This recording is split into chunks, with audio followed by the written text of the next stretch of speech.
Hey guys, what's up? What's up, man? Go back to chat. See if there's anybody in here. I know Raker was in here and William Sanders is in here. I think Big Mike's Hoopty Barn is doing a live right now too. So, oh, it's showing nobody watching. Oh, 5 people. God damn, it jumped up quick.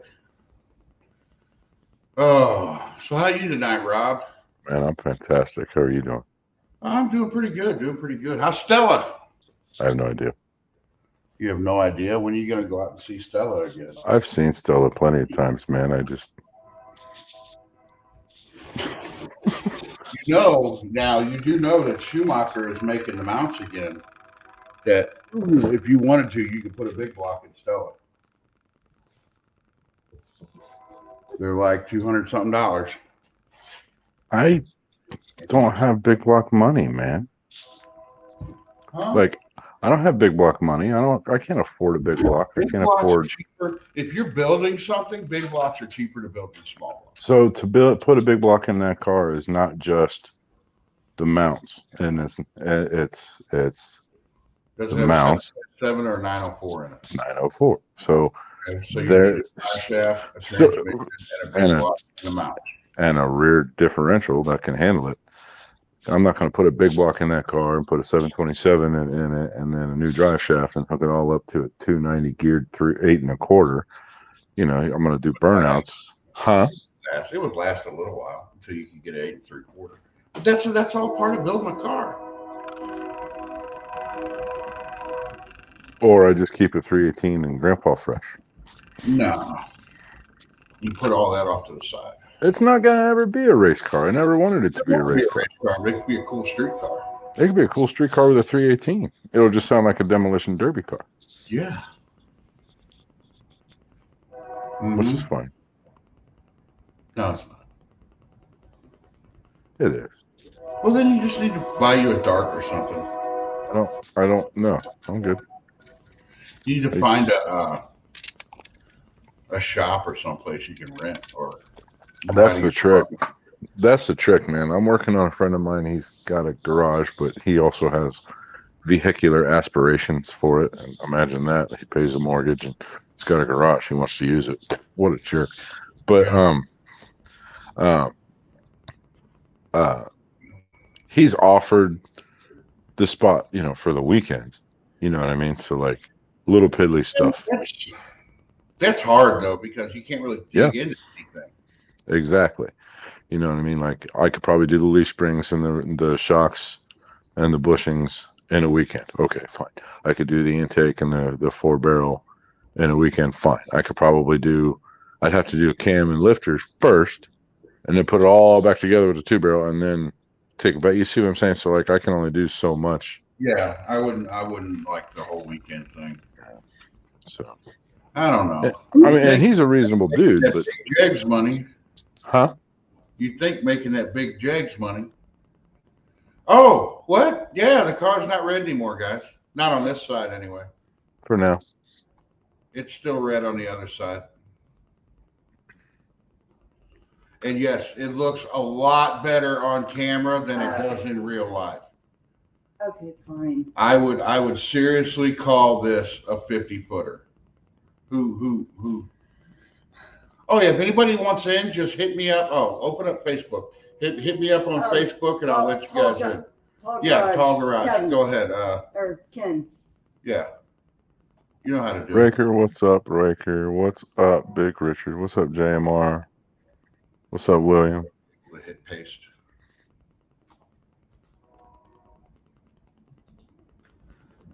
Where's All the Ken? cool people are here. We do got cool people here. Is Big Mike still live? Does anybody know? I haven't checked. I don't want to. I don't want to step all over him.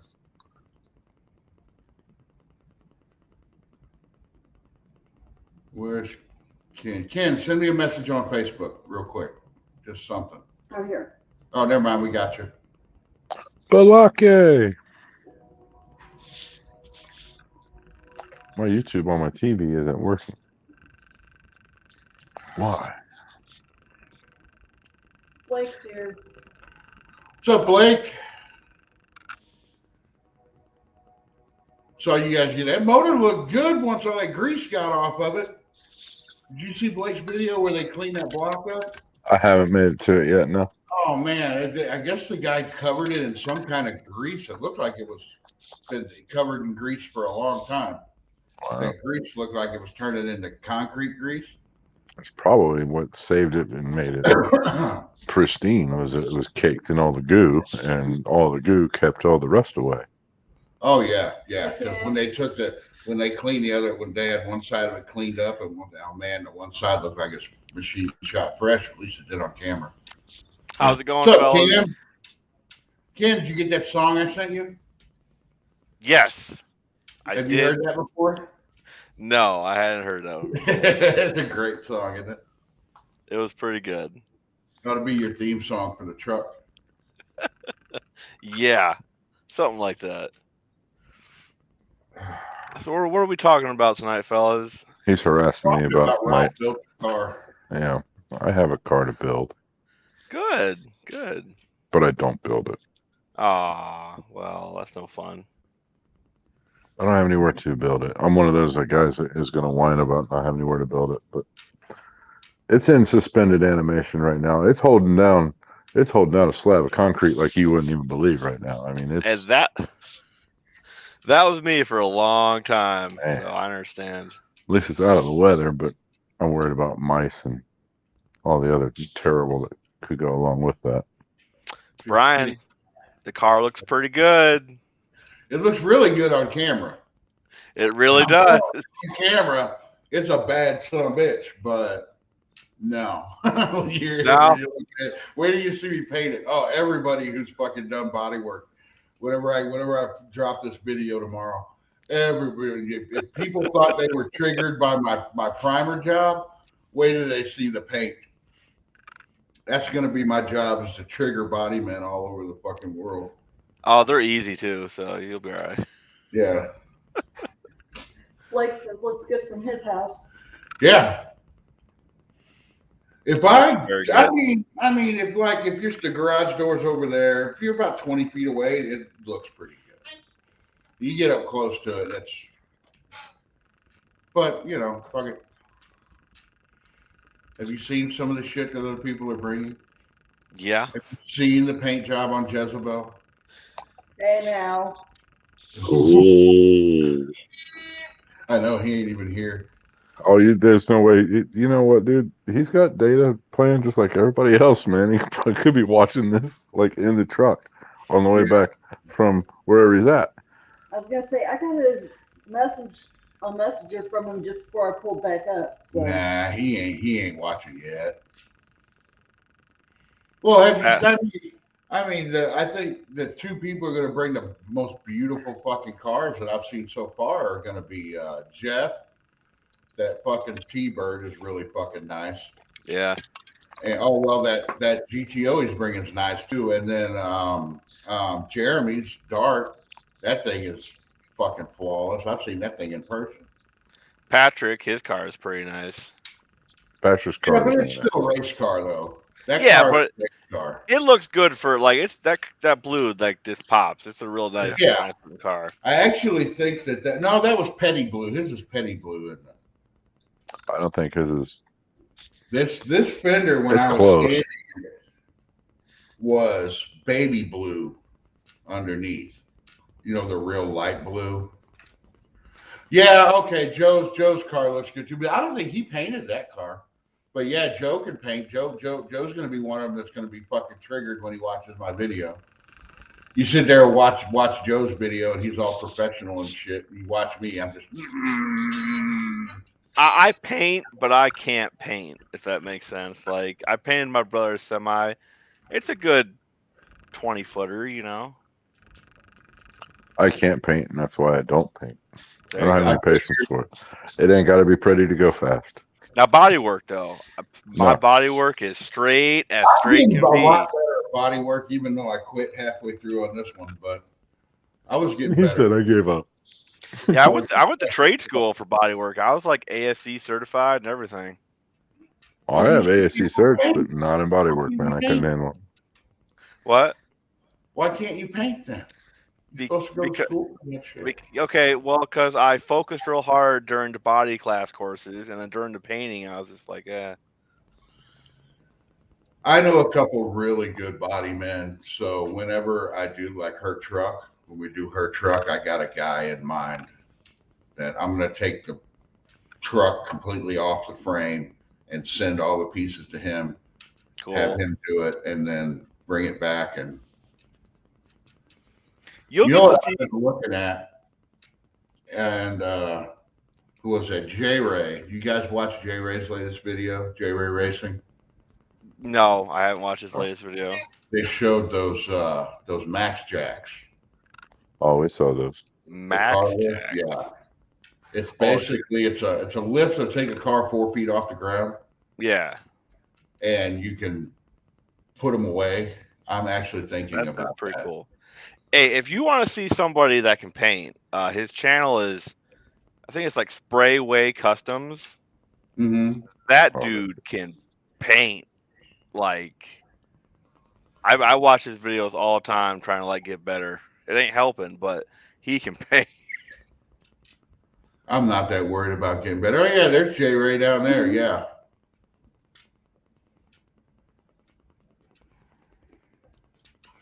But yeah, you're gonna see some body work here soon from me. I just bought this really clapped out square body, and I'm gonna convert it to a short bed by cutting up the long bed. So why does everybody like the short bed? What the hell's wrong?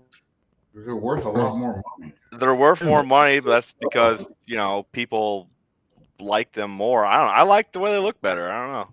I like the way a short bed Yeah. looks better too. I'm a long bed kind of girl.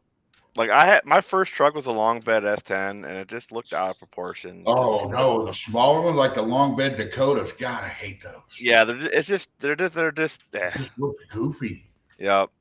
And like I'm not doing truck stuff with mine. I'm gonna lower it way down. It's not gonna be a truck stuff truck. It's gonna be a cruise around and be a worthless stuff truck. That's kind of what I'm thinking with her truck because, like, I've got my normal Dodge, and Yeah. she's short, so she has a little bit of trouble getting up in it, and I'm just gonna make it easier. I'm not gonna slam it Right. because I want her to be able to drive the thing to work, whatever she wants to do with it. But Oh yeah, I'm not know. gonna slam it either, but I want it to be considerably lower than a truck should be. I'd like to get one and slam it, just fucking dragging the fucking ground. That'd be cool. That'd be fun. Yes.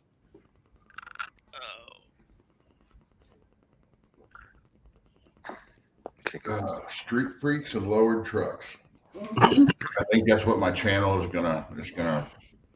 I think I'm thinking about lowering Stella like really low. Like lowering blocks and cranking the bars all the way down. Yeah. Yeah. I wonder That's how why low I they don't. get the bars all the way down. Huh? Wonder how low they get with the bars all the way down. We don't get any kind of suspension out of them. Yeah, that's After the that. problem. You may You know what I get mean? Like, like a little bit of tension on them. right.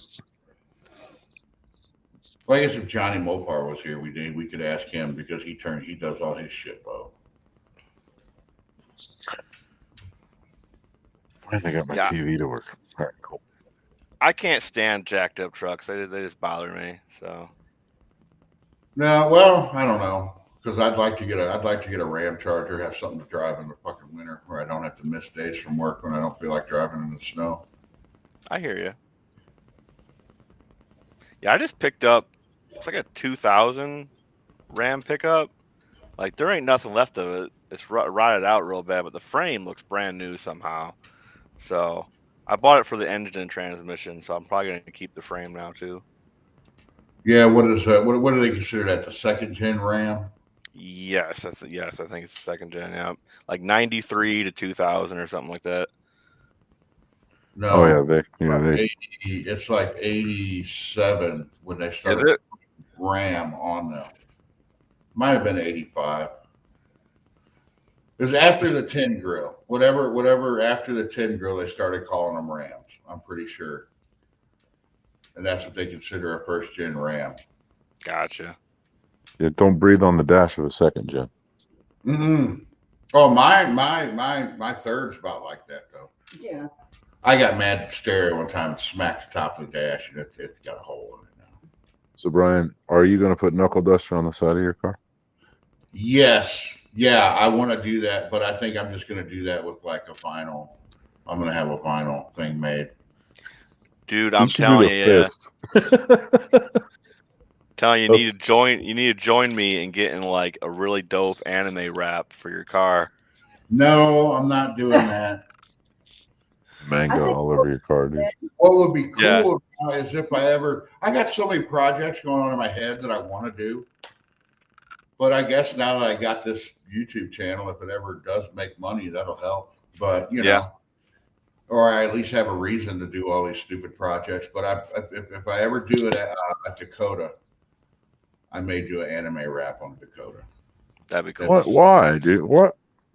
because Dude, you don't like anime, you don't understand. you're right. I don't understand it at all. It's weird. Okay, boomer. No, Jed's not in here. Jed's the boomer. Jed's a boomer too. Yeah, Jed and Robert The youngest boomer I've ever seen. ever is Jed. Well, we're talking shit about him. He ain't here. That's all right. He'll talk about shit. Apparently, if you talk about B5, the paint code, he'll show up. Ah. That's apparently the trick. Oh, it was funny. Oh, and then electric chokes and are way better than no chokes. And Modern Hemis. Oh, I said it. what's up, Mopar Man 78? No, but we were in Chris Albrecht's live last night. We jumped in. I don't know. It was kind of late. I don't know if anybody caught it, but Chris Albrecht's got a buddy. He's a guy that his name is Blake too, and he owns that DIY Hemi, and that's all he does is putting modern Hemis in old stuff. Yeah. And they actually got to talking. And yeah, I'm going to talk about Jed when he's not here. He just got home. Oh, okay. B5 blue. Not here yet. B5 blue. He ain't those B5 two. blue. He actually came to kind of an understanding with the guy once he understood how he did his work. Yeah.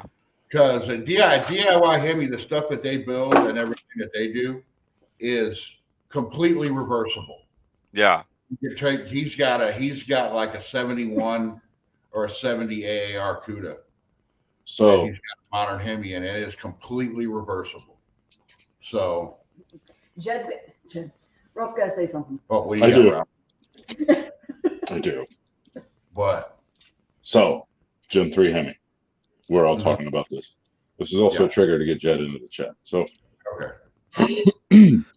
I may know of a particular, don't say anything to anybody, but I may know of a place.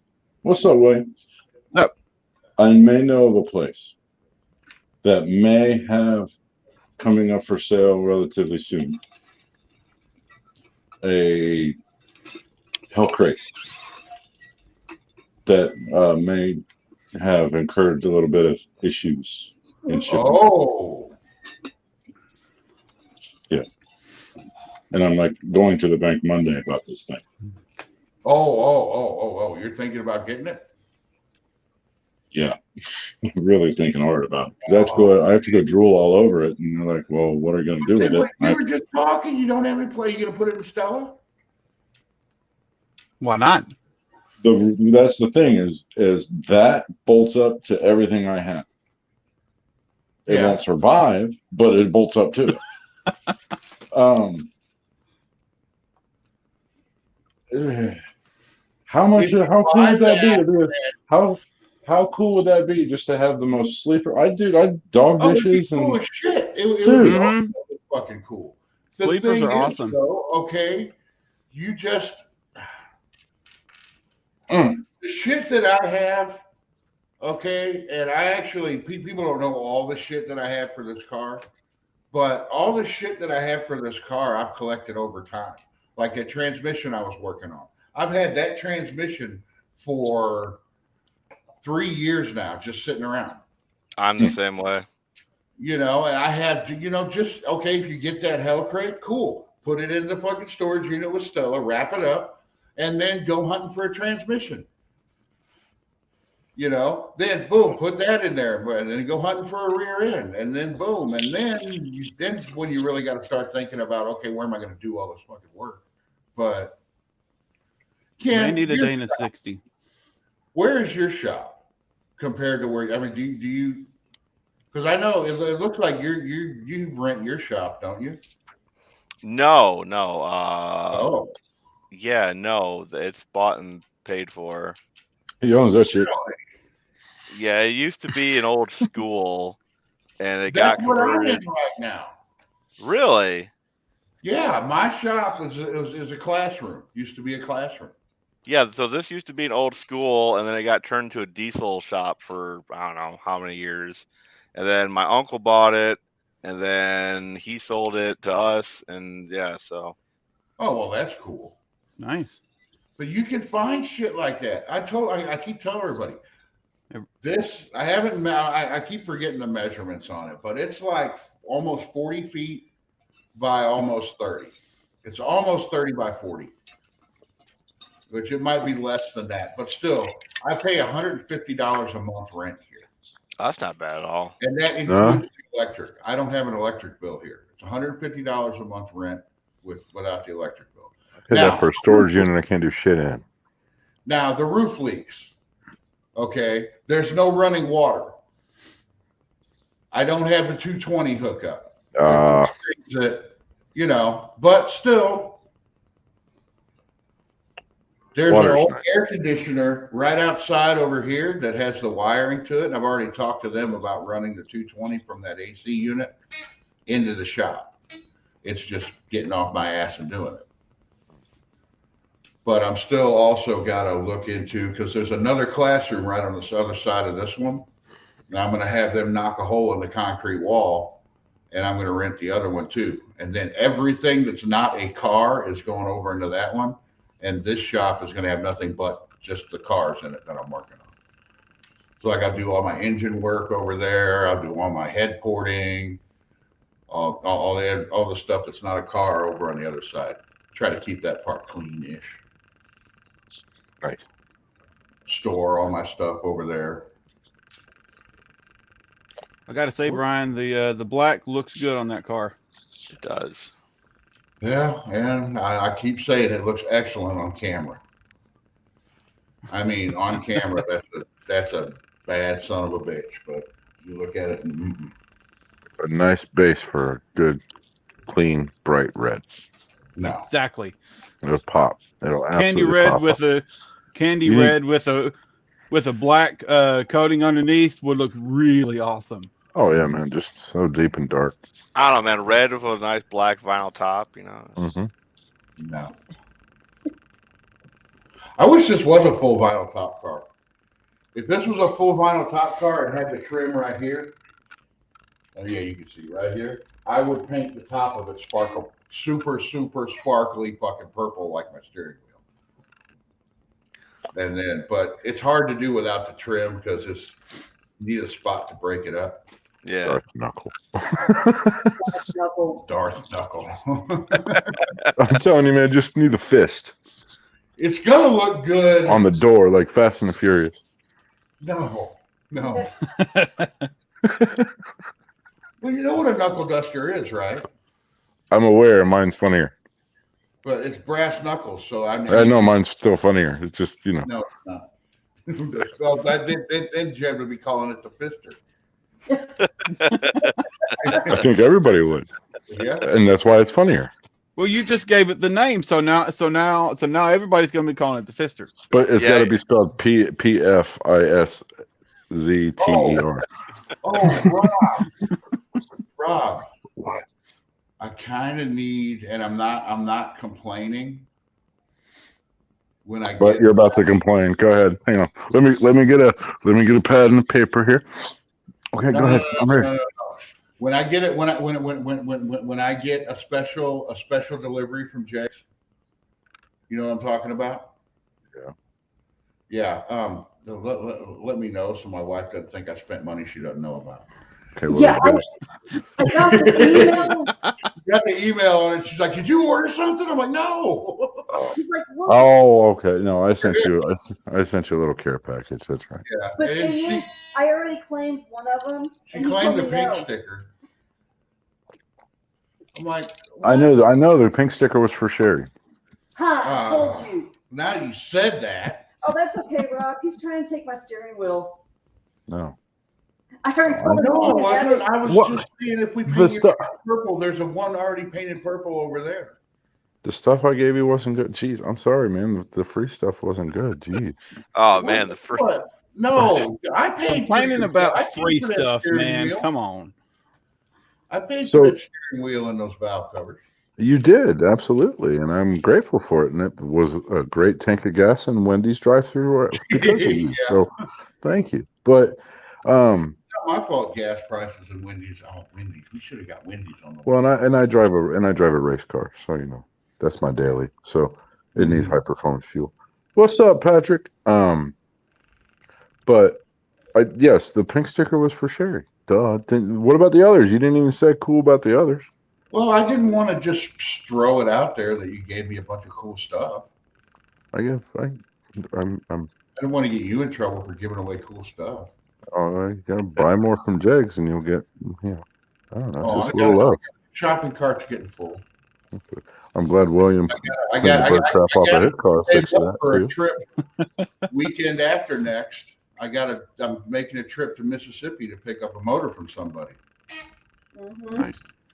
What are you picking up? Oh, And probably stopping off, What's up, Patrick? seeing someone else on the way. yeah, I'm gonna hopefully we get to see Travis while we're down there too. I need to set that up with him. Yeah, we could all do videos. We'll have like a three. Never mind. God damn it. Go ahead and say it. Everybody's already thinking it. Go ahead and say it. A 3 perspective video. Yeah. Nice wording. Yes. There'll be videos on each of our channels from 3 different perspectives of all of Yes. us. Yes. That and Travis can help us load the motor too. Do I need to bring my cherry picker or do you got one? I have an AC Delco one in my backyard, so I'm good. Okay, cool. Oh, that's another thing. I hadn't gotten a chance to talk to you about it, William, but we're bringing it back next Saturday. What will we be bringing back? Pizza. No. Wild Guys Car Talk. Yep. Next Saturday, we're bringing back Nice. White Guys Talk. It's going to be Oh, me, I'll set the Nice. reminder to watch that one. me, you, Jed, Very and nice. Chris Albrecht from Talking Mopars. I'll watch that. That'd be cool. There we go. I wanted him on there because, he actually, when he started, before he started his podcast, it's where he got most of his Facebook viewers. He had a Facebook page called The Mopar Hunter, and that's what he would do. He would go through Craigslist and everything and put cars up there for sale. So, yeah, we've got, look for 4 good cars, project cars, something like that. And then, the one dumpster fire piece of crap, each of us usually does one. Or out of the ballpark, weird or Yeah. cool. Yeah. I wondered, since Okay. Chris is going to be a special guest, let's try to keep it all Mopar. I can do that. Okay. So, yeah, guys, Jed's not in here yet, but yep, next week we'll figure out a time. I'll have it all set up, and Wide Guys Car Talk is coming back. If you guys don't know what that is, you'll see. It won't be like this. No. What's wrong with this? But it may devolve into this. So that's what I was thinking. We go through our cars and do that, and then after that, we'll just let people in to come and hang out. But the first hour or so of the show is going to be the Wide Guys Car Talk. It's just going to be the 4 of us, and then Sounds like weird a hour. good time. Gonna be a blast, Geez, just you betcha. It'd be something different, than Oh, yeah. just we do this every week, just about. I didn't do it. Oh last yeah, week. you gotta keep it fresh. You gotta just keep Why are on you the talking move. like a Canadian? You know, I just You know how I feel about Canadians. He's Oh, talking like he sorry. just watched Fargo, is what he's talking oh about. jeepers, you know, I was, and then a little bit of ice script. No, How can you say you're from the Midwest? You northern. You're I'm from the Northeast. I'm far east Midwest, and we border Canada technically. You're mid Northeast. How about that? No, Both of because you are. no, I'm no, Northeasterners there. no, I'm not Northeastern because I don't have a penchant for seafood and racism. So I'm not Northeastern. I am far east, far northeast Midwest. I'm the Mid-East. farthest Northern Mid-East. farthest Midwest you can get. And we have Canada border. Oh yeah, I remember William Sanders. He was there on the very first Wide Guys Car Talk. I think that's how he found the channel. Yeah, he said it's been a while since you guys have had Wide Guys. Yeah. Sandwich. Well, I fixed Yeah. over Easter. I fixed something that I've had hanging in my room for a good while. What's that? The old Charter light up clock Oh. sign Oh, that's cool. Nice. Cool. from the late '70s. My dad You're a pulled it boomer, out. too. My dad pulled it out of a dumpster because it was because it had a light in it. Well, that shit's worth money. You know, even if you don't, you know, I'd pull shit like that out of a dumpster too. I replaced the fluorescent bulb with an LED one, and replaced the clock movement because it was just gone, and it works pretty good. What is Old Charter? The whiskey. I like whiskey. It's actually like the first bottle of what That's that was Southern. actually the first bottle of whiskey I ever bought just because I had that clock sign. That ain't no Canadian whiskey. That's real Kentucky's whiskey. Kentucky's finest bourbon. Mhm. I'm sipping on a little Crown right now myself, so that's where that may have been where the Canadian came from. Yeah, Mhm. Probably was. yeah. Jeez, you know, you betcha. So Rob, what do you think about my new That's Okay. custom. You can't buy it. That's like nicer than the one you get in the store. I've been using this one for a while. Store anymore, can you? What? You can't even get the one in the store anymore, can you? He hot rod. That's custom. He hot rodded That's that. custom. Yeah. I need can a keep water bottle. ice. Fancy. This is not an Igloo one. This is just a cheap one that I think at Walmart or something. I can keep ice stays in here all day long. Yeah. I need a Jegs metal water bottle. So no, I don't have one. No. 'Cause I need We have. I something- mean, we got. Or I have one. No. I have What? one. I have like 3. Well, But send me Got one one. somewhere, but I can't find it. but they're gone. How are they gone? I mean, the black ones. Yeah, the black one. They're gone because people bought them all. So those originally came Yeah, but you said you have 3. like 6 weeks ago. The man, the myth, the legend. Ladies and gentlemen, I want to bring to you the stage. I'm here. What's up, man? You've been talking shit about you. They have been, dude. What? Dude, did you get another haircut? No, it's just the way my hair is today. He put product in it. No, I put actually, it's product in just, I wore hat. Fedora. Oh, you got the hat hair, yeah. Oh, Yeah. oh. Must be doing some welding, Jed. No, How you it's, get, Jed? it's just how I wanted to wear my hair today. I haven't talked to you in so long. So who's talking shit? Me. Brian. It's the last time I give you any dick. Oh, What? what are you doing next Saturday? He knows. Oh, We he already knows? talked about Okay. it. Yeah. He helped set the date. Howdy, everybody in chat. I had to make sure William, up. It's a regular. I asked William about doing the Wide Guys thing Saturday, and he's down. So Cool. Jed, we were talking. We were saying with Brian. Now that he's got the car black, it's a perfect base for a candy red on there. Like a That deep would look, candy. that would just look awesome. Candy red Right. with a black vinyl top. I mean, come on, man. I'm That gonna would one-up look- you. That would look sharp. I'm just gonna say this. And then So, yes, Rob, candy go red ahead. would look kick ass on there. Mhm. You know what? It would look even better. Not just solid candy red. You tape out a particular shape. A rocket.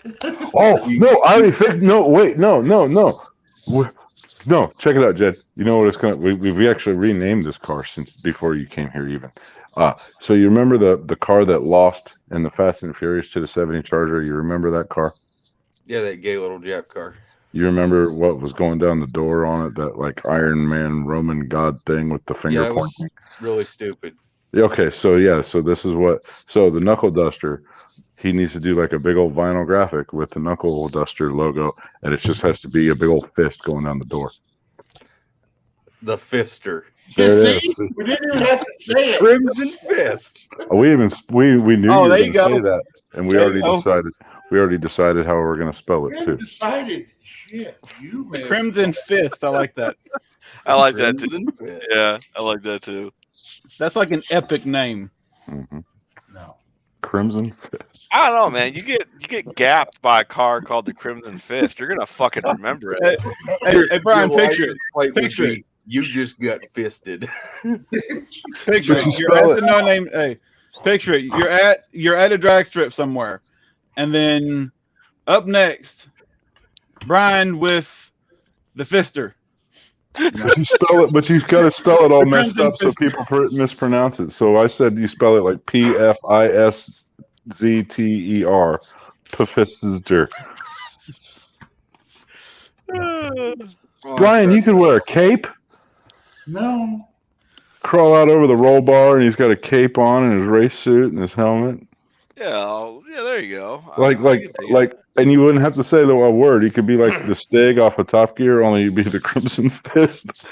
You'd be the Crimson Fister. Oh, Man, Chad, are This is you still getting that thing? I actually got pictures of it today. Oh, oh yeah, this super top secret. Rob, I haven't even told you about this one. Yeah, see, I don't know nothing, so that's why it's top secret. Yeah, it's a. Well, I'm already buying one. So, I may talk to Anna's him, but I know I'm gonna need I'll say one. this. So I talked to Anna's, told Anna's aunt that it's like the price you want is Oh, I've heard too about that. much for the condition of it. So I looked at the body panels; they look good. Problem is, Chick's old man took the car completely apart. Okay. I mean, it's apart. Are all the parts there? Well, I said, all right, Tina, I'll come out and I'll fucking look at the car, and I'm gonna hit you with an offer, whether you like it or not. That's the offer, because it's like everything's got to go back together. Mm-hmm. The floor pan looks like it might have been a stick shift car. Ooh. Yeah, I don't know, but I'll get with her and see if we can get a time met up, and I'll keep you in the loop, bro. Okay. Jeff wants the link. Why are you stroking your finger? I have a fingernail file. That's what chicks do. Dudes don't file their fingernails. Jeff, Yeah, send you me just bite it and rip it off jagged. It's Yeah, I'll all have right. you go on Facebook. They let Yeah. fingernails go long, and then they just tear them off. Yeah. Or you just file your nails because you're not a heathen. Shit. I was raised by 3 big-haired women in the 80s, Jed. I know a thing or two about cosmetology. There.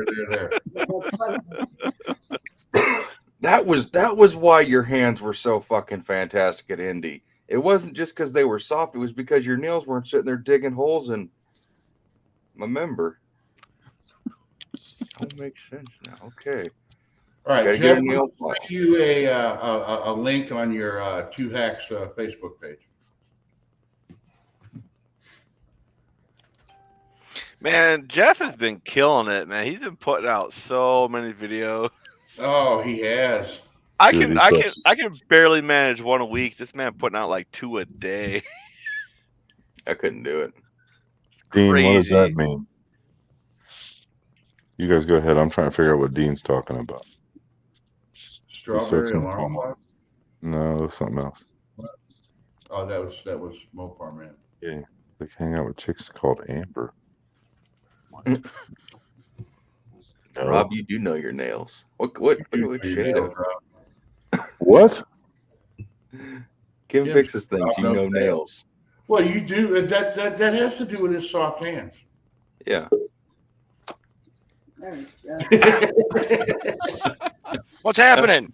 What's up, dude? Hey. Hey, so You look if you're like wondering how I do so much, I know I look like I'm 12. If you wonder how I get so much content, what I'll do is I'll do a bunch of footage from like 1 or 2 days of a bunch of work, and then just break it up, edit it out, and throw it out every day of the week. Well, it's working. Yeah, Brian, good stuff. Oh, son of a bitch! It's my in funny there. car, yeah, it's in here.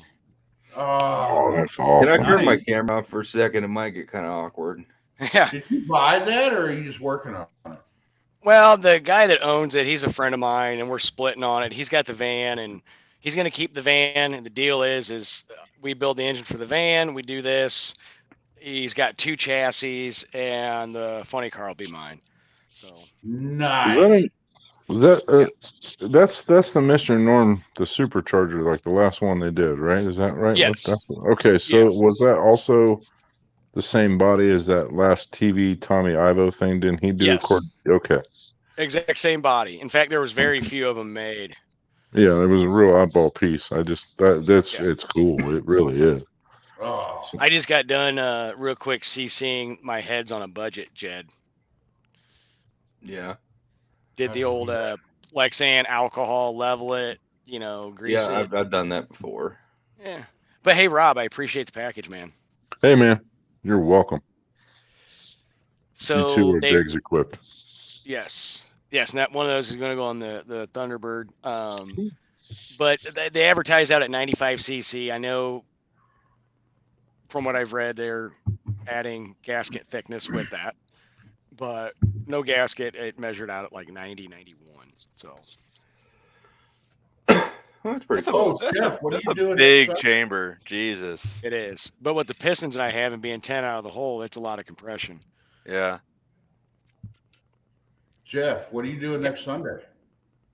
I have no idea yet, because my son plays baseball. He's in travel ball, and a lot of their shit keeps on getting fucked up because of weather.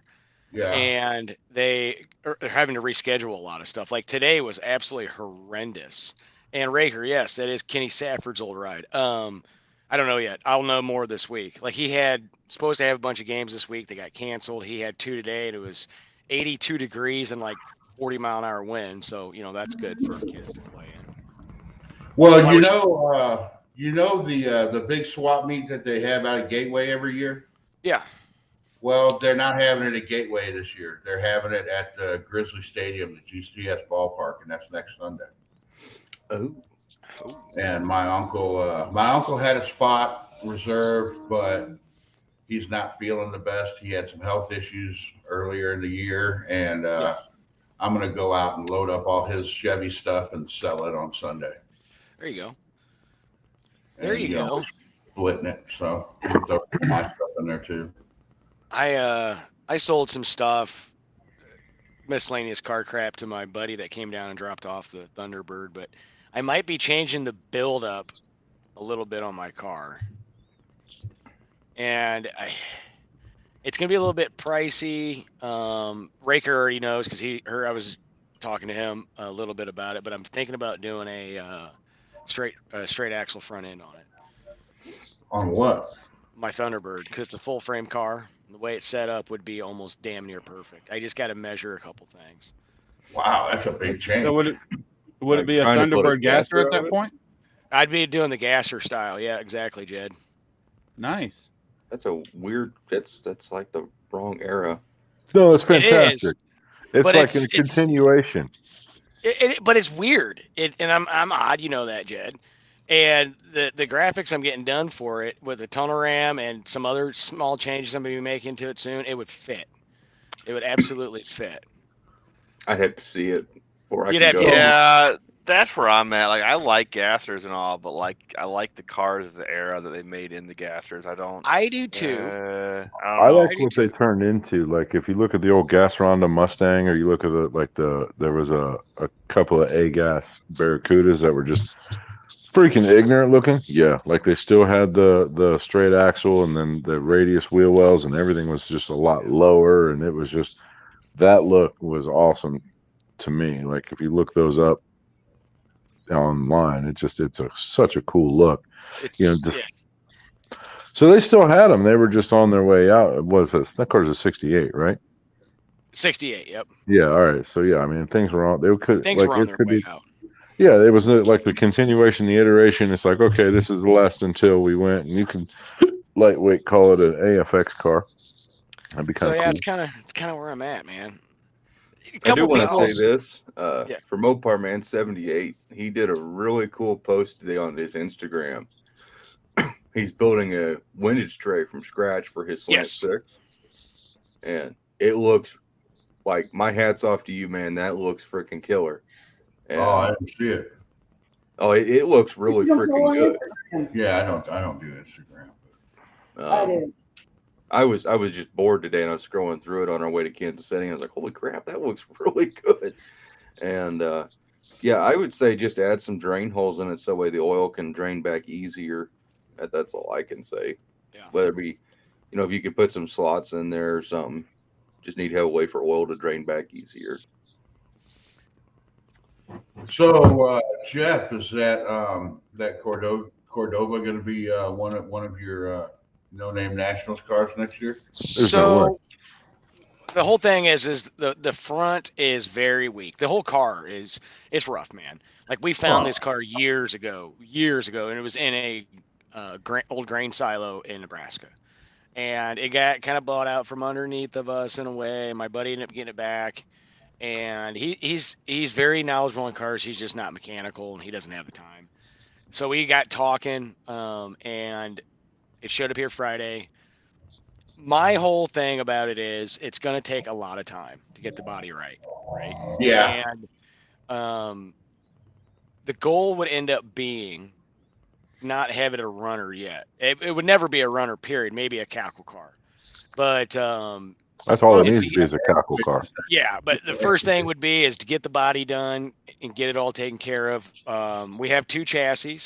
One of them I think would fit just by some rough measurements. It's Don Schumacher's 72 funny carb chassis in one of his bodies.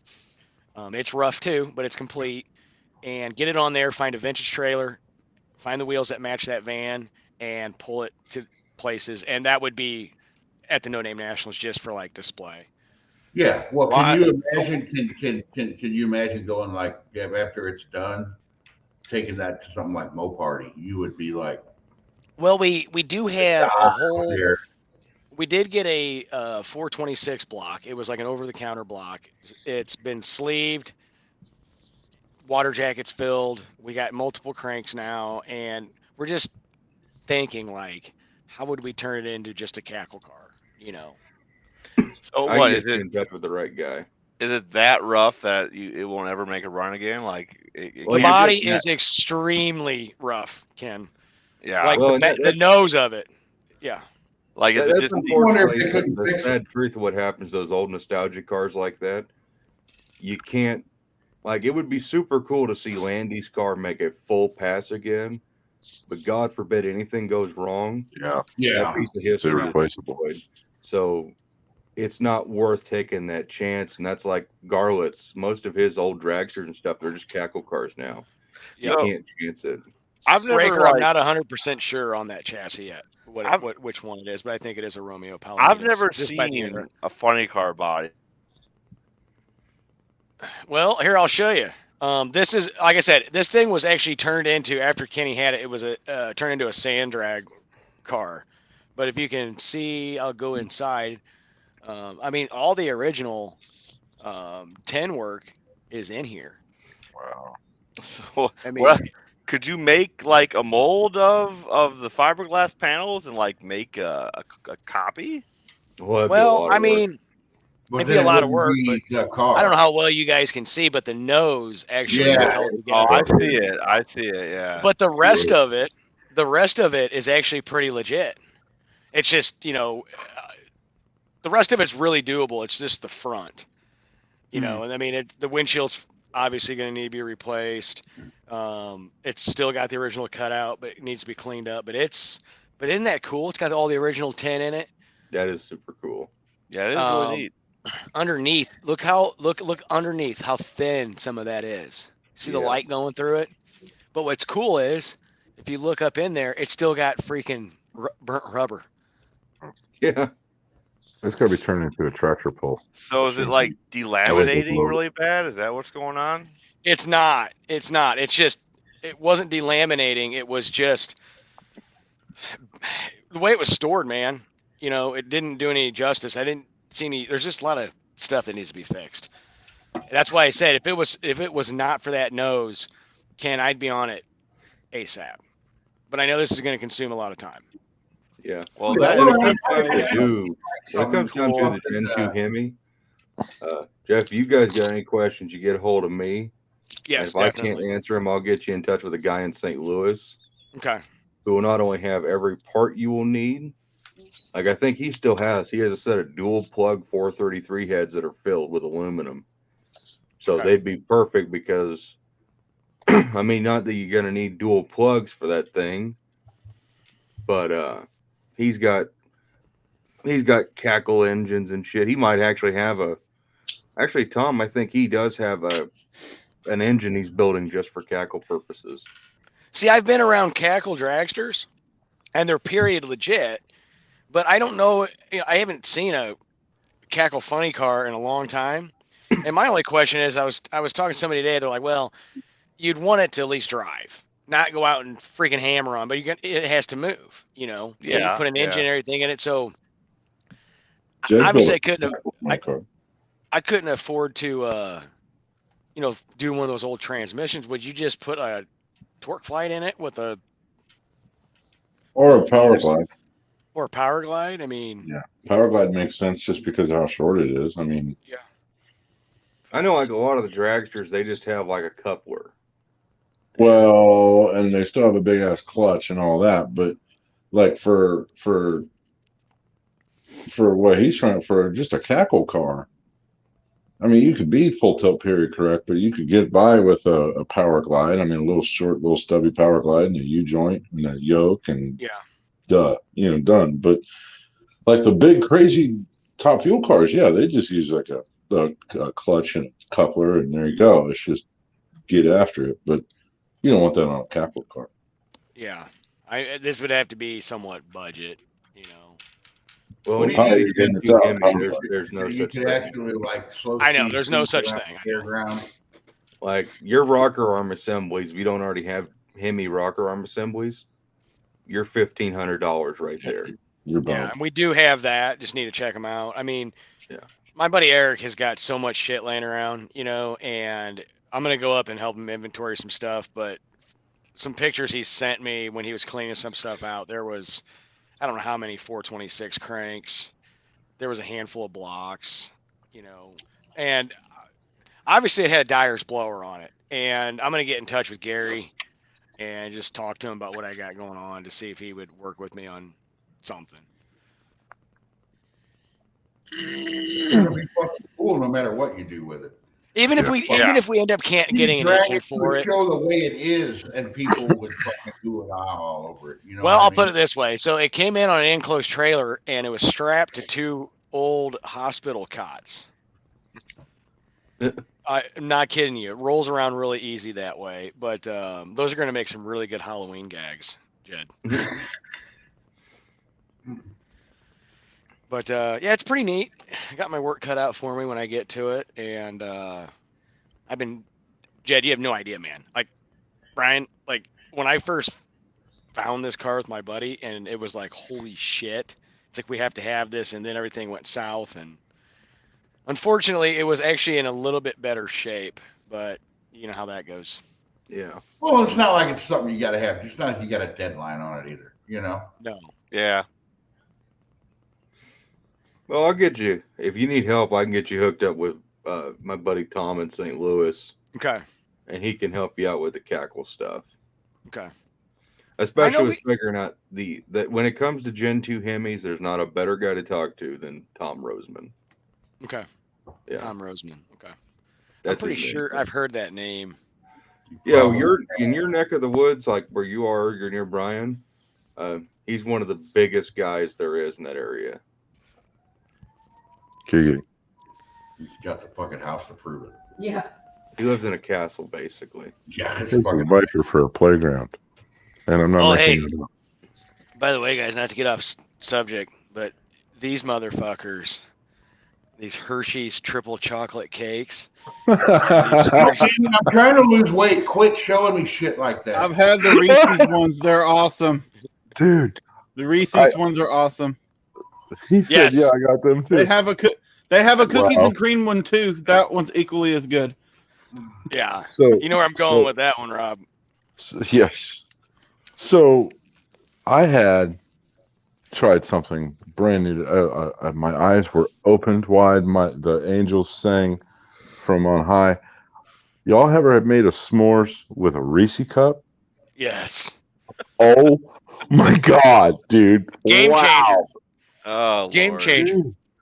William, the ones you were life-changing. talking about, they were out of because I always buy like 2 boxes of every single one of them. Half I eat regular, and the other half I freeze. I'm with you, Brian. I'm trying to lose weight too, I'm man. never going to be skinny with you guys around me. Never. I like steak too much. Tim, Wow. Story, what are you talking about? Go back Cars to are drinking my loose women. soda. I'm lost. Hey, man, nothing So- wrong with steak. You do the carnivore diet. All you eat is steak. That's what I'm going to do. That's actually what I'm thinking about doing. Yeah, me Jim. too, actually. Jed, you remember when we were at Indy and I ate all the cookies? Yeah, you dick. Yeah. All right. So who made the cookies? Patrick. Patrick's Patrick's wife. wife. Patrick's Oh. wife. So he just said her cookies are better. I'm gonna have to go ahead and say yeah, because I ate like maybe 19 cookies that day. Yeah, Holy Rob mother ate God. most of those cookies. I had I to did. stay away from the cookies. Dude. Patrick, if you come out to my neck of the woods to race, I request 2 things: a handshake and some freaking cookies. Dude. Yes. Be careful with that handshake. Well, crap. He shook my hand before. He was not as offended as you were. Uh-oh. Did we have a little bit of palm fondling going on there? No, Jed thinks that my hands are really soft, and it's now just become this ongoing thing. And he's the only one who said anything about it. Well, didn't you Yeah. just say you grew up with a bunch of 80s chicks? My mom, yes, I was raised. What I said was I was raised by 3 big-haired women in the '80s who were all in cosmetology, so I know a thing. Oh, yeah, especially the 80s with that big, tall hair. Everyone was Axl I Rose. wish they would come Dude. back. Dude, all of the Aquanet and all of the acrylic nails and all. Dude, I had highlights in my hair. I had my ear pierced when I was 10. Yeah, Oh, yeah. What? Yeah. You were the guinea pig. I was. You what? You were. You pierced your ear? My left ear's been pierced, dude. My ear's pierced twice.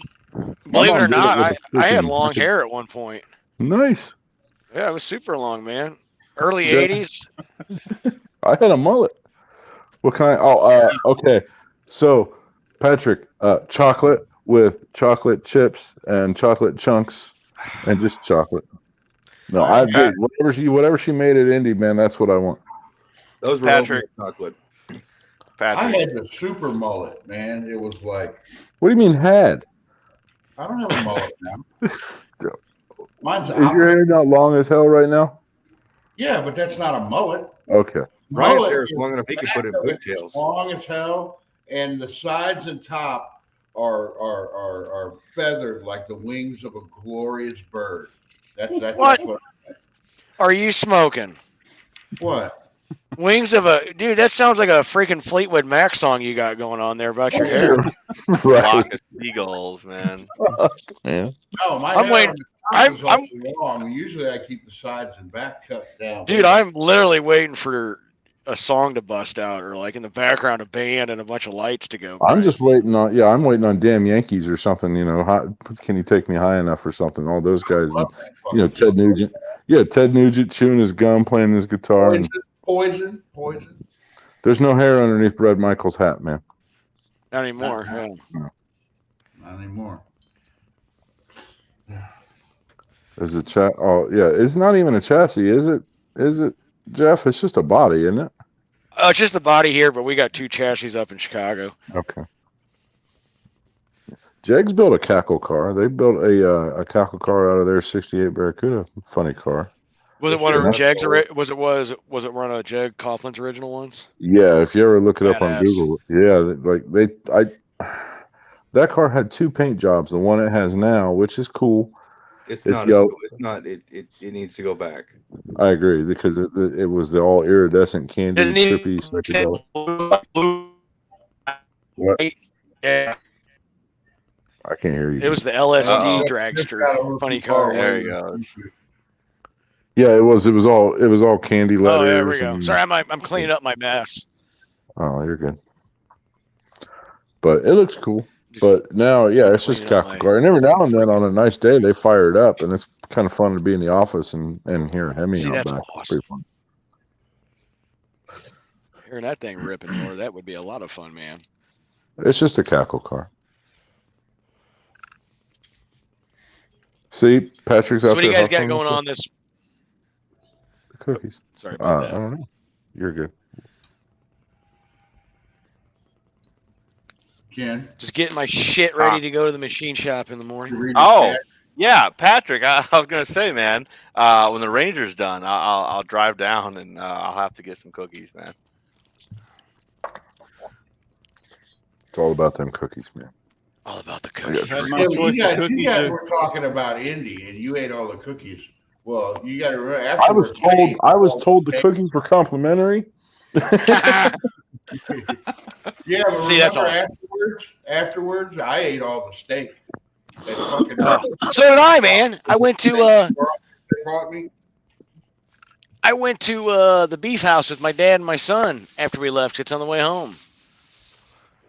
It's right on the border. Where did we go?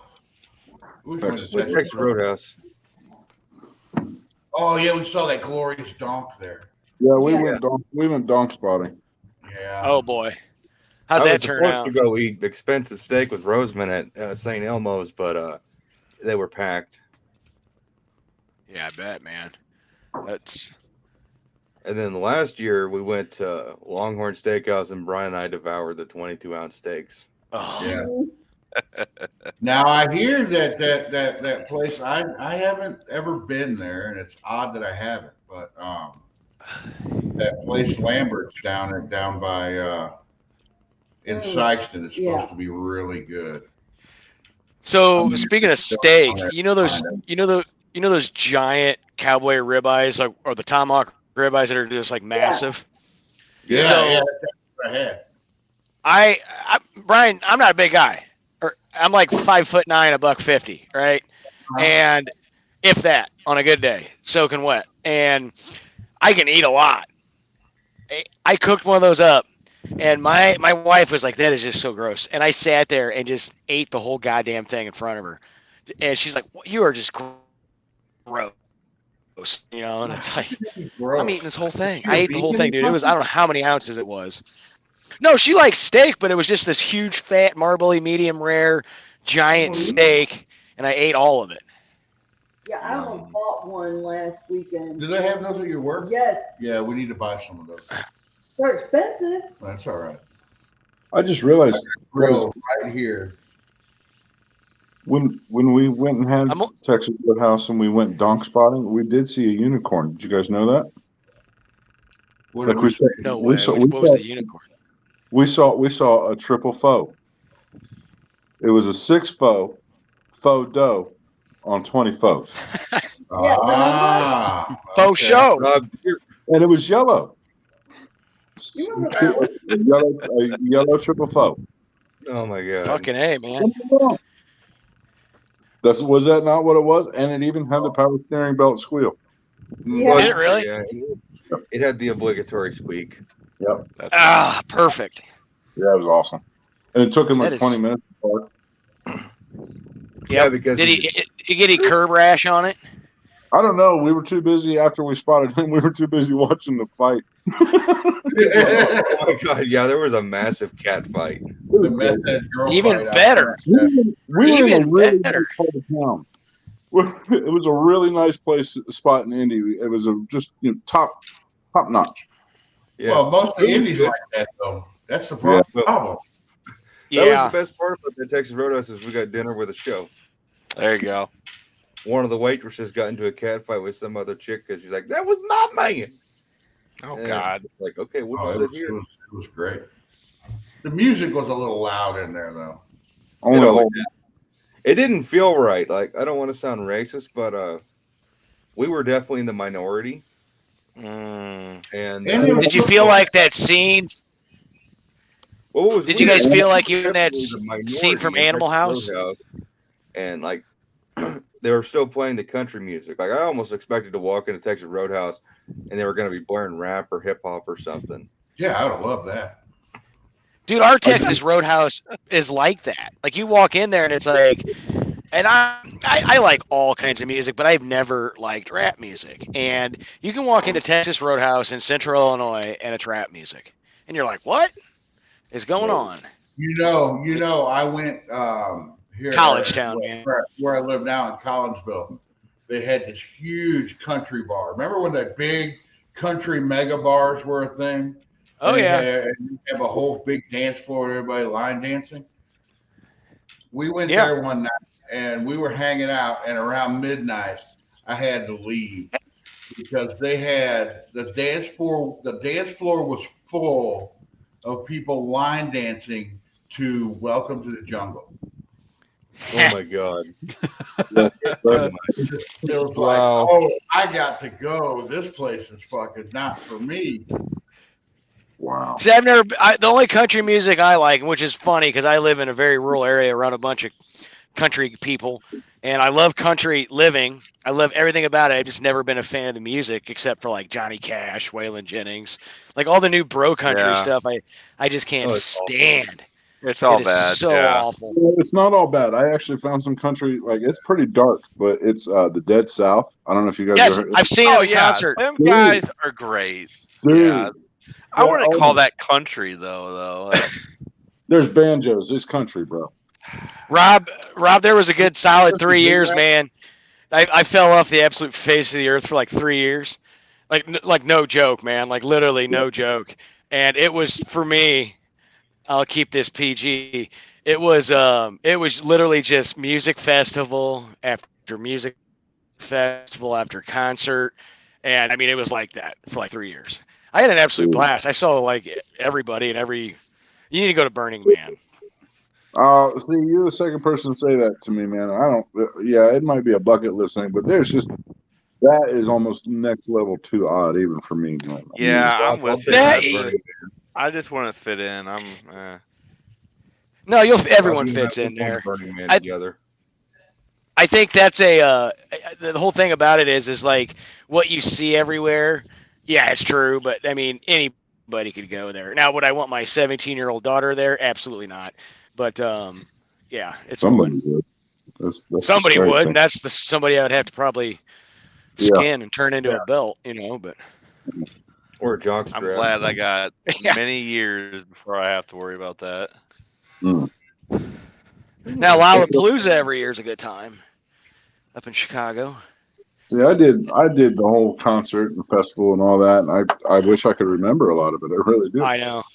But I'm just too old for all that now. So now I just jam in my car to oddball stuff that YouTube music suggests. Well, see, I don't drink, so for me it's all good. But like when I go up to Chicago for that, I get 4 days from they open at 10 a.m. to 10 p.m. or whatever it is, and I get all the after show one, so it's still like 4 in the morning. Yeah. But like what I had one year, it was just festival concert, and I just traveled. And that's Jed. I showed you that van I made, didn't I? Did I ever show you the Dodge Ram van I made? The red one? I don't remember, dude.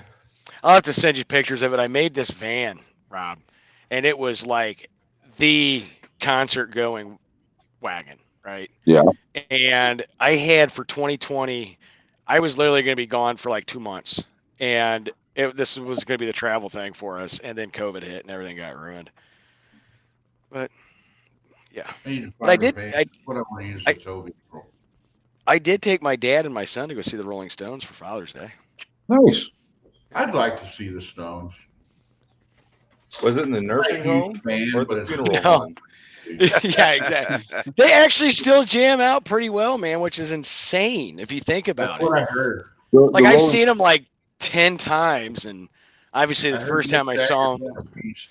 yeah, Mick Jagger's a beast. Yeah, I mean that. Yeah, obviously, and it was. Sorry, I don't like the Rolling Stones. Or But, AC/DC. but the fact remains that bands like the Rolling Stones and people like Ozzy and Keith Richards and Mick Jagger, they're proof that whatever horrible, terrible thing you're doing, how bad you do, you're still going to live to be potentially to 177 years old. Yeah, So- I mean, if there was ever nuclear war, the only thing that would survive is cockroaches, slant sixes, and Keith Richards. That's it. Ozzy was just a head and a runner, and he was the whole bit. It's those guys. They really are doing. Does Really? Rob sound underwater to anybody else, or is it just me? Yeah, Yeah. I don't know. Yeah. I'm having some difficulty. Well, I saw an interview with Ozzy just a couple of years ago, and they were talking about, well, what are you going to do when you retire? He goes, I'm not going to. He goes, it's not like I'm a dock worker or anything. He goes, it's not Yeah. hard. And what would I do? Sit at home and watch TV all day? Yep, exactly. That album that Ozzy released recently, or not too long ago, sounds exactly like he did in the 80s. Yeah. It Yeah, he is still it is sounds good. unreal. Yeah. Am I back? Am I better? Is this more gooder? Yeah. That's good. Yes. All right. It's more you're couth. I Sweet. thought it was just me for a second, but I did too. I'm like, either my internet's being wonky as usual, or My bad. Dang it, Rob. How dare you? How dare you betray our trust? So Jed, what was it like? Because like last night, I saw you and Blake from DIY Hemi. You guys had like a bonding moment. It was like, wow. I decided that I no longer dislike the guy because of the Okay. Gen 3 Hemi thing. He earned my respect. I think it'd be a lot cooler if he built like a all-out burnout rig with that car instead of a drag car, because it literally is just a throwaway car. Oh yeah, the Put one on a talking massive about, smoke show. was this Just on catching the, up on the the chat. talking Mopars last night, or Yeah. I think it was after. I think most of the bonding happened in the after show though. Oh, So- okay? Because I like watched it and it was like you guys talking about ghosts for fucking 3 hours, and I was like, Oh, it was what? great. It was I was great. like, what the fuck is Hey, this? Where's my car Dude, it talk? was great. Like, it's great. Like, I don't really watch TV, man. So, and I'm weird. And like, if I'm not doing car shit, it's obviously music stuff. Believe it or not, you guys probably don't know this. I like gardening, but that's because of my grandpa. But I read a lot of that weird shit like that, and I also do a lot of like history Ghost reading. But Ripples. some of that shit's interesting. I Those kept are on real, man. skipping through it, like, oh, they gotta be done now. Talking about cars. Oh, They gotta no. they gotta be done by now. Nope. Oh, they got No, they're still talking about it. yeah the Oh, whole it got thing. even I was like, weirder as oh. we went. Boy, at the end, talking the Bigfoot conversation at the end. If you guys haven't seen that, skip Oh, it was through that great. and start talking That's what about I don't think you saw my comment because you said something about Sasquatch Dong, and I said that's the name of your car. Your name of your car is either going to be Sasquatch Dong or something about Sasquatch's hairy hammer. I like that too. You see, that's right up there with Crimson. Yeah, the Crimson Fister. That one. Yeah, Dude. What was funny though is we started talking. We mentioned Sasquatch Dong, and then all of a sudden Bigfoots and Mopars came in. I was like, "Oh my god!" I know. He's like, "Oh, they're talking about me." No, we weren't really. But yeah, but it's just like, dude, But it that's was like, funny. if you could just get like not on your car for real, but if you got a cool graphic made in a magnet and just did that, Brian, that would be epic. No. Bigfoot's hairy hammer. No. That's what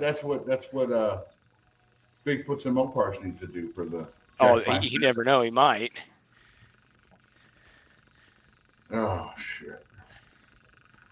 No, I want to find a good graphic, and I'm going to be like most of the things. I'm going to be stealing the idea from somebody else, but I want to have a graphic right here.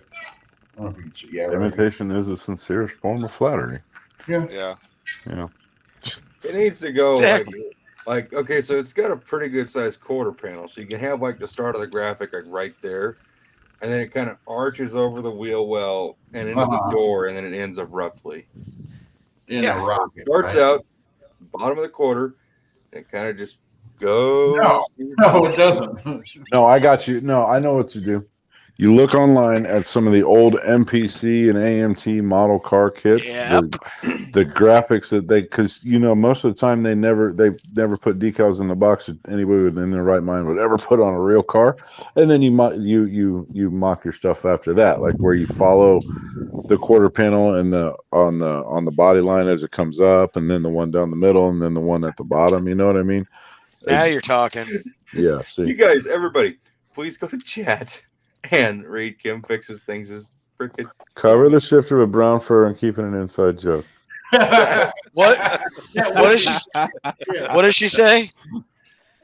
Cover the shifter with brown fur and keep it an inside joke. Oh boy. Wow. Oh, Whole new meaning to drop in the hammer, huh? yeah. Yeah. Hi, Chris. That's hilarious. Wow. 2 hands, Brian, on that shifter. 2 hands, yeah. So yeah, paranormal. Okay, ghosts are real, man. I grew up in a haunted house. I really did, legit. Like I could tell stories for days about. Like I found out that the house was actually built on a burial mound. They were talking about it. Okay. There's 2. Bedtime. Rob was too busy having an orgy with 3 other guys. Oh, okay. What are you talking about? We're at the What? campground with a bunch of dudes. No, it wasn't. You said you were staying at camper last night. That's a true statement. Well, I don't know where you came up with 3 dudes. It was 7. God damn it! No, Right. girls Jeez. gotta make money. Well, Come on now. $20 is $20. I mean, Oh, dude. That's $140. You know that's what you I was tell supposed people. to charge each. Oh my god. You ever get those douchebaggery friends that are just making stupid comments like that? Not like what you guys are saying, but they'll say something. Yeah. They'll say something just dumb, and just trying to razz you or look funny, and that's the perfect answer, Rob. $20 is $20, and they'll just shut the fuck up immediately. No, they don't, because I use that one on Jet all the time, and it's like, well, whatever, man. And he, for instance, this morning, on my way back from said camper trip, like I had to endure this homeless man scenario. Sweet. No, from Jed's twisted, evil, weird Okay. brain. Yeah, Okay, there it is. I'm not sharing anything else. And Jed, please, I swear to God, don't either. But it was just. I know I have to know. No, I'm dude. Seriously, I will drop out. No, don't. Come on. I'm just gonna say Rob's answer was Maybe off live, but I have to hear it now. Rob's I just said no. I wouldn't help the homeless man. And the scenario that you put it to. Style hot rod or race car. Dude, I knew a guy when I was younger, and it was this kid's dad, and I am not kidding. He was a nut, and he would, like the crazy looking hitchhikers, the ones that aren't like down on their luck, the ones that are probably just murdered somebody or are running from the law. This guy would fucking pick them up and fuck with them. Oh, we had this one guy where I used to live in down in the country, and I was he just used to thinking about that. walk every day, and it was like a 10-mile walk, and he'd hitchhike. But my dad fucking was gonna pick him up one day and give him a ride, and as he pulled up, the guy started going, "Pick me, Mr. Magoo, pick me!" And my dad just fucking left. Dude, Dean, I have 3 kids. 2 have had COVID, but I love Steampunk and old Road Warrior Mad Max builds. Hell yeah, dude. That's what I'd like to. I'd like to do a steampunk hot rod. I've never seen a steam. I've seen Mad Max. People do them all the time. Yeah. Never seen something steampunk. Go Google and type in steam. lose you? If somebody built that white thing, I don't know what it is, but it is, yeah, steampunk hot rod. It's just Somebody's done it. I'm not saying that. this thing. I think this thing won a Riddler award, or it won some crazy award that somebody knows. But All right, is it like an old Ford? Something like I don't know. Oh, yeah. I can't even That's tell what it awesome. is. White. yeah, Looks with like the Dr. golden Seuss through it. Yes, there it is. That Yeah. thing. Okay, that thing's That's Yeah. awesome. something. Yeah. Yeah, that's something. All right. Look. I mean, just the detail that's in it. I mean, that's art, dude. Love it or hate it, it doesn't matter. There's passion in that build, dude, and there's a You got lot. a picture of it? Somebody send me a picture of it on Facebook. We'll pull it up. All right. All you give gotta do me is a Google second. steampunk hot rod, and it's literally the first 2 pictures. Hold Yeah. on. I'll send I've it got to over. see this.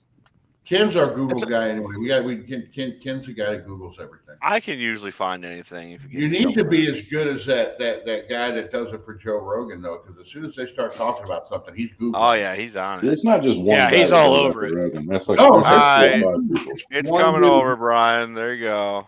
That's kind of Okay. cool. That's a lot of friggin' wow. Like I say, man, love it or hate it, there is nothing but love and passion and time and Well, see- energy and blood, sweat, and tears in that car. Oh, See, that's the whole thing about any car build. If somebody really puts time in it, even if you don't like it, and it's you just don't dog it. You just No, hey, right. it's cool. I wonder if that's a real Arden-headed flathead. You know, that's a good question. It might be. There you I'll go. have to like zoom in on it.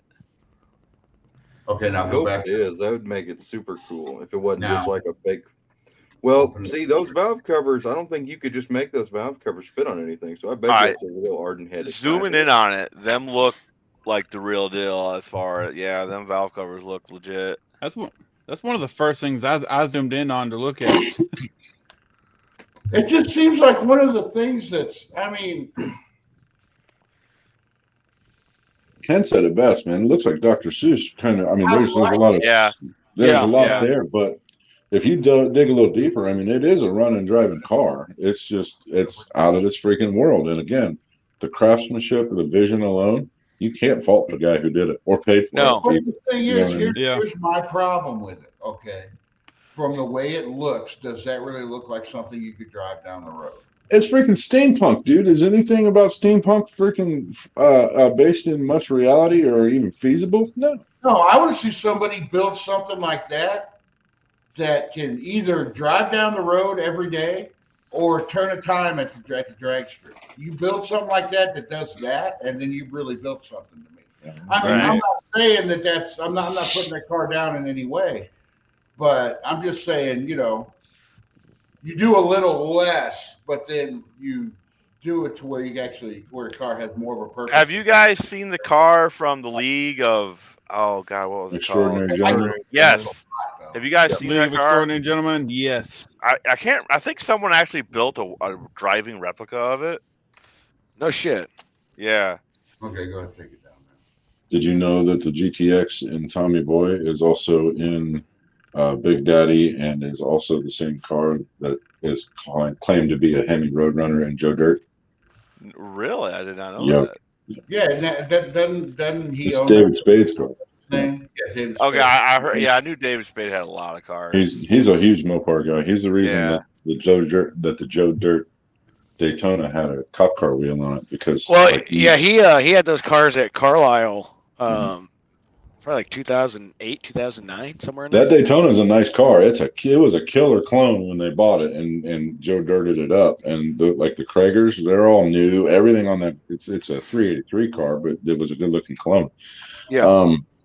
But the story goes is that, and I read it and I heard it at the show and all this shit when I actually saw it, was that it had rusty painted Kragers on it, and, Yes. and it was on all 4. And then he said it's not right, that you've got to put a steely wheel on it, and that's why it ended up with a cop car front wheel.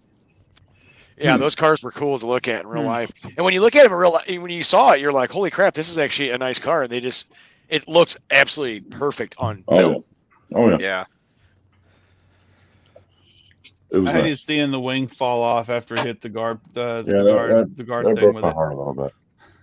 They put it back on. It's all Well, right. you know, the real wing wouldn't have broke off that easy. Yeah, because a real wing. Right. is made Okay, of- that brings up a very interesting question from me.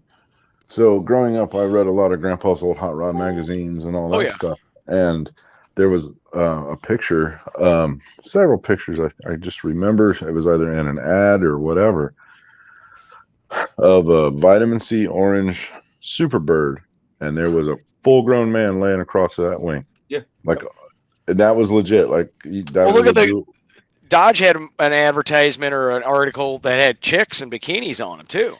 Well, those Oh, wings were made of cast. Those wings were cast aluminum, and they were bolted to the quarters. But there was also a brace that ran down to the frame rail. I've seen that brace. It just looks like Mhm. a piece of tube. Yeah. Well, see, so you also got to think about the kind of downforce that was on that wing. Yeah. So just saying in theory, if the wing was able to break off as easy as as it did in the Joe Dirt movie, it would not have survived on the banks of like NASCAR tracks. No, Yeah. it would not Right have. off. Well, damn. I've now because I was like, even as a kid, no way. Now it's like, well, maybe. So think. I don't get to touch these things for real, guys. I just get to talk about them on the phone. I still have not seen a real Daytona I've Really? seen plenty of. I've at all. seen plenty of real ones. Even a but- clone. I'll I've put seen one a together. Superbird. I've seen a Superbird, but I You have go to not Holly seen a Mo Daytona. Party, you go to Holly Mo Party, you'll see them driving around and shit. The The Mopar Superbirds are Nationals, I always super common. line them up. Superbirds I only hope- made 1,500 of them roughly, and Daytona's only made 500. The Daytona 501. Yeah. So the Daytona is actually the functional one of the two. There's a guy that was a state trooper in Illinois, really good friends with my dad, big Mopar guy, and he was buying up junkyards of shit everywhere for a long time. He had two buildings, two big ass buildings. One of them was full of parts he disassembled, and the other one was outside. There was like a Quonset hut full of cars, and then one of them was cars that he restored. And I mean, it was rare B bodies out the ass. And he, right before he retired, he got done doing a Daytona. He had a Superbird, but he sold it. He ended up selling out pretty much everything, but he had just legit everything. And you know what his first hot rod was, Jed? That he What? got that was cool? He actually got one of the FBI cars when he was Oh. first became a state cop. It was a GNX. A real, Damn. not a Grand National, the GNX. Hmm. So as a kid, always hearing the stories about my dad, as a little kid, into hot rods, the young cop guy with him was this gearhead, and he had like everything. That's why he lived in an apartment and literally just spent his money on doing all that. It was pretty neat. Jesus Christ. People are So- chopping up all kinds of cars today. And I'm pretty sure, Jed, I don't know if I talked to you about it or not, but the marker light turn signal stuff in the Daytonas are actually from a Valiant, I believe. I'm not familiar. I'd have to ask Tom. Hmm. I was gonna say I'm gonna have my buddy Dan send me the photos. So, Brian, the last time we were at Roseman's, how blown away we were by his house. Yeah. Well, we didn't ever go to either of the lake houses on the lake he owns, Oh, and the showrooms that are there. Like I know the man's got a lot of cars. I didn't know he had that many wing cars. Really? I didn't know he had any wing cars. Well, he actually just traded a Daytona clone off to get an A12 so he could trade for the Hemi Cuda. Damn. Hmm. I like what he's going to do with that Hemi Cuda, though. I tell you what's Yeah. amazing about that is if you look how few, like 1900 and some of the Superbird, 501, 504, whatever the number is on the Daytona, they weren't popular. And obviously people got them and trashed them and whatever, but it's amazing. So many of those are still around. Yeah. So, well, thank God for the aftermarket and the parts cars for that one, man. I mean, Oh, yeah. that's the thing. Like a few years ago, one of the last times I went to the Mopar Nationals out here, there was a barn find Daytona that a Was it magazine. red? No, I don't. This thing was green. I was trashed too. But this magazine got it run. I can't remember if it was Mopar Collector Guide or Mopar Action, Mopar Muscle. Somebody knows. I think I've And seen then- that one. And then there was also a barn find trash Superbird, and another magazine had gotten it, and both these cars were at the event at the same time, and they got them running and running and driving, and they looked terrible. Like the nose on the Daytona was just absolutely crunched, and they both had Trashed. they both had I've seen that all one. they both had everything going for them that made them a wing car. They were just beyond. It wasn't patina. It was just neglect, and they ended up putting those cars in the burnout contest, and they put those cars up against each other as a grudge match. It was really kind of cool, and that was the neatest thing for me, was to see them in that natural raw state. Because I've seen I mean, I lived 20 minutes from Mopar Mecca for good 15 years. The Mopar Nationals was it, man. Yeah. And I grew up in the town that Bryce Road was on, Oh, and yeah. I watched the rise and the fall of all of that, and my mom was the champion at the track it was held at. I was familiar with the event, and it was nothing to see.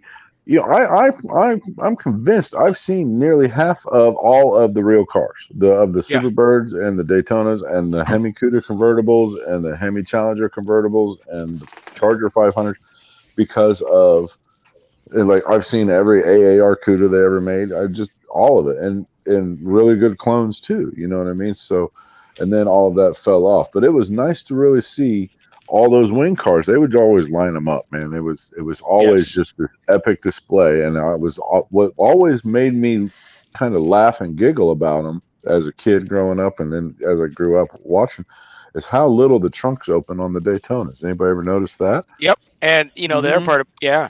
And a lot of people, obviously there's a lot of piss poor clones by a lot of piss poor people. And I love when you would see a clone, 10, 15 years ago, and it's got the regular Daytona back, or the regular Charger back glass, Oh yeah, not the Charger 500.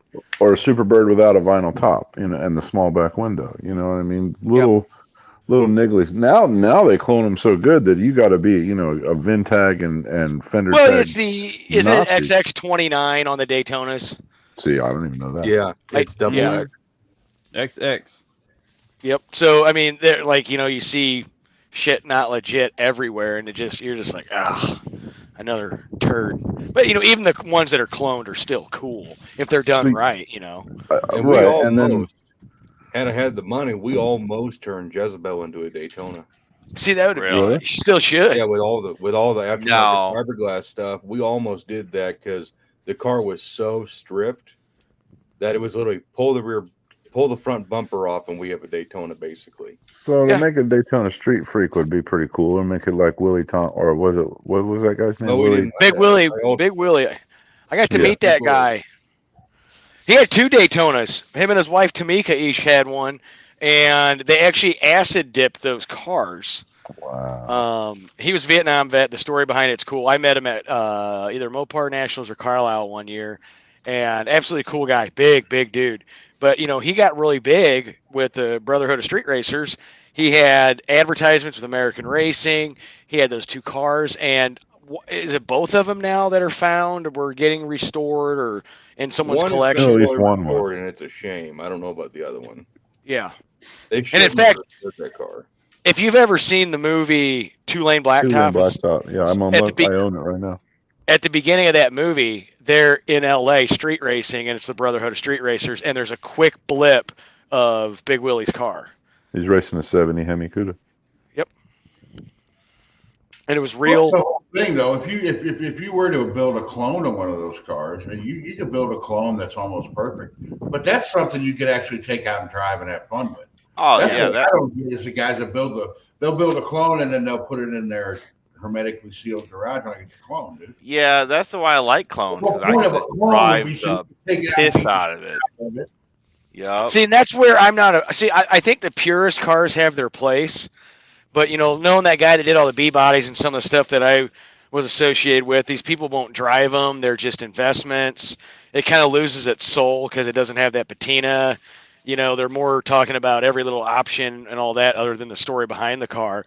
But when you see someone actually driving these, I mean, look at that. I don't know how long it's been, but look at that guy that had the white Superbird that was using it as a flag car at a dirt track. Yeah. Yeah.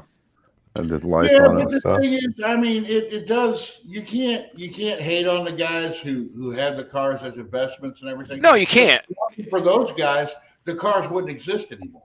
They just flat out wouldn't Right, right. exist anymore, you know? No, I'm not dissing it. I'm just saying everything's got their place, you know. Yeah. Well, and the other argument, I've heard this from several people.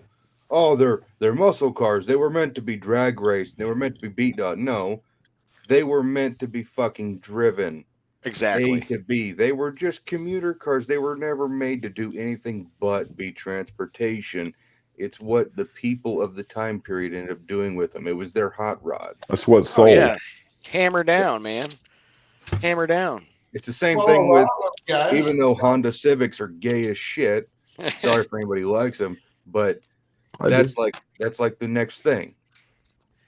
I mean, it's whatever someone. That's what this generation. That's what most of the current generation finds appealing. That ain't what the current generation is doing car wise. That was like 10 years ago. I think the current generation. Hondas were like 10 years ago, like big. The newer muscle, you know. I think as long as there's people like us that are still young-ish, and if we get our kids involved more, I think it'll still somewhat survive. It just really just. And if I'm going to offend anybody, honestly, on this one, I don't give a fuck because I don't really like offending people. But the EV shit needs to stop. It has its place. Get it out of this whole mindset of performance. I don't fucking care how quick it is off this, off that. Yeah, I don't care. I don't care. I'm The whole with ya. EV was originally designed as an alternative fuel vehicle, inner city, this, that, and the other. And now they're like, oh, we're going to do an EV this, an EV that. Well, Yeah. suck my crank. I don't care. It's not interesting watching an electric vehicle go fast. No, it's not. But there was, and I'm not. I've seen enough EV stuff. Like there's this really crazy build on a 73 or 2 or I don't know. It was fuselage late Roadrunner satellite situation GTX maybe. I don't know. Shoot myself. Dude, they put the whole Tesla subframe in the back of it, man. It was horrible. Now, with that said, I just read an article, and I guess this truck was at SEMA, but there was The a F100. I don't know if it was an F100. It was a hydrogen converted, freaking like this dude was running hydrogen, running an LS3 on hydrogen. Well, see, that's cool. Yeah, it's still internally combustion and all that, whatever. But you know, the whole EV thing. It's like, come on, you know, like we did have coming is all that comes, and it's going to be more than E85. You're going to see some dudes going back to propane and freaking kerosene and natural gas. What my dream is to have this car and have an electric ramp truck that I can load this car up on, tell it go to the racetrack, and I'm going to take a nap. And when I wake up, I'm at the racetrack and unload and just go. Well, here's the I don't mind an electric car that'll drive me to work. Oh hell yeah!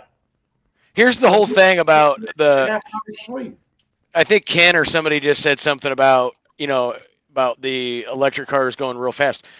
You know, us as kids, we had that. They were called remote control cars and slot cars. Yeah. And yeah, they can be fast as shit. Okay, but you're still not going to get the excitement. Exactly. That rumble. Look what you've got sitting in your garage right now, Jeff. Yeah. Do you think any kid is going to want to see a Tesla run down the strip at 9 seconds, or see that just sit there and cackle? You know. Yeah. There you go.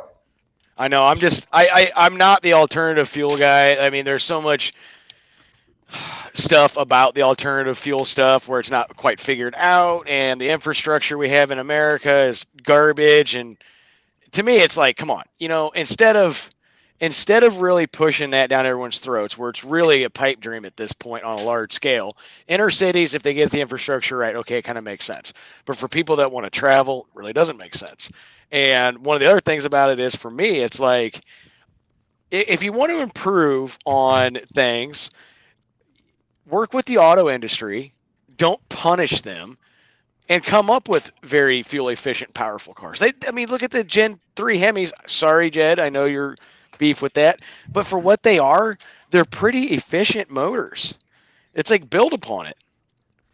Well, and Speaking of fuel I'm sorry, efficiency, I don't care how anybody feels about the new Hemis. It's still better than an electric fucking piece of shit. Oh, I get it. speaking You of know? fuel efficiency, does anybody here watch Thunderhead 289? No, I've heard the No. channel. I've seen a couple of videos. I know He Luke. has fitted a lawnmower carb onto his 302. Don't tell Tony. Whoa, now, come on. Yeah, Tony throws a fit about that, but Yeah, he said He that got one it of the running. videos- He runs down the interstate 70, 80 miles an hour. The video he I saw uploaded that. recently, he did But- a miles per gallon test on it. He ran the numbers and he was doing 40 something miles to the gallon. So I get that, but then there's the whole debate on how much horsepower does it take to maintain speed and all that, with the different transmissions. So it's kind of one of those things to me. It's like, is it really that efficient, or do you go with the mindset of, I have a 538 cubic inch Chrysler motor that's fuel injected. Sorry, Jed, and it's got this, that, and the other.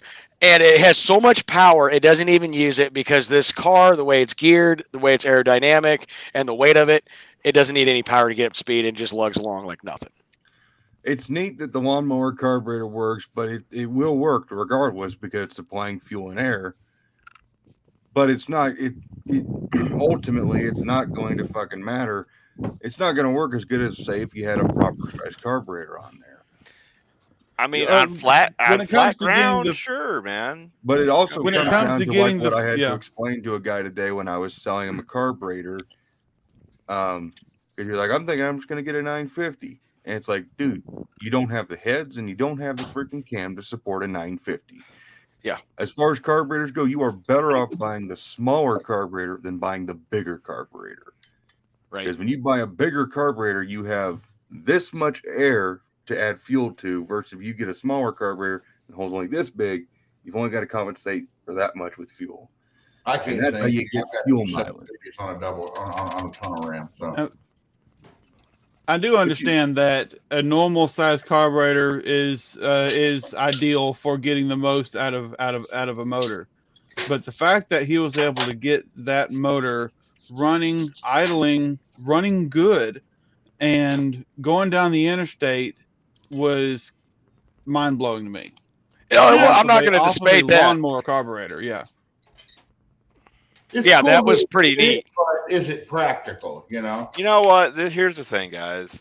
Like, Tony has been ripping on this for ages. Everybody keeps telling him to test it himself.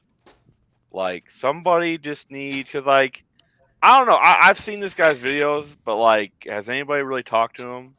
No. You know? I've talked to Luke a little bit, and he's smart. I don't know. I mean, because, like, if he was in here with us and, we could, like, pick his brain on it. He could tell us what he really thinks, but we're just kind of, like, spitting out into the wind here. my No. thing is you could probably achieve the same thing with an old, because if people don't remember, the Chevy Sprint was a 3-cylinder engine, a little bitty fucking car. Yeah. And that thing got great gas mileage. It got you to work and back every day. If that's what you want, okay. But that's kind of not what we're into. Just like the electric car thing. The electric car thing is okay. I'll drive an electric car back and forth to work every day. Yeah. Yeah, I But- would too. I spend time with it like I spend on this. Am I going to, put my heart and soul into this and be like, oh, okay, I get 40 miles a gallon? It's like, no. Okay, I gotta say this. I'm not gonna say his name, but he's watching, and his text to me was, "OMG, it truly is mind blowing. What the fuck? It's just a carb that mixes gas and air." It's a good point. It doesn't matter what, if it's a carburetor, it's a carburetor. No offense, William. I don't want to sound like I'm picking on you, but No, you're fine. I mean, a carburetor is a carburetor. You can throw a Mikuni carburetor on a freaking V8 engine and it will still work because it's doing the same job. It's just doing it on a very small scale. Right. Just like you can actually run an engine by just dumping gas right down the intake. Yeah. I know. I had a Buick Nailhead that didn't have an intake manifold on it, and we dumped gas right down the runners, and it fired right up. So No, you're exactly right. That's what it kind of comes down to. Yeah. It is legitimately Well, yeah. What's the first thing people do when they try to start an old fucking car that's been sitting? You squirt gas through the carburetor. That's going straight into the runners. You know, the carburetor itself isn't working then. You pray first thing, actually. Yeah, you pray it's not. I mean, shit, if you Pray it's really gonna want work. to, you can sit there with a can of fucking brake clean, as long as it's the flammable kind, and shoot that and run the fucking car down the road. I mean, it'd be hard to do, but you can still do it. We should You do can that, hook up Brian. a hose to where you're just sitting inside the car going like this. If you want to go faster, you give it more brake clean. Nah, We I could mean, do you just fill I'm up gonna your windshield washer reservoir and you put the hose into the carb. You know, just. That could be, I mean, it's a carburetor. It's going to do what a carburetor does, no matter what size it is. All right, everybody got quiet. I'm just contemplating things. Nothing on that. I'm just doing something else. Jeff's Gross. got looking at his cool shit. Well, I So- got my Schumacher torque strap installed today. Oh Hey, yeah, nice. I saw pictures of that. Now that's a Pretty new cool. one they're making now. They are available now. It Nice. still doesn't look as cool as a piece of logging chain between the frame and the engine. Your chain And there is place. And There is that piece of it too. the instruction kit, the instructions that came with it says that it fits basically everything, every single car Chrysler made, pretty much. Oh, okay. Well, that's fucking slick. Pretty much. Hey, Jed. Yeah. I mean, it says it fits a 67 to 72 A body, 63 to 72 B body, 70 to 74 E body, 73 and plus A, B, E, C, F, M, and J body. Yeah, Damn. that's pretty much everything you're going to deal with. Pretty much everything. What do Gen 2 Hemis do for fuel mileage with an overdrive? Who are you asking? You. Oh, I don't know. I don't have one with an overdrive. All right. Well, without an overdrive. I don't know. I never figured it out. I'll say Like- this: any engine, it all Miles depends per on- gallon, right? That's all that matters. I remember No, reading an no, article. no. In all reality, any engine can get good fuel mileage. It's all about volumetric efficiency. How efficient is the engine? How well tuned is your carburetor? It doesn't matter if it's a Hemi or a wedge or any of the stuff. It's all about how well suited everything is set up and how well tuned your carburetor is. And so, like on my Javelin, I had it tuned up doing 15 miles a gallon. And my Satellite, before I stopped driving it and the wiring harness kept trying to burn up, it was getting 13 or 14 with the 6-pack. So And that's with a regular old 727 and 355 gears. And that's highway driving and in-town stuff. So these old cars don't have to get bad mileage. You just have to be willing to take the time to work on it. Well, and to that end, Judd, is anything that can be done in the name of performance gains and high performance gains can also be done in the name of fuel economy. I mean, Yeah. you know, Yes. it's just in what you it's just in what direction you intend to go with it. You know what I mean? And we've talked. It's not hard to do. It's not. It's everybody wants to go to the high full tilt race end, but you can absolutely take a 426 Hemi or a 440 or a 318 or a 429 Cobra Jet and make the thing just absolutely sip fuel. But it requires you to have a little sense about yourself and how you drive it mostly, but especially if it's a big, wild, awesome, crazy motor, because going back to your point earlier, Jed, they were just supposed to be transportation. That's Boss what they Nut- were. Yeah, 429 cars and 440 cars and all of it. It was just supposed to be a car. And they put all that stuff in it because that's what people would buy, because that's what people wanted, because of the racing, because of the sexiness of it all, and the lifestyle. And yeah, a lot of people got killed doing it because they were entirely too much car for the time. All right. I remember reading an article. From late 1967 on the 70 Hemi Cuda, and it was a 4-speed car, 410 gears, and they talked about option, and they were driving in and out of the city and all that fun shit and highway, and they were like bragging, you know, for a 426 Hemi, 2 4 barrels, premium fuel, 4-speed, 410 gears that it got like 7 or 8 in the city and like 10 and 11 on the highway. Well, I got a buddy of mine, Lee Hancock, 70 Charger, 426 Hemi factory, 4-speed, 323 gears, and we tweaked it and got 18 out of it, and it See? wasn't hard to do. No I'm shit. glad you're here. I'm It glad was you're here, not John. Good. Hell yeah. That's very Factory decent. Carter carburetors. If I'm glad you anybody came. can explain John, where this, you been? yeah, right. Where you been, dude? What's that? You. Oh, Where you fucking been? We've been busting my missing you. ass on I garbage.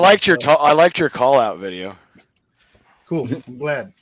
Oh no, I haven't got to tell you. I've said it in here and I've said it to other people. That video you did with the alternator shut off switch, that's fucking amazing. I love that video. Yeah, well, and Tall John, you popped in right when we were. There's nobody that knows how to conserve fuel and maximize performance like a circle track guy. Yeah. Well, you You know better what I know mean? what you're That's a doing good if you point. want it to run. That's for sure. Yeah. The thing is, like, the Hemi was not intended ever to be economy. No. So it's got them big fat ports in it, and it's got a fairly aggressive camshaft. And so the air fuel mixture is lazy at a low speed. But Yes. if you got your timing put where it belongs and you got your carburetor set up right, it's really more about the off idle, the transfer than anything. But you get that stuff squared away and the motor just about any engine will do good. I've gotten 440s to do 20 miles a gallon before. and if that's I did a also the other thing. 426 wedge, it'd probably do better than that. That's the other thing, like the Hemi is really, I mean, you look at big block Chevys, they were never meant to be always just a race engine. They were in both.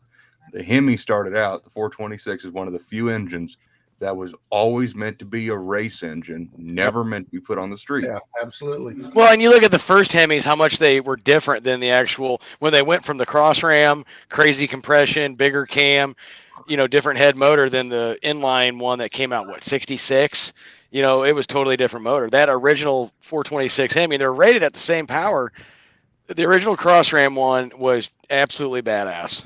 Well, the original ones were race with 12.5 to 1 compression. Yes. Yeah, and they rated them at 425 because let's put it this way, plain and simply, NHRA is fucking stupid.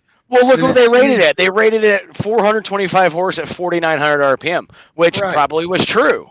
But it was they were more than that by a long shot. well. But look at what it made on the upper end, past the 4,900 RPMs. Yeah, it's that's true. But the street Hemis made that same exact power with 10.25 to 1 compression. with a different intake setup, different cam, intake, less and compression.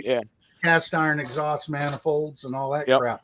But the 1964 426 Hemis are, for the most part, identical to the 71s in the last year installed on the street, except for obviously camming, pistons. There were cylinder head changes, Yep. but those were related more to putting options on the engine than it was port design or anything else. And Right. the later ones actually flowed better than the 64s as they figured things out. But those engines were just like what you said, Jed. Those engines were intended to do nothing but make Fords and Chevrolets look like junk, and they still are doing that today. Yeah. Well, look at the Boss 429. It was never a good street motor, never a really good drag motor. It was built for NASCAR. It sustained extremely high RPMs. Well, let me throw something out there too, as far as the Boss 429.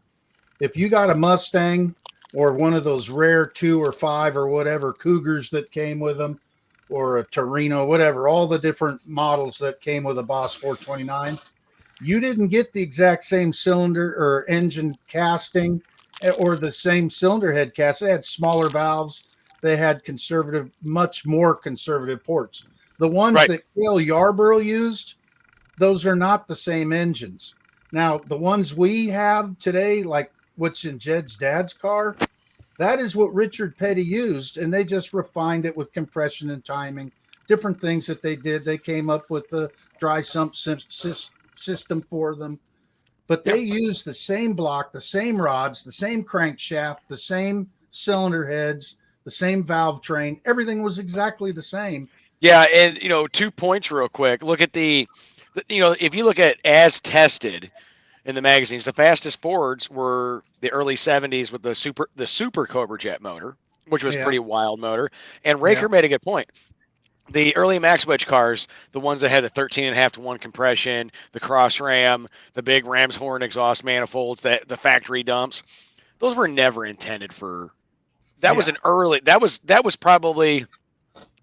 What would you say? Probably one of the first muscle motors intended just for the street. Now the blocks were already being used for something else, but I would love to have a Max Wedge motor. Yeah. Well, Max wedges are the exact same problem as the 426 Hemi. Big, lazy ports. Yeah. And when the engine gets winging up to 3,000, 4,000 RPMs, while it's still developing more and more power, all the wedge motors are starting to shut down. Yep. And anybody that tells these stories, I get so sick of this. I know Jed does too. Yeah. Anybody wants to talk about a 440 6-packer or a 440 Magnum engine out accelerating a 426 Hemi? Well, I'm sorry. I guess that's possible if the guy driving it's a donkey. Yeah. Well, if you look at the as tested cars back in the day, the A12s ran the best times. But you got to look track condition, tires, who was driving. Ronnie Sox had a video back in the day where he takes a handful of people off the streets and they have a bunch of cars and they were running them all. And it was the 67 GTX, and it's a Hemi 4-speed. And it's all the same, and it's nobody that doesn't know anything. Somebody has a little bit of experience, somebody has a lot, and then there's Ronnie Sox, right? Well, obviously the times were much different. Now, they did the same thing with Bobby Isaacs. And, he was NASCAR, and he was out drag racing the people off the street. Same exact car. But even then, a 440 with a set of 323s probably has a pretty good chance of taking a Hemi on in the quarter mile. But as soon as you go to 355s, that 440 starts going, I don't know if I can hang. And when you get up to 370s and then the 390s, the Hemi stomped the hell out of the 440. And it's also a 426, not a 440. And the king of power is usually cubic inches. Anybody wants to tell me that the cubic inches doesn't matter? I get sick of that. I heard a video recently, it's an older video, and talk about the myth of cubic inches. Like, what the hell? It's definitely not a myth. There's the technological advances. You can get so much power out of small cubes. That's true. We had this but if you're on before, remember, Ken? But if you're on a budget, put anything you want on a 350, 327, 273. I don't care. Make it beat a 426 Hemi and do the same thing to the Hemi, and you just lost. Yeah, you were right. Yep. I remember we had this talk. Yep. But I suppose some of that comes from you had all these motors in the 80s from Cadillac. You had the 500 cubic inch Cadillac that made dick for horsepower, and it's all torque. I guess it confuses certain people. I don't understand why, right? Well, yeah. Those Cadillac motors weren't made to be race motors. Right, but they're huge. Is my point, right? Moving like a normal car, Yeah. I wanted to touch on this before we get too far away. But John, you were talking about massive ports and stuff. So I had touched on this a little bit earlier about carburetor size is always going smaller than bigger is always the better choice. Well, a friend of mine, I'm not going to name him. He knows who he is if he's in here. No offense to you, but he did give me a slight migraine today because he's got a 440. He's going to put in the car, and people in here will know who it is. But as it turns out, his engine has max wedge ports. This 440. Someone's ported the heads. They've done a beautiful job bulb blending. It's a beautiful set of heads. 214 intakes, 181 exhausts. But the cam, I was like, dude, that cam is big. It's he doesn't know the duration numbers on it, but it's only 540 lift. And it's holy cow. And it's holy crap. That's going to be lazy. And he was talking about carburetor sizes before I knew his max wedge ports. Seeing the balance job and all the work done to the bottom end of this engine and going off that cam, thinking maybe a standard port, that'd be a killer combo. And I was thinking, An 850 would be right at home, especially gives you room to grow if you want to. But now I see Max Wedge Porch with that cam. It's just like, and he was like thinking, well, I can't find an 850 anywhere, so I'm thinking I might just go to a 950. And it's like, oh, that's the fucking thing I try to teach people. You can get so much better out of a smaller carburetor. You get better throttle response, you get better mileage, and you're not throwing just a metric shitload of fuel at an engine to try and compensate. Real quick, Yeah. Jed, Raker said something about the Hemi shining on the top end. I watch a absolute shitload of old vintage racing footage. And out on YouTube, if you go, you can find the 68 and 69 U.S. Nationals, right? Oh, no, great. hang I've on, watched that hang a on, Jeff, 100 I'm times. sorry. Daniel, I will come to your house and I'll kick you square in the fucking balls. I am not wrong about fucking carburetors. This is one thing I fucking know. And I get tired of trying to explain this to people and they have no idea what they're talking about. It's always better to go with a smaller carburetor than a bigger carburetor. Okay, so you know why that Before more that- prevalent, like that idea of bigger carburetor, like that's what I should go to. The reason it's getting more and more prevalent is because people in the fuel injection world, they just get the biggest fucking throttle body possible. Well, no, they And all it doesn't flow make any 1,000 difference. CFM. It doesn't make a whole lot of difference on the engine. Like the engine will still run just fine, right? Yep. So, but you can't do that with a carb, right? So that, I guess maybe that's probably why people don't get it. I've seen So people dyno test 250 inline 6 cylinders with 1150 dominators on them, and they ran. And they made power. They didn't make good power because it's a 250 inline 6. Right. When they put the smaller carburetor on it, the engine's torque jumped through the roof, and they lost maybe 3 horsepower on the whole It's deal. all about, it's just like any part of the engine, your cam, your heads, your header size, it's all a package. And the carburetor is the top. That is the final piece of the package that has to be matched. You can put a 650 on a 500 and put it on a 605 cubic inch Hemi from Indy. And you can also put a 1350 Dominator. Yeah. And which one's going to work better? Well, one will probably build you a little bit more top end, but the other one's going to give you a whole hell of a lot more street ability. Of course, two completely different spectrums here, but the carburetor has to be sized to the engine. You can't just think, I go bigger carburetor, I go faster. Right. Yeah. Well, whatever the engine's going to take in is what's going to go through the carburetor. Yeah. And if you make it too big, it's lazy airspeed there, and it doesn't mix fuel well. Yeah. Real Then you quick. wind up overcomplicating the jets. You get so much extra fuel to try and compensate. Real Okay, quick before I hop off here, I'll still listen, but I got to take care of some shit inside with my son and his crazy ass friends. But Raker made a good point on the Hemi on the top end. If you watch that 68 and 69 U.S. Nationals, Ronnie Sox, Dick Landy, all those guys are losing right out of the hole to the Mustangs and Camaros. And I mean, literally, but as soon as it's a third, maybe half track, they are blown right by everybody. They're not losing to them, man. They staggered their starts. Watch that video again. Some of them are staggered, yes, but some even the heads up ones, the Hemis are losing out of the hole. And I'm a huge Mopar guy, but that top end on them, they are just buzzing by them. Oh, that too. The other thing, I hate the myth of Hemis have no bottom end power. I'm sorry, the guys who say that have never driven a Hemi car, at least a well-tuned Hemi car. Right. They've only ever seen an episode of Engine Masters. I can tell you right now, Dad remembers what his 440 was like in a 69 Charger when he street raced. And he just brought it up today. That car, it had a built 440 back in the day. And he doesn't know what was done to it. It was just hotter than shit. Nothing in this area would touch his car. And it would squall the tires off the line. It didn't have that kind of torque. For whatever reason. Dad's Hemi, that thing roasts tires just from a standstill. No power brake, no nothing. You just mat it, and it just freaking lights them up. Hemis have an incredible amount of torque down low. Is it as much as a 440? No, because the port is this fucking big, whereas a 440 port's like this big. Mm-hmm. But saying a Hemi has nothing down low is absolutely silly. And by the way, Daniel, as far as CFM goes on a carburetor, you go ahead, go get yourself a free. Just take your carburetor off and put a 5-gallon bucket over your engine, and that's the maximum amount of air you can throw at your engine. Tell me how well that works.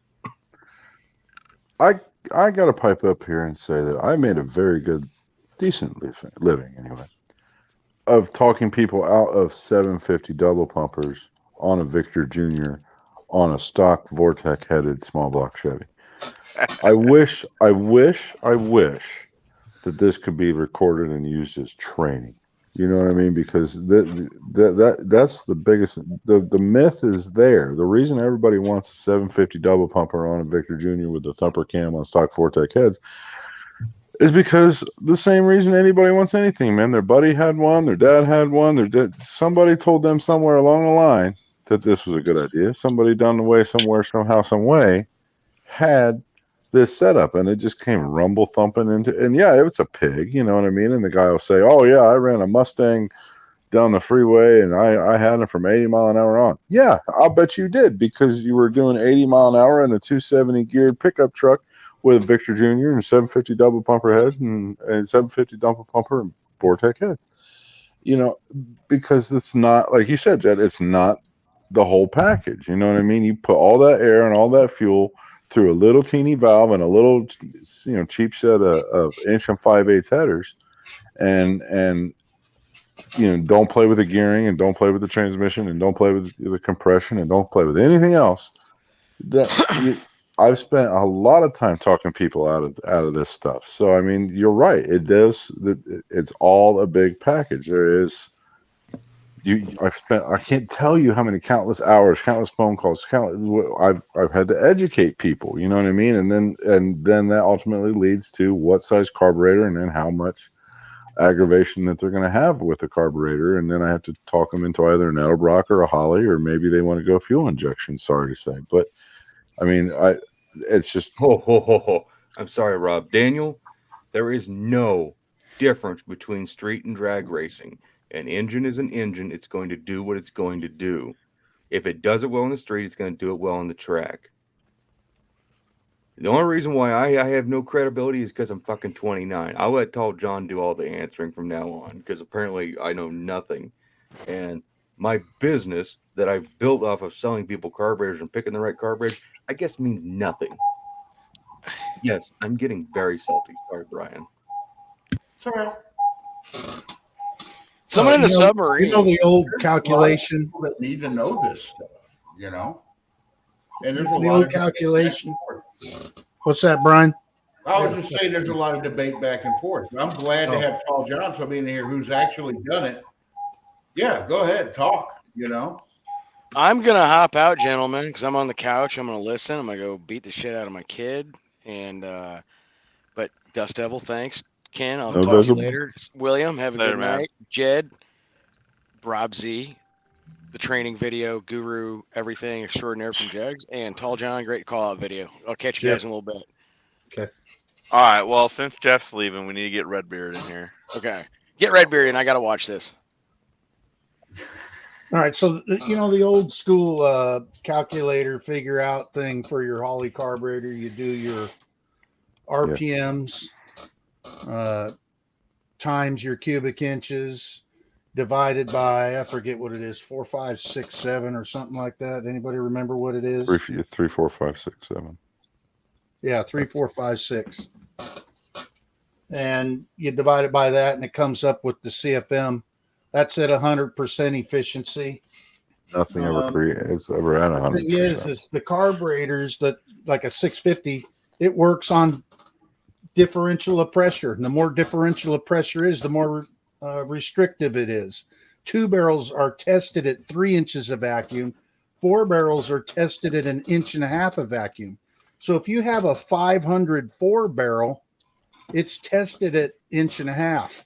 If you have a 502 barrel, it's tested at 3 inches. There's no doubt if you put a 504 barrel on your car and pull that engine up to 3 inches, more air than 500 CFM is going through it. So here's a mystery that I know Jed's going to think is funny.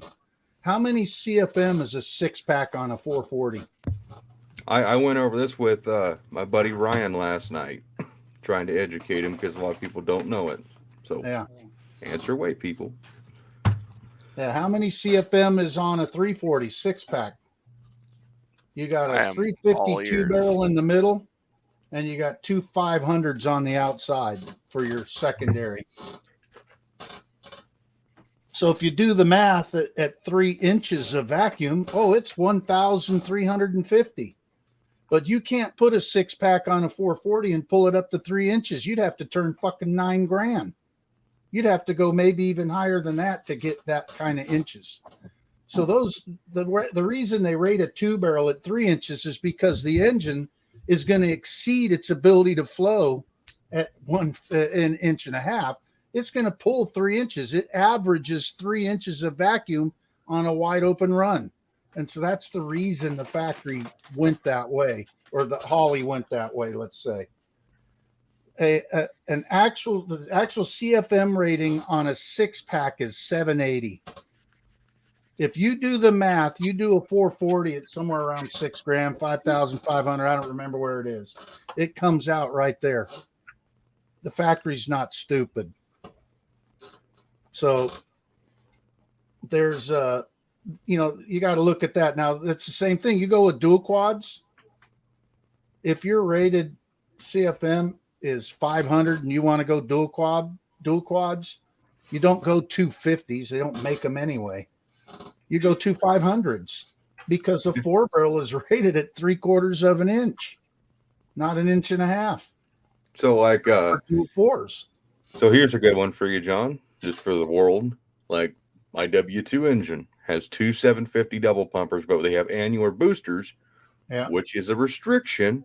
So they're more like 720, 730,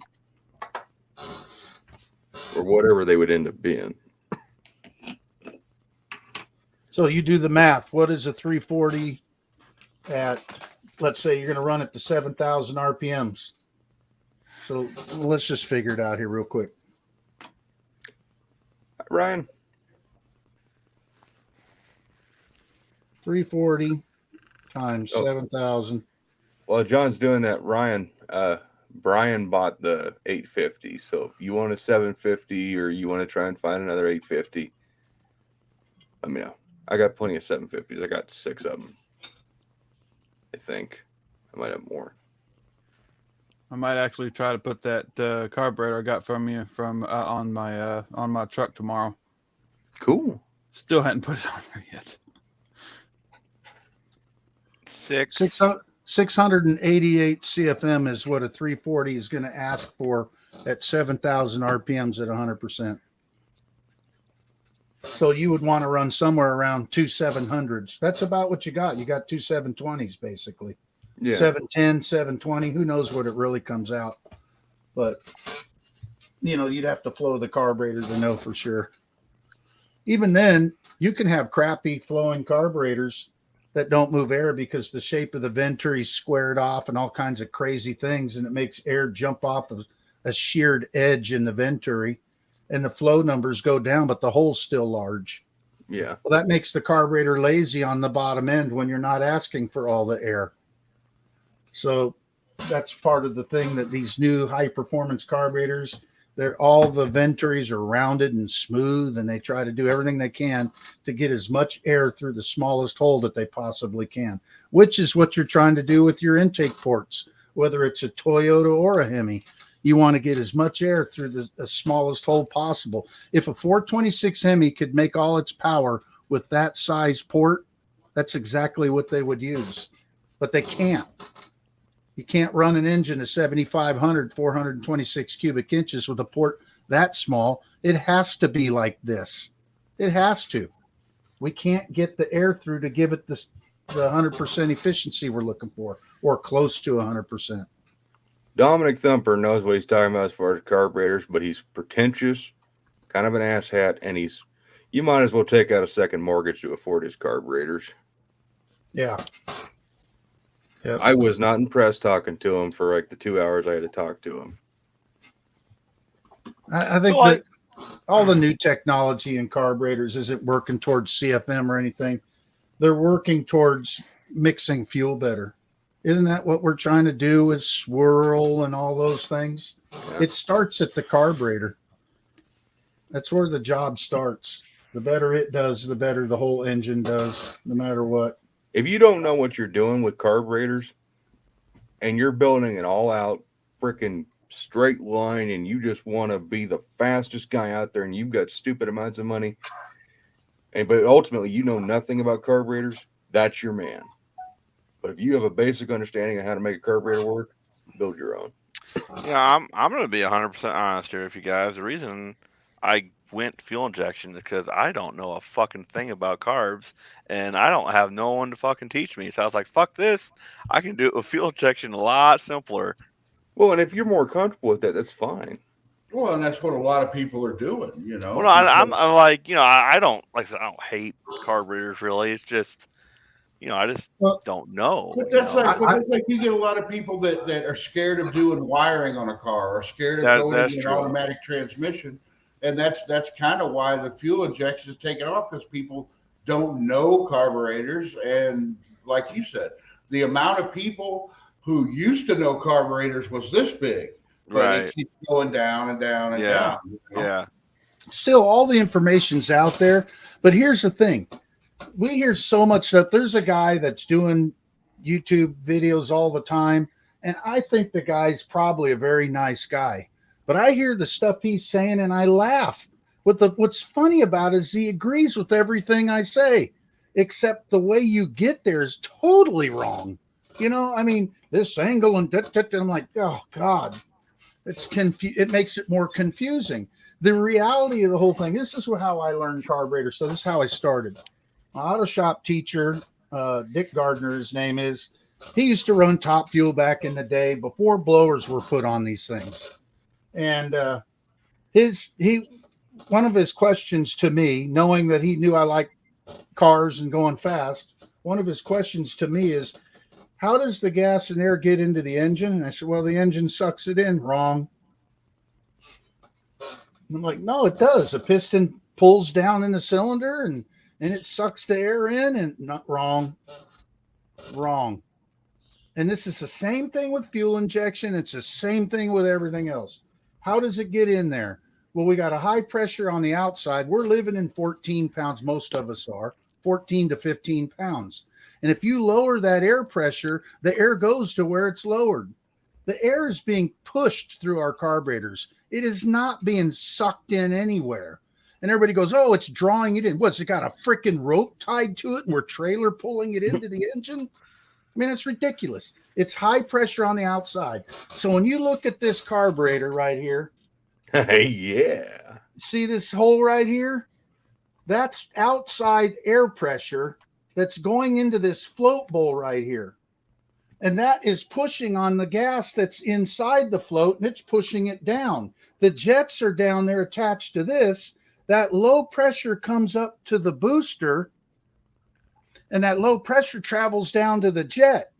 Well, we're not pushing or sucking fuel in. The high pressure that's coming through this vent the air wants to go into the engine. The fuel is in the way. So it's pushing the fuel through the jet and dropping it off into our nozzles. If you get that through your head, the carburetor's as simple as taking a piss. It's that simple. That's why you have all the little circuits in there are all related to high pressure, low pressure, and all your air bleeds. There's full air pressure there. At the bottom of the air bleed, there's full low pressure there. So the air is pushing through the air bleed and finding your emulsification holes and getting its way in there and changing the jetting as the engine RPMs change. That's another subject. But if you think about it, you'll figure it out. So is that why you have to tune carburetors different and everything different at different elevations and stuff? Yeah. The outside, elevation, your outside pressure is different right at sea level than it is like up in the mountains. In the mountains, it doesn't push as hard. But also in the mountains, there's not as much oxygen either, because the higher we get, the more the air spreads out. So there's less oxygen also. Also, when you got a colder temperature, the air shrinks. And when it shrinks, we're putting more oxygen into the engine. We've got to compensate. We still want the same mixture going in. So we have to compensate. In any case, if you look at every hole in your carburetor, I don't care if it's a freaking weed eater. I don't care if it's a lawnmower. I don't give a crap what it is. If it's a carburetor, high pressure, low pressure, find out where the high pressure is and find out where the low pressure is. And by the way, we make the low pressure, which really is what makes the high pressure move. It's not, let me do one more quickie thing about high pressure, low pressure. If I'm wrong about this and the engine's not developing low pressure and the outside air is pushing its way in, go look at your air compressor you got sitting in your garage. You mean to tell me that I hit the air nozzle, which could blow an air bubble into my skin if I'm a dumb shit, right? I hit that air nozzle and the outside atmosphere is sucking the air out of that hose, right? It's just sucking it out of there. Well, then why aren't we getting sucked into the hose? You know, what's going on here? Mhm. So just get that in your head. Now, fuel injection. It's got a fuel pump pushing between 10 or 15 pounds on a throttle body injected system. 40, I've seen as high as 70 pounds. And But what it's do we still gotta do? suck the air What do we in. do? We electronically open a little valve and it goes spit and it shoots the fuel into the airstream as the low pressure's down below and the high pressure's pushing it through. And what's in the way? The fuel you just injected in there, and there it goes. Mhm. And we sample it. Now, here's one of the reasons why, by the way, your fuel injection isn't superior. If we go to the racetrack and I tune my car, and I don't have the thing here. I wish I did. It's out in the truck. When I get my car tuned, I got a little button that I hit on a little box. It's about that long. It's a little deal. It measures temperature, humidity, and air pressure.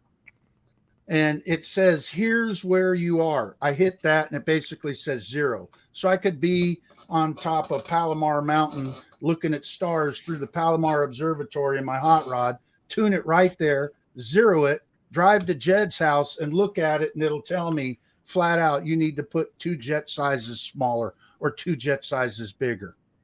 And you stay right on top. So when I get to the racetrack, I don't have to dick around with reading spark plugs and all that. I can go straight to the jets, put them in there, run down the track, and the ultimate is pull that spark plug out. So if you want to do fuel injection, you better learn about spark plugs, tuner. You better learn it. If you don't know what's going on, you don't know how to read a spark plug, you're spinning your frickin' wheels on your fuel injections. Here's the part why a carburetor is more superior. You have to read a plug. We don't have an O2 sensor sitting there. We could put one in, right?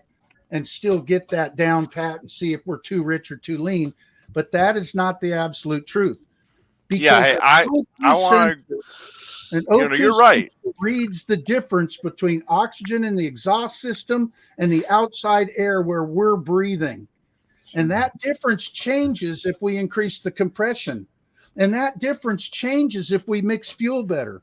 If you take the booster nozzles that Jed has on his 750s, it's doing a way better job mixing fuel, which means it clings on to more oxygen, which means it depletes more oxygen. So it comes out and the O2 sensor goes, holy shit, this thing is rich because there's so little oxygen.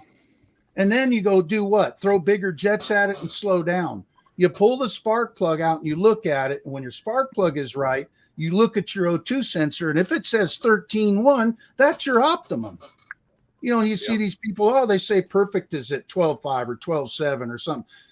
No, your perfect is what you're doing with your fuel. And if you're doing a fuel injection system and it's made for big cubic inches and high RPMs, it's got a giant nozzle in it and its low speed mix sucks ass.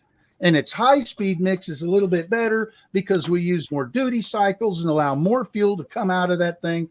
We've got airspeed coming by and picking it up and busting it into pieces, and our mixture becomes better at a higher speed. But at a low speed, it's just as crappy as a lazy port on a Hemi. And I'm gonna say this, John. So this is one reason why I have this huge kind of man crush on Andy Wood from Unity Motorsports, because his dyno video really shows the importance of dyno tuning an engine, not dyno testing, dyno tuning. Yeah. with the 8 individual EGT exhaust gas temperature sensors, because your O2 sensors could read, oh yeah, it's running perfect, but in reality, it's taking a sample from 4 cylinders on one side and 4 on the other. Exactly. You could have a cylinder that is so dead lean that it's about ready to come apart, and one cylinder is so pig rich it's about to burn out, like it won't even light. And that's the problem with O2 sensors, is you're not getting a proper read on all 8 cylinders or however many you got. You're just getting a sample. Now, if you do individual cylinders, that still gives you the same issue. If you're not mixing fuel well, then you're going to show that you're lean. If you're mixing the fuel very well, you're going to show you're rich. If you're running 13-to-1 compression, it consumes more oxygen and your engine thinks you're rich. Your O2 sensor does. All it's doing is getting a comparison between outside. So if that comparison, if what you're doing to the engine is making that comparison wider apart, the engine thinks it's fatter and fatter and fatter. So better learn your spark plugs. Because you're going to see some old bastard named John pull up in a junky ass 68 Roadrunner and thump your fuel injected. I don't give a shit what it is. And all I did was look at my spark plug and laugh at your ass. Better figure it out. Your fuel injection's superior only in the sense that it can tune itself from one place to another, and it still ain't right. You better know what the mountains needs for an O2 reading compared to the ocean O2 reading. I actually just saw a post. I felt bad. Birdsong just did a post on Instagram. I don't know if I read it right. I need to talk to him. But all of his sensors went bad in his Charger in patina. Yeah. And he's done with it. He's going to put a carburetor back on patina. I saw a small video where he walks by the trash can, throws his injection system in it, and walks over and snaps the throttle on patina. And it's snappy as can be. Papa! Yeah, it's because it's the problem when you. I'm not digging on you, man. No, guys, I'm learning a fuck ton right now. It's great. Yeah, I don't want anybody to feel like. I wasn't trying to cut off John earlier, but like I have learned the value of learning to read plugs. Like I've been delving into this stuff for, I don't know, 2-3 years now. I have picked that up. So, because here's the whole thing. Carburetors are over 100-year-old technology, and we are still learning about them. Yeah. So to think that a technology that's maybe 30 years old, maybe 40 years old, that's fuel injection, because fuel injection has been around for quite a while, but modern EFI hasn't been around for that long. Yeah, Chrysler invented that, by the way. What was that, John? Chrysler invented modern EFI. That's true. Real quick, guys, I'm going to go ahead and dump out. My battery's about to die, but I'm going to charge and listen. So keep up the great stuff, and thanks for letting me be a part of it all. All right, we'll see you later, Ralph. I may actually dip out too. I've been up since 3, had to go to work this morning, had mandatory overtime. So I'm a little tired right now, so I might actually dip I can out tell. too. You looked like you were dipping in and out. Yeah. Yeah, I was dipping a little bit. But I'll see y'all later. See you, William. But that was my whole kind of thing, is to immediately just assume that EFI is just, for anybody in the world, to immediately just assume that EFI is leaps and bounds better in every aspect, couldn't be more wrong, because we're still figuring shit out about carburetors. Right. And the biggest pro about a carburetor is all you really need to tune it is a freaking flat-bladed screwdriver. That's all you really pretty need. much. You know what? I suppose Pretty much. what drove me away from carburetors was I started looking at like blow-through carburetors, and then on top of that, I started looking at like E85 carburetors, and like they're expensive. the sticker shock. I was like, holy crap! So for what I wanted to do, and just in particular, it just seemed, E85 would be slightly less troublesome, and on the pocketbook, a little easier. Yeah. Well, I like tinkering and tapping. This is not tinkering to me. I got to be honest. I try to get away from this. I do this all the time with paperwork and dealing with people, and I could live without it. I'm telling you. And then I get out with my car, go take a big hot run down the road and pull off to the side of the road and whip a spark plug out and check it out and go right on. You know, it's going. I got an O2 sensor on my Roadrunner. I like to tinker too. I don't think I've ever talked to you about what I'm working on. I'm building a cylinder head for a Ford straight six out of 2 Chevy heads. Like I like to tinker. Like so I understand exactly what you mean. Well, the thing is, and it kind of shows with, I don't want to say younger people because it's been the same way since I've been hanging out like with Jed and with Tall John and even watching other stuff on YouTube. You know, when I was a kid, you had all these magazines. Right. And then now you've got the whole Motor Trend TV. All those people are doing is trying to sell you parts. Yes. And yep. they're not, and okay, EFI is the new thing. We're going to put that all over everything, and that's all you're going to see unless you come to a medium like this. And you can talk to a person like Tall John. You can talk to a person like Jed. To a certain extent, and to a pretty big extent, you watch something like an Uncle Tony where he's like, no, look, if you just do this, you don't have to spend all that money. Right. You know what I mean? But no, I get it. Like all the other mediums that everybody has been exposed to, all they want you to do is spend money. That's why it's damn expensive. That's why sloppy mechanics is so popular with like the current younger guys getting in the cars. He showed you can slap a $500 engine out of the yard into anything, 3 wires, you have the stock EFI running, another $40, you can tune it with your phone and go out and do burnouts and have fun. Like that's why sloppy mechanics is so big. It showed that you can do. That's another. I mean, it's like old iron is not getting any easier to find. I guess that's my point, right? Yeah, there's a big discussion Wednesday on Tony's Live where they were saying, "Well, you got to put disc brakes on your car." It's like why? More surface area. Those drum brakes, if you actually learn to adjust them right, yeah. In a drag race application, those are going to be better than disc brakes. Not even in a drag race. Even daily. So Jezebel, for the longest time, 440 tunnel ram, probably made 450 horse, we'll just say. It didn't even have big drum brakes. It had the small drum brakes, like 10 inches in the front, and like basically it had 10-inch drums all the way around. Manual drum brakes. I drove that car every day like that, and people were like, "You're gonna die." Mm-hmm. Dad's car, 426 Hemi, probably 550 horse with everything that's done to it. He has factory drums and they're manual, and it stops phenomenal. It stops every bit as good as Jezebel with the front disc. All right, here is the reason why I think most people in the car scene now that aren't into older hot rods go disc brakes, right? Because you can do more automotive things you can do autocross, you can do road courses, you can do drifting, and you can take her. So there's a lot more that you're doing with your car if you have disc brakes. Because here's the reason. Car out on an autocross course where you're on and off the brakes constantly and all that. Yes. Yeah, it is gonna. Here's the reason, and you're spot on, Ken. If a race car has it, I need it on my car. Yeah. That's why people take vacuum advance off their distributor, because race cars don't have it. Right.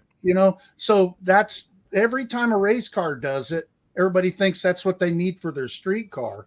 Right. And plain and simply, if you're not road racing, you don't need disc brakes. If you're not, if you're not doing, I don't even know about drifting. I mean, drifting, there's not a whole lot of pedal use there either. But if you're on a twisty, even a round course, and you're using the brakes going into a corner, I don't care if you're setting up the turn or whatever you're doing, you're going to overheat the drums eventually, and they're going to fade away. My favorite story is, what's the Duntov guy for back in the day with the legendary 50s Corvette stuff. Zora Arcus. I can't think of what is it. Zora Arcus Duntov. Okay, so he was employed by Chevrolet to go to 24-hour Le Mans or something like that and run these Corvettes out there. Well, they didn't have disc brakes that could handle the abuse back then in them days. Corvettes were too heavy and had way too much power. And we're talking 283 or whatever the heck that small V8 was back then that Chevrolet had. Not too much power in our day, but back then, yeah. He went with drum brakes on, I want to say there were 4 of them. He went with drum brakes. They freaking dominated this race for like 7-8 hours. One car crashed because he run out of brakes going down, going in through the S's or whatever. Another one couldn't stop in his pits and things. He ran out of gas and he got him squared away and he still crashed later. Eventually, every car was eliminated because the brakes all faded away. They used those brakes because it could stop those Corvettes against Ferraris, against, whatever crap was out during them days that they were racing against. Drum brakes are, now they've fixed what's wrong with disc brakes. Somewhere about the early 60s, I want to say, is when they finally come up with the right materials to make the brake pads handle the heat and the amount of pressure it takes to push that pad against the rotor to have good stopping power. And once that was taken care of, well, now we got a big exposed disc. We can throw a vent to it and cool it down. Yeah. And a drum just doesn't cool down. I mean, I'm telling you, my Roadrunner, I could go 150 in it right now. And if I put my leg into it, I'm locking all 4 tires up. Right. And there's no heat in your brakes when you're locked up because the wheels are no longer spinning. Right. There's no longer friction anymore. You'll come to a complete dead stop and you can touch the drum with your hand. And I want to say now, this. If you want to ABS it to a stop with your leg, them brakes are going to be on fire. I want to say this. Another thing I think about a lot of it on disc brakes, where a lot of street guys go to them, is because they're lazy. They don't either they don't know how to do a drum brake. They don't want to learn. They want to be able to pull a couple of pins, caliper off, couple pads, and you're done. Guys, I just did my brakes on my Ranger. They're drum. It took me, I don't know, an hour to get the drum off because it was stuck on. Yeah. All the hardware was rotted out. Yeah. I mean, they're not great. Like I don't think it's about being lazy. I think it's just, I'm a car guy. I don't want to suffer working on my car. I just want to do the thing to my car I want to do. And if it's change brake pads, I want to kind of go quickly, I get it. There's nothing about working on a car that's ever going to be easy or simple. It's always suffering is the good part. You got to learn to embrace it. You have to be partially a masochist to be a car guy, because the light at the end of the tunnel is the good part. It's like you suffer, and then it starts up for the first time, or X happens for the first time after you do it. That's the good part. But like, you don't feel very happy after you get done doing your brakes. Oh, my car stops. I don't die. Cool. Like, embrace the suck. Now, as far as drum brake, question for you guys. Do you guys read I gotta that? take a piss. I'll be back. Okay. As far as drum brakes, I got to admit, disc brakes are way easier to service. No doubt about it. They're a lot easier. But I'm going to tell you, I got a bus, and it was down in Texas about 3 months ago, and the caliper sliding on them pins back and forth, it seized up. Yep. And one of the pads tore up and dug it into the rotor. And next thing you know, that pad is chewing everything to pieces. And the biggest problem isn't the fact that, the work is hard no matter what, because the stuff is big. But the biggest problem is you just can't find the parts everywhere you want to go. That's on the bus. That's not the problem with today's cars. But anyway, problems still exist with disc. But I'm guessing O'Reilly doesn't carry those bus parts in stock, do they? You can't just go to O'Reilly's to get it. No, you can't go to O'Reilly's. And my whole argument, I'll get the question. I'll get the question. But my whole argument for drum brakes is I get tired of people telling me I had to change my drum brakes. It darted from left to right. find out what's wrong with your front end. Yeah. Something's wrong. No, I agree. Like And people use so- it as a scapegoat. Yeah, but Well- you know, if you're working on a budget and you want to do a drag car, you do not need to go find disc brakes to make your car stop. No, and you enjoy no, your car. no, not for I drag drove- racing. I agree. Right. I drove from the time I was 16 till the time I was damn near 30. I drove a 71 Satellite that had front drum brakes. The only manual front drum brakes, mind you, the only problem I ever had out of that car was like if you were to drive through a big puddle and they got wet, if you didn't just kind of give it a little bit of pressure to dry them out, you know, if you weren't used to that. Oh yeah, you get the that's brake- another point. Yeah, and was that you that brought that up, Brian? I'm not sure, but we were talking about it before. That is one definite problem with drums. If you don't put your little rubber deals in where you put your adjuster through there, Oh yeah. water rushes in when you roll through a creek, and man, you better not be moving because you ain't stopping for a minute. You got to ride them The whole brakes. and thing keep the is water that out of them. you just give it a little bit of, you know, you give it a little bit Yeah. of brake and it'll dry them out and you're Yeah, they fine. dry them out and then you're You know, fine. People don't understand when you're driving down the highway, that big 18-wheeler behind you that's going to have to stop on a dime if you jam on your brakes. He's got drum brakes on that thing. Yeah. And for a reason. Yeah, they last longer, and they also have more stopping power. I think Ken touched on this. How many inches per, you know, the surface of that shoe up against that drum is how many square inches compared to a disc. So is it more than like, because like the surface area is the pad against the drum, right? But then you have your pads against each side of the rotor, right? So right. like But, what? you know, if you look at, like, I'm going to just use Brian's Duster. If you go with the factory brakes that came on a 70 Duster, I want to say it's maybe 4 square inches of surface area per pad. So 8. Mhm.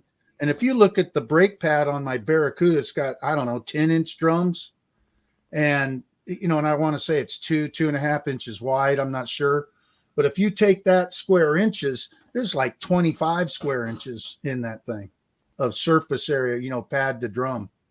And also drum pads are softer because you don't need to put the amount of pressure against the drum to slow it down. And so they had to harden up discs. That was one of the big issues with early disc, is the pads got tore up because the amount of pressure it took to make them stop. In fact, I saw that recently on, what's that channel on YouTube, Mopar.com or something. And they got all the old Chrysler tech videos that they used to give to their technicians. And somewhere in the 50s, there's one of those, and they explain the new disc brakes that Chrysler was putting on, and they tell you the technical reason there. It's pretty interesting stuff. But anyway, so Mopar, man, 1978, those holes in the throttle plates, those are so that you don't have to achieve your idle. Sometimes the carburetor has to open, you got to open your throttle blades up past your transfer slots to get enough air into the engine to make it idle. Those 2 holes add more air so you can set that throttle blade down and not have too much transfer slot exposed. And don't put holes in unless you absolutely need them. I got a video coming out about those holes probably next week. Not those holes on that Carter carburetor, but drilling holes on a Holly or anything else. Oh, John, keep a look at your YouTube deal tomorrow. The Holly repair video comes out tomorrow. Oh, sweet. Well, guys, I threw the link up in there. If you want to Mr. Redbeard Daniel. pop in, ask, because I'm kind of trying to keep this down to, so we don't get 100 people in here, and because when you get a lot of people, the conversation just gets really. It's hard to, everybody's talking to different people. Yeah. Can What's I ask going on, Red? Yeah, first. Can I ask a question? Yeah. What is I always knew drum brakes are better than disc because there's no drag net, because disc always have a natural drag to them. Mhm. Now, yes, disc do. Yeah. Drums do not. Now that's less friction weight, but I want to know what is, in my opinion, for racing. Like I said, I'm more of a racer, not street. The purpose of it, racing, would be the lighter weightness of it, correct? Of what? Of a disc the over a drum? drum. It depends on the setup, man. Some disc setups are lighter. Some, according to Tony, anyway, some drum a lot setups of can be lighter.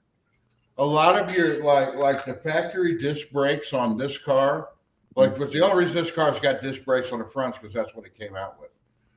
But the factory drum brake setups where the caliper and everything actually weighs more on a lot of cars than the disc brake setup.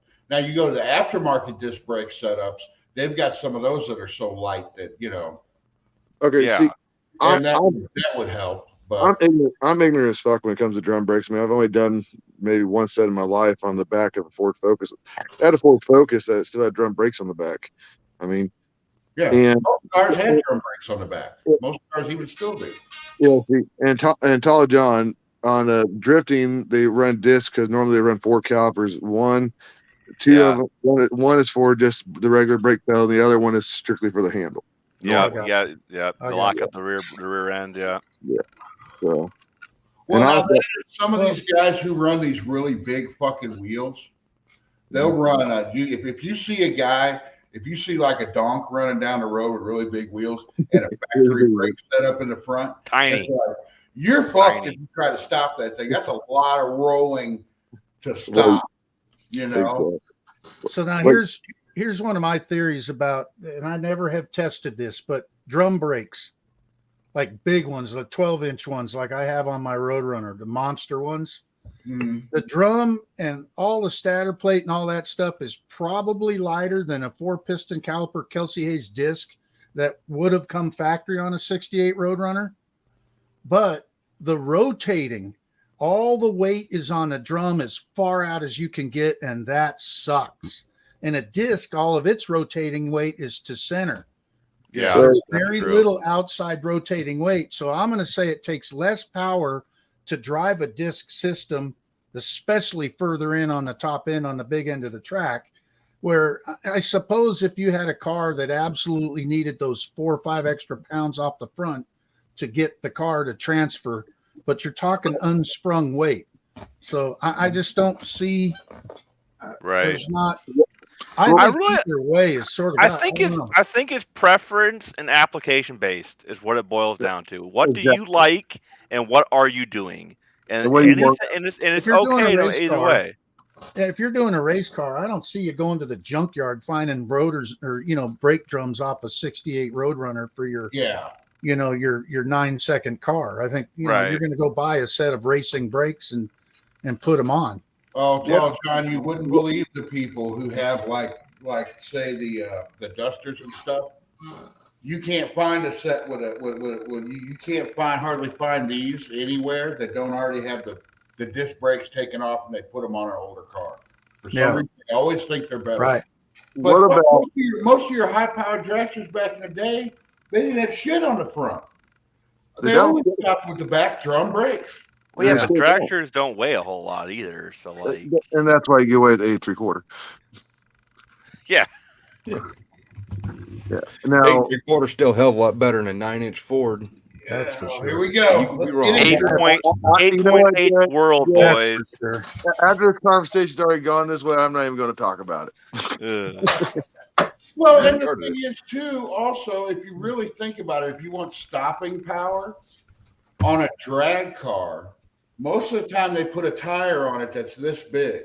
Yeah, yeah. Why are you even trying to stop with your front tires? Because all That's they're a good going to do is lock up. That's why they're running dual calipers on the back now. No, a lot of them they run 4 calipers on the back for the fast guys. And the cool thing about the 4 calipers on the back, there's so much brake pressure you put on there.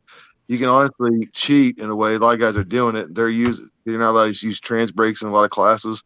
They are using their line lock and using 4 calipers on the back and releasing their line lock like a trans brake. They're stalling it up to hold it in place, not letting the tire move.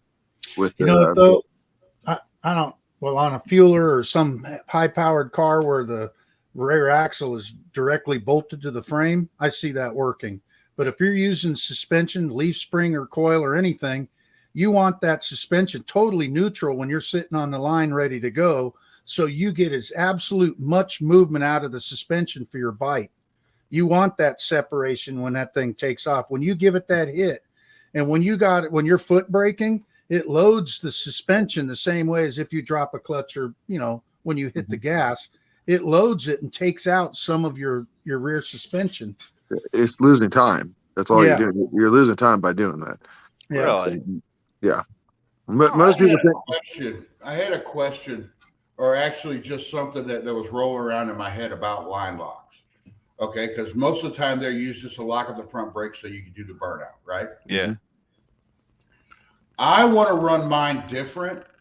I want to have mine to where when it closes, I want to attach it to the back brakes to where I flip it on and no pressure goes to the back brakes, and I can use the front brake, like be able to let off of it and roll out.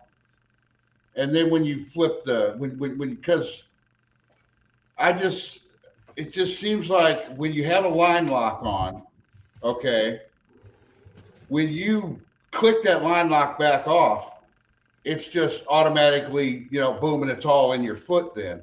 But can't you have it to where you click that line lock on and push down on the brake and have it to where no pressure goes to the back?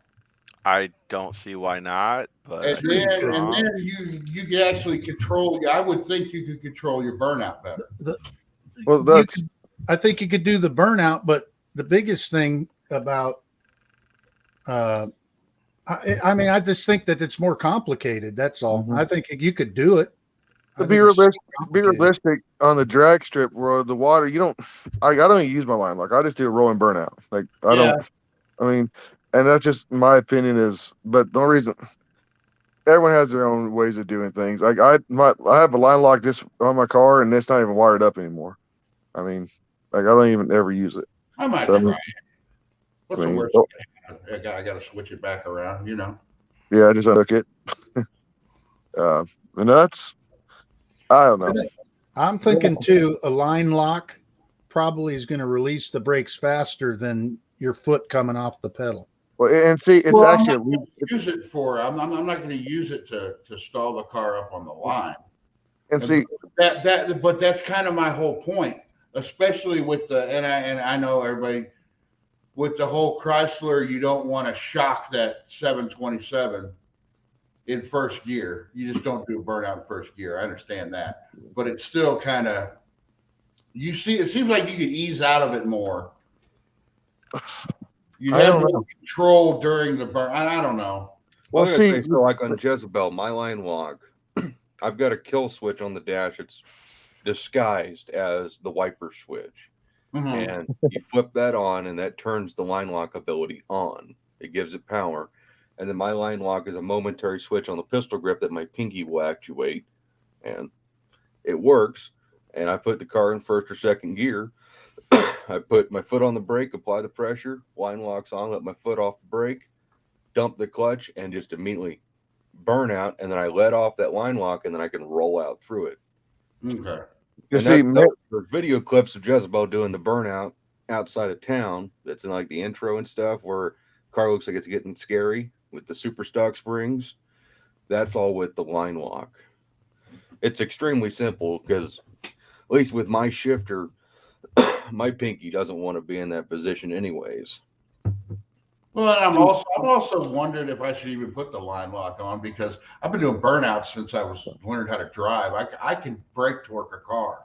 It's better to have the line lock because then you're not putting all that stress on the rear drum brakes. Yeah, that was the other That's thing. the whole reason of a line lock, is to keep you from beating up all that shit and putting all that extra torque load on it. You're making your engine work harder to do that burnout without the line lock.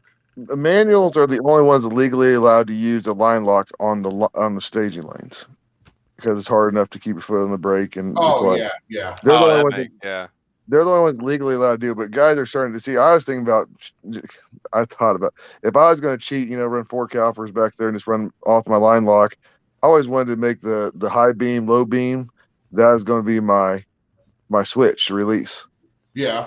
Line lock, just have it down there, and no one ever know. And you just put your foot there, and you just click it, and you take off and stuff.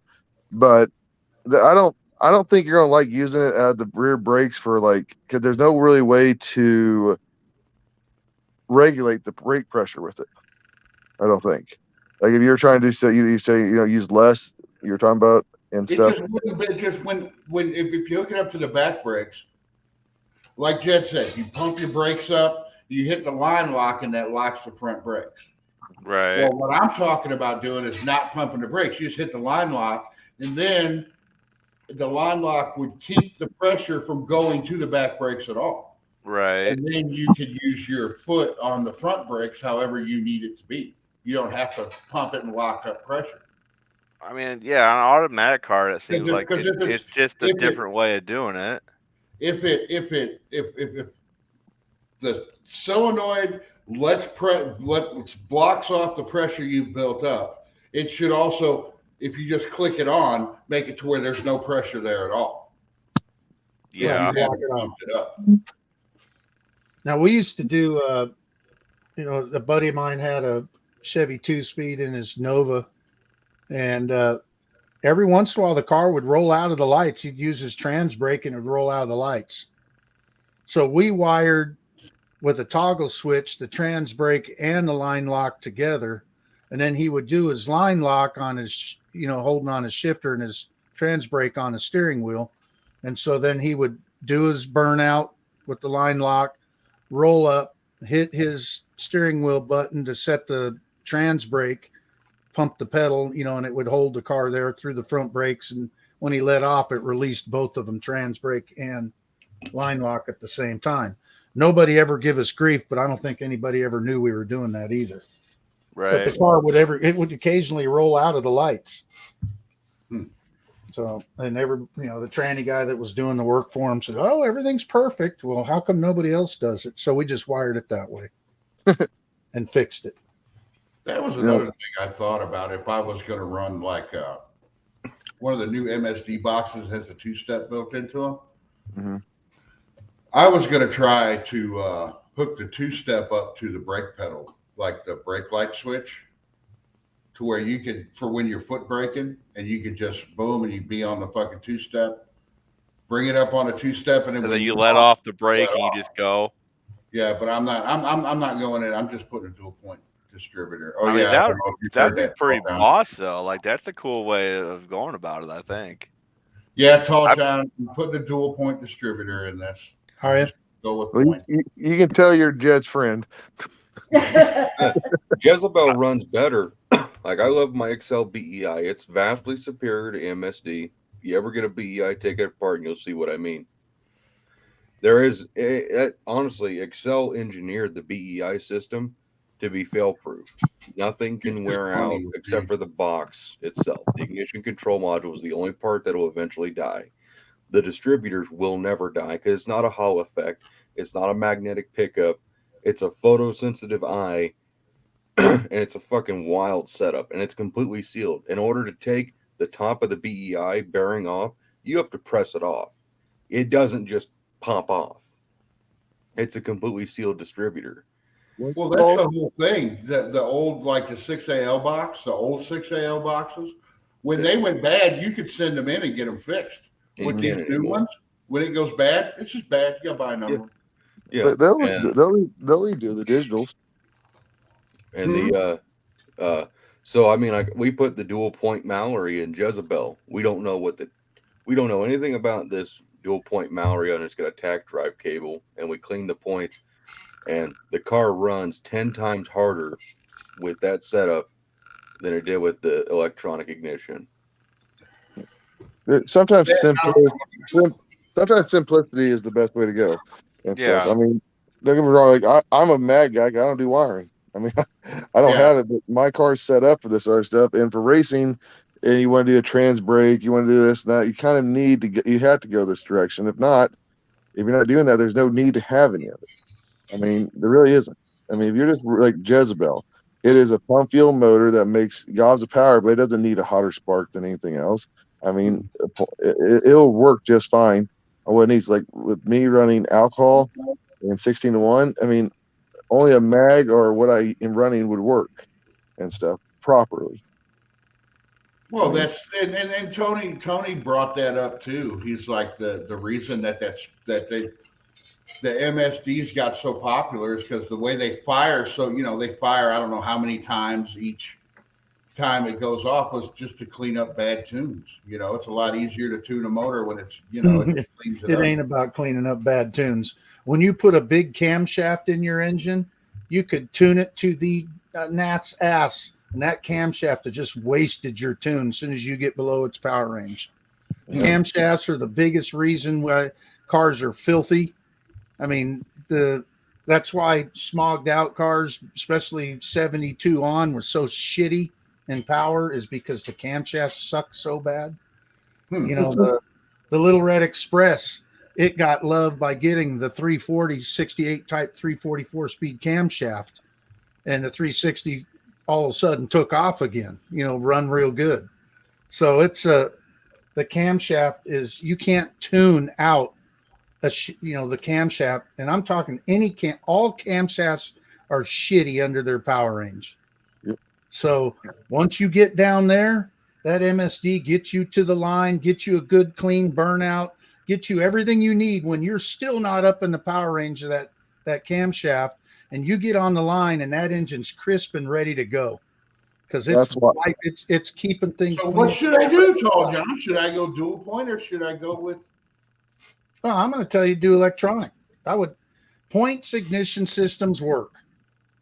They flat out work. But biggest thing about a points ignition system is really not what it does at idle or at 4,000 or 5,000. Is what it does at 6,000 and 7,000 is where it really comes apart. And then the other thing too is I like running my gaps huge. I run like a 60,000 spark plug gap. Holy shit!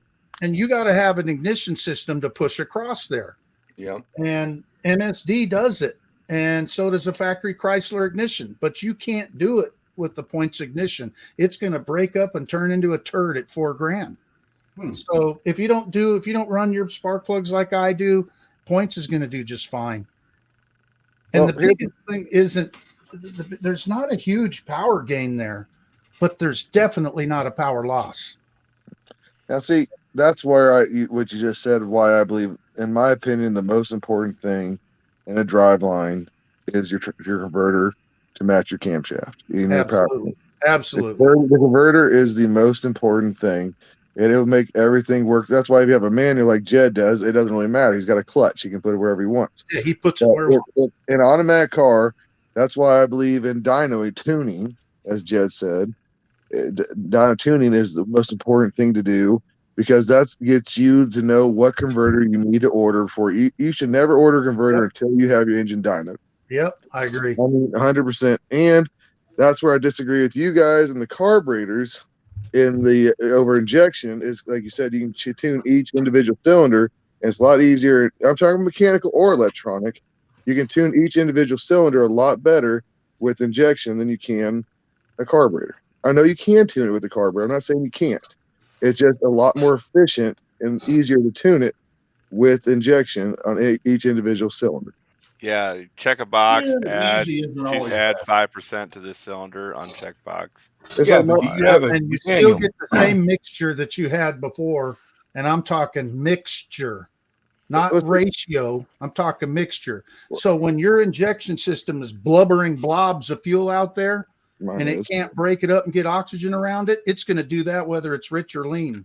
And see, that's where my carburetor fixes that. I can put a different venturi in it. I can put a different booster nozzle in it. other I can half do of all that kinds of things. is, do you have EGT sensors in every single header tube at all times, and you have 8 gauges seeing what your exhaust gas temperatures are? I have the capability to do it, yes. That's the only way that your argument is any kind of valid. You No, can't I'm do that talking with O2 sensors. I was talking about dyno tuning. Oh yeah, dyno tuning. You were talking Oh, about, I you was can do the referring same to, shit with carburetor. I'm referring back to the dyno, and that's the thing with, that's a whole nother subject here with ton rams to single 4 carburetors and stuff. Like, see, that's where I don't like the injection on a ton ram.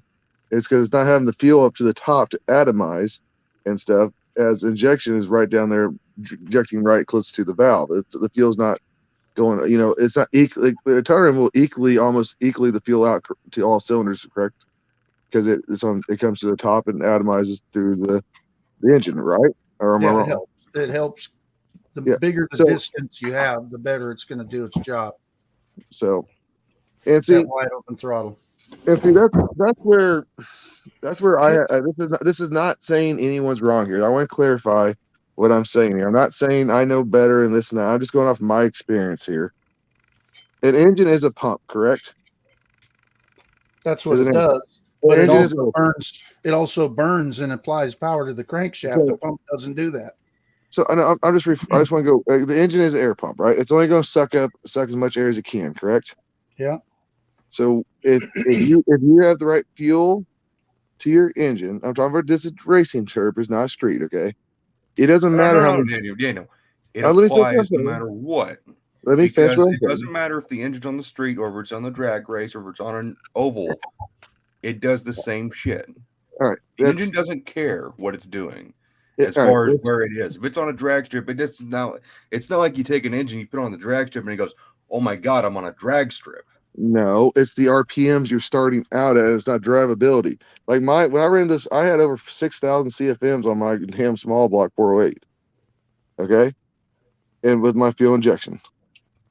Okay, and it was undrivable on the street because as soon as you touched any air, it was just the engine had basically all it needed to from a little, like an eighth of a throttle. It had all the air it needed, but had the right amount of fuel to air.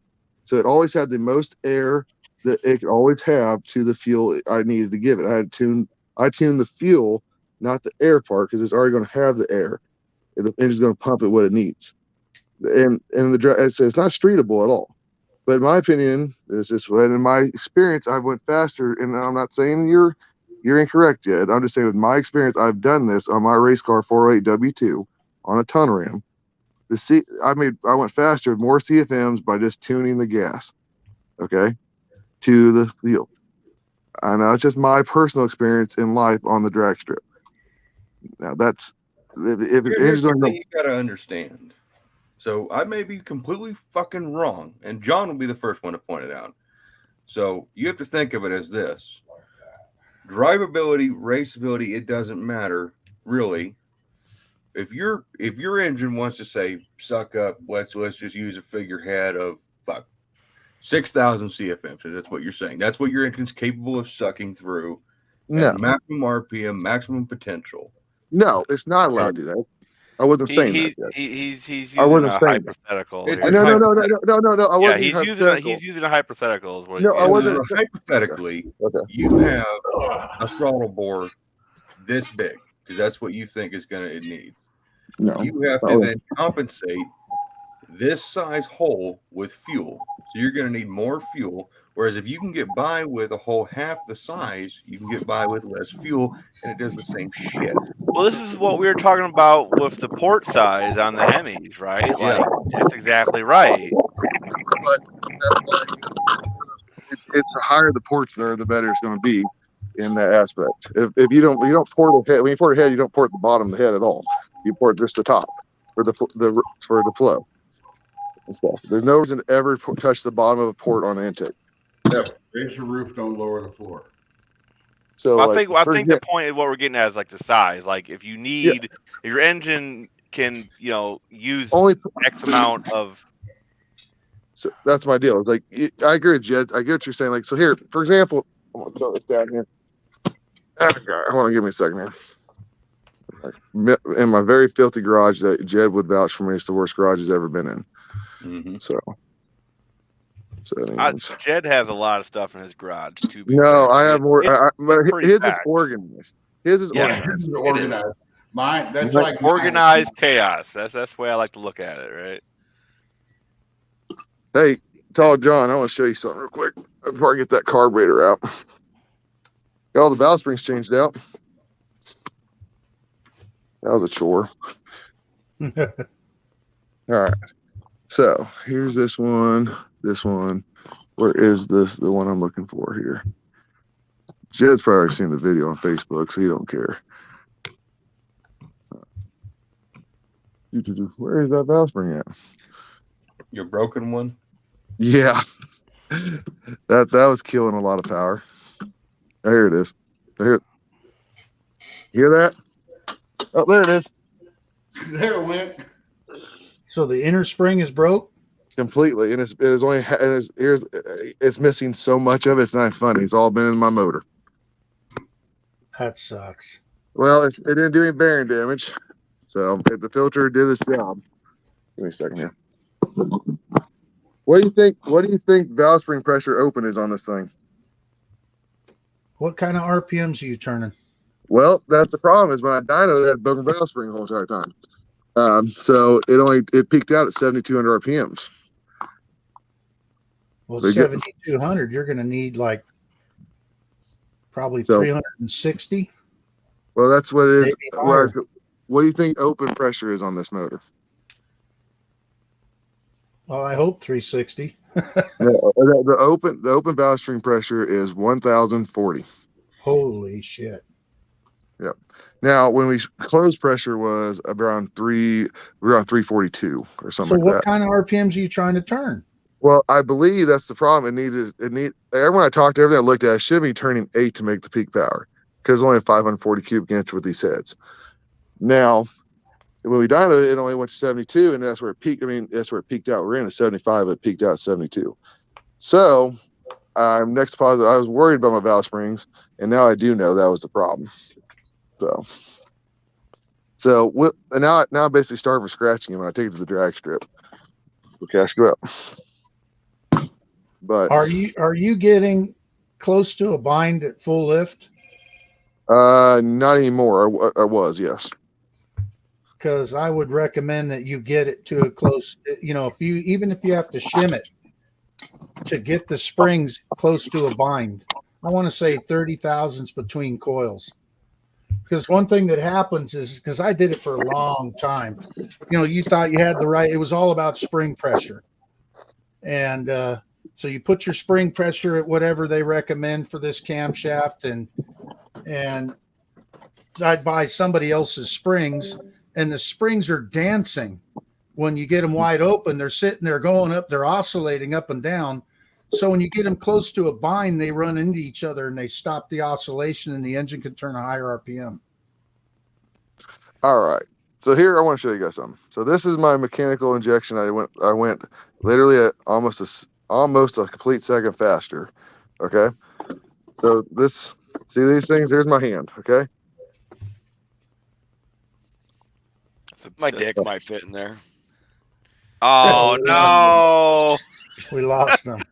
You know what though? Welcome One back, thing I Jeff. gotta say about this whole argument with fuel injection and carburetors is I don't care. Most modern fuel injection systems do not look that fucking cool. I can put All right. fuel injection on that same way you got them. Yeah. The NOS on But there. it's So still not gonna look So- that cool. Here's my argument about CFM sure it will. fuel. Okay. So these are my whole fist is in here. It ended up being somewhere close to 5,800 CFMs. That's what I was running. Okay. This combination went almost a second faster. Then same fuel, same everything. Then my homemade throttle bodies.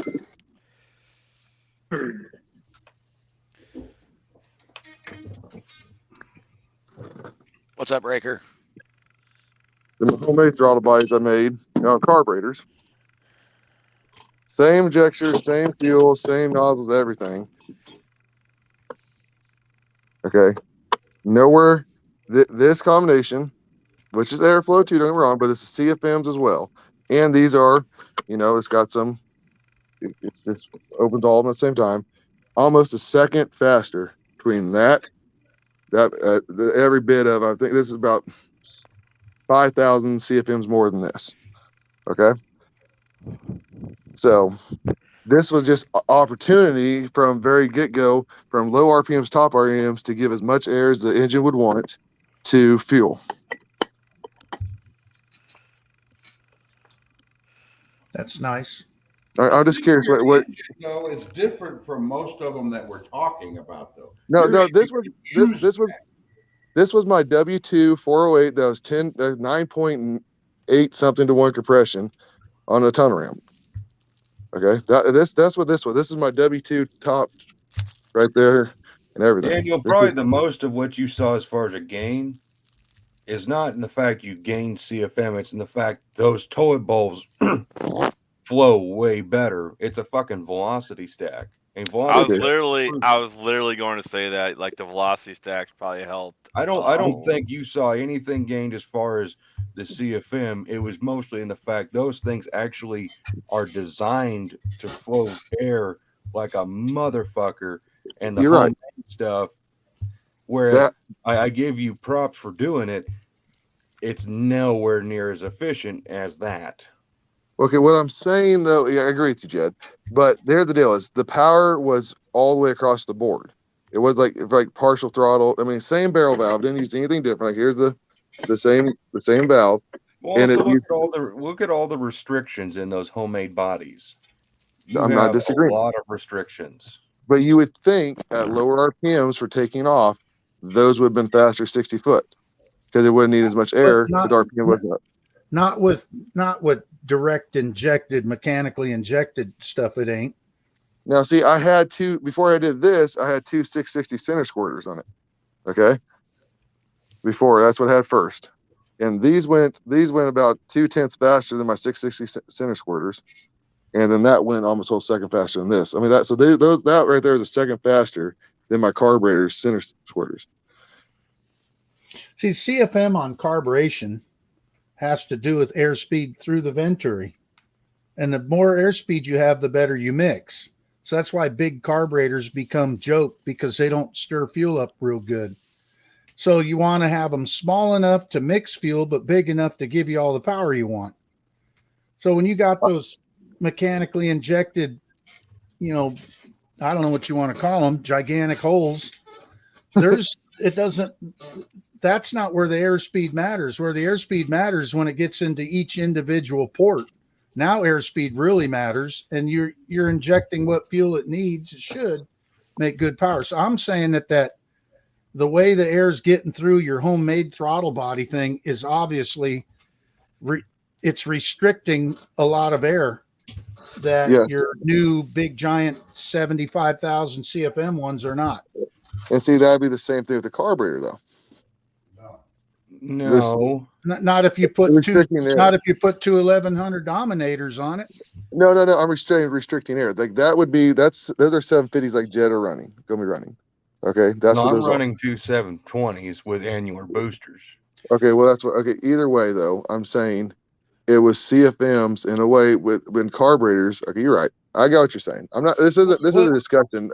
I'm not arguing with you. I'm just discussing. Okay, so one of the things we were talking about is you need to do dyno testing, not to find out the power, but where the power comes in, where it's at, and then to be able to tune it to get everything you can get out of it. Here's your package. You built it. Get everything out of it you can, right? Yep, the other thing that you should do is you should take your heads down and float unless there's some kind of stock deal. If you're doing some sort of a race piece and somebody's been in there porting the heads out and you want to get the absolute optimum out of them, you better know what kind of CFM's going through there and where, in order to you're talking about the torque converter for your camshaft. Well, your camshaft's directly related to how well the heads work. Exactly. And so if you don't know what the heads are doing, then you can't pick a good camshaft. Therefore, you can't pick a converter. Exactly. So, that's what a lot of people don't realize. When we were talking on here, I heard it's not one piece or two pieces. It's a combination that makes things work together. Yeah. It's not one or the other. It's a whole thing. Here, get your calculator out. I'm going to give you a mathematical formula that'll help everybody out when they're building an engine. Well, my calculator's on my phone. If I do that, I'll be out of the conversation. You can figure it out. So all right. So if you want to see what kind of CFM your engine needs to flow, you already have picked an RPM, which is kind of silly, but you've already picked an RPM. You got a cubic inch. Do your cubic inches times your RPM times, here's the important number, 0.000 I got to look at the calculator because I go by how I punch the numbers in here. This will give me my engine speed, right? What you're doing? It's related to engine speed, all those things. This is going to tell you what kind of CFM that you need to have. Okay, so it's going to be 0.000978474, and then divide that by 8. 6 if it's how many cylinders you have. So if you're running a slant 6, then you would want to do that. That's what your intake port should flow in order for you to achieve the RPM range you're looking for at a max power capability. John, you are so smart in this, man. Can I ask you a question? Yeah, go ahead. What is the 0.000978474? It's calculating piston speed, things like there's several different calculated speeds in that number. If you want to know exactly what it is, you're going to have to talk to oh gosh, I forget his name. He's the best cylinder head porter on the planet right now. David Vizard? Larry Smith. No, not Vizard. Larry Vizard is very good. No, not Smith. Smith is he's one of my favorites. Darren Morgan. Real quick on that. So what happens if you have, let's say you get that number, and what happens if your intake flows more than that? Well, the intake won't flow more than that. But what if it has the if you go get a big old hogged out one, sure. Okay. But this is the head you need. The package you want to come up with, you're going to have to figure that out. But you really want an intake port to be slightly growing from, let's say, the valve. The port should slightly, there's an exact taper of your intake port that you should have. I don't know what that is. But anyway, that it should get bigger and bigger and bigger as you get to your plenum area. And that's what you need. So now if you already have your CFM, you've already dyno tested your heads on a flow bench. Yeah. You can do it this way now. You take your CFM, you times it by 8. So if you know you're flowing 275 or 325 or whatever you're at, times it by 8, divide it by 0.000978474, and then divide that by your cubic inches, and that'll tell you what kind of RPMs you should run with your cubic inches and those cylinder heads. And that'll tell you where you can work with your camshaft, how much overlap, what kind of duration you want. Now, obviously, you're going to flow bench test it, so you're going to see where your max flow comes out. You don't want to lift to 875 if your cylinder head's maxing out at 625. You might want to go to, say, 630 or 635 because probably your valve's not going to go to 625 if your cam is at 625 because you have deflection in your push rods and there's all kinds of things going on. And so you want to go a little bit further. That's where you have the discussion of the more cubic inches to cubic inch. Like cubic inches aren't everything if you don't have the heads to flow what they need to flow. Right. But I'm telling you right now, if you put 500 cubic inches on a flathead, it's going to make more power than 275. Yeah, it's going to make more torque. I mean, 100% too. I mean, it all goes together. I got a question. I know you have seen it, but how many people have actually seen the inside of a converter? Do you? You wouldn't happen to have one of them badass ones you take apart, do you? I got one right here. So I'm gonna flick the camera around. Like it's amazing. These are, if this is the one I'm thinking of, these are the best converters on the planet, flat out. To me, it just doesn't make sense how anyone can make money. I mean, look at all this stuff. I mean, every little thing brays together. Now show them, bust out your stator there. That piece right there is 100% tunable. I mean, you can take that. They sell 50 different ones of those. So you can get your car to come on at a lower RPM or a higher RPM, and you can have it follow it through, or you can have it slip away.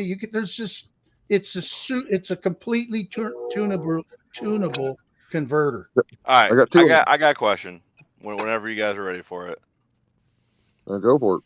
All right, so all of this math and learning what you have and what you need and what you gotta get, that's all great, right? But like, aren't all the best combinations already known, and you No. can kind of look at what X has done to do X and get there without? Well, if that was the case, there'd be no fight between General Motors, Ford, and Chevrolet. I mean, and Chrysler. Well, Because, because we would just already know that we'd be sticking a junky ass Chevy head on our Mopar if it was better. And we refuse to do that because Chevy heads suck. Again, Now there's all kinds of new. There's LS all over the place. LS is some good stuff from the factory. Not, it's not too shabby. But the new Hemis, it's better. So Yeah. why don't the LS people get off their stupid asses and stuff Hemi heads on there? They started. There is a company that actually made a Hemi head finally for an LS engine. Yeah. And so, So the whole point is every combination is different too. Here's the thing. Every person I talk to says, what do I do for timing if I have a this and I have a that? And they tell me some cam spec. And, there's you could have 75 different combinations with just a 440 alone. Well, I mean, for the vintage stuff though, like it's pretty much all been done, hasn't it? Unless you're factoring in new parts. I mean, look at the amount of different pistons. Look at the amount of different cams. Yeah, but different pistons just means what? Different compression, right? Well, I mean, compression with that head, but then you got valves, you got the ports in it, you got the exhaust, that different size, you got what it's going to, the different. There's a trillion different cams. Pistons are getting stronger and lighter, and because of that, the engine can turn more usable RPM without braking. And when you use more usable RPM, it's going to take some more camshaft. Wrist pin height, all of it. I mean, wrist pin height is a big deal for your link rod you run. I mean, it's all how high your top piston ring is in your pistons. All right, let's take this back. Let's take this back a step then. For most people, isn't there a combination that is known that they can just do and they don't have to I mean, they still create engines almost based on that, but it's almost like a safety limit. Like the average guy could tune, the average guy could do this, but they're expensive. But I mean, for the guys wanting to build something, let's like a Hemi, right? Like if you want to build a Hemi, there has to be. I'm glad you picked a Hemi. You take a Hemi. Let's just go to the second gen motor. Yeah, it's got big giant ports. You can whiz it up to 7,500 RPMs, and it's building big power up there. But then you got the guy over here that's like, well, I got a Roadrunner I drive every day, and I really don't need 7,000. I just need something that starts up easy and goes down the road. Right. Well, his combination can be perfected too. It ain't going to beat this one if they're going to race head to head. Right. That's he's got his combination. You see, you're kind of what I was getting at. There. You see, like Tall John would know this better than any of us. In the roundy round world, there's rules. You can have so many cubic inch, so much compression with a certain cam, et cetera, et cetera. Now, the people that win are the guys that have engine builders, like the local one here, Yeoman. He sells people engines to Canada, everything. He has he's tried so many combinations out. He's found the best one, like A mod, B mod, dirt track stuff, and that's why they get them. His camshafts are his own. There's no numbers on them. I mean, you put in a cam Doppler and copy it, but they still. There's a reason he gets out of just a stock block, stock block, B-mod motor with cast iron heads, flat top cam gets 12 grand out of it because his make the most power in the rule setup. Okay, so there is little combinations like that. My buddy, I had, and Jed's seen it, I had a 366 cubic inch W2 motor that's 13-1, flat tab cam, single 4 carburetor with, I think it was a 309 CFM carburetor, that's what he had to run. It made 660 horsepower out of it. Okay. I mean, he ported the heads to the cam. He had a flow bench like John was talking about. He spent a week porting the heads, flow it a little bit, pour some more, flow a little bit to get the exact right amount of head flow for what his cam week so he could run into the compression and the engine speed. I mean, there is so much science to this. It's not even funny. So here's the question about a flow bench. What's it cost to do something on a flow bench? It's about $50 a cylinder. So if you have everything the same and you're reasonably sure each cylinder you've done is the same, you only need to flow one at that point. Now there's something too, you can, I've been looking into it and I'm thinking about doing it. You can buy every part to make your own flow bench. They've got Vizard has it. that sells them. It's like $1,000. And you Vizard has it in his book, I think. Telling you how to build one. Mm-hmm. I'm seriously thinking about doing it. I'm going to build my own flow bench and start porting heads and learning. Okay, so this is about 25 years ago. I ran a 355 small block Dodge, and all it is, it was a 340, 40 over with the stroked crankshaft to 355 cubic inches. So I was legal for roundy round, which is 358 max. And I was stuck running a 500 2-barrel Holly, and I dynoed it, and it did 525 horsepower. Yep. Small block Dodge, just over 350 cubic inches, W2s. Okay, yeah. Now later on, when I went to W5s, I was running 390 then. I was running Southwest Tour, and they allowed us to run a 394 barrel. See, Tom, I would like you to meet my buddy that runs. He runs asphalt roundy round stuff in Colorado and stuff. He runs sprint cars and stuff like that. And that's what I was saying, like 366 cubic inches making over 660 horsepower with a flat tab cam and 390 CFM carburetor. Like it was that just, to me, it seems like it's almost impossible to do, but he did. So, yeah. I mean, biggest thing that helps a motor like that is compression. You know, compression overall is not a massive increase in power, but compression also helps a small carbureted engine breathe. Because like, let's just say your plenum area is the size of a 55-gallon drum. And when that 340 piston comes down to draw, or 366, you know, which is what, 50 cubic inches, I don't know what they are per cylinder, it goes to take a draw. On the other end where the barrel is open to let the air in, it gently flows into the drum, because you got all this area that can be, I don't know what you call it, expanded, I guess. And so the piston comes down, it draws it in, the air opens up, and then it just gently comes in. Well, when you make that plenum area smaller, what the piston asks for has to come through the carburetor immediately and go into the engine, right? It has to. So now this big spike goes across that carburetor to go into the engine. Well, a higher compression engine does that same thing again. Instead of having a large area that it can expand when the piston goes down, it shrinks that area up to a teeny tiny amount. So when the intake valve is open, it is pulling a giant pulse off of that intake manifold and pulls way more air through that 390 carburetor than you would normally think could come through it. Well, see, so that's what helps it breathe, and then you squeeze the shit out of it on the top end. When that's starts, what go ahead. Sorry. No, I was just going to say that's what that small block I just had on the picture was. I mean, it was on it was W9, 434 cubic inches. It still had run the same carburetor you were running and the other guys running, with the same CFM, same cubic inches, but same CFM. Yep. It's basically, it's the governor. That's 340. I mean, it made it like 720, I think, to the somewhere around there, and that's just because the carburetor is killing it that much.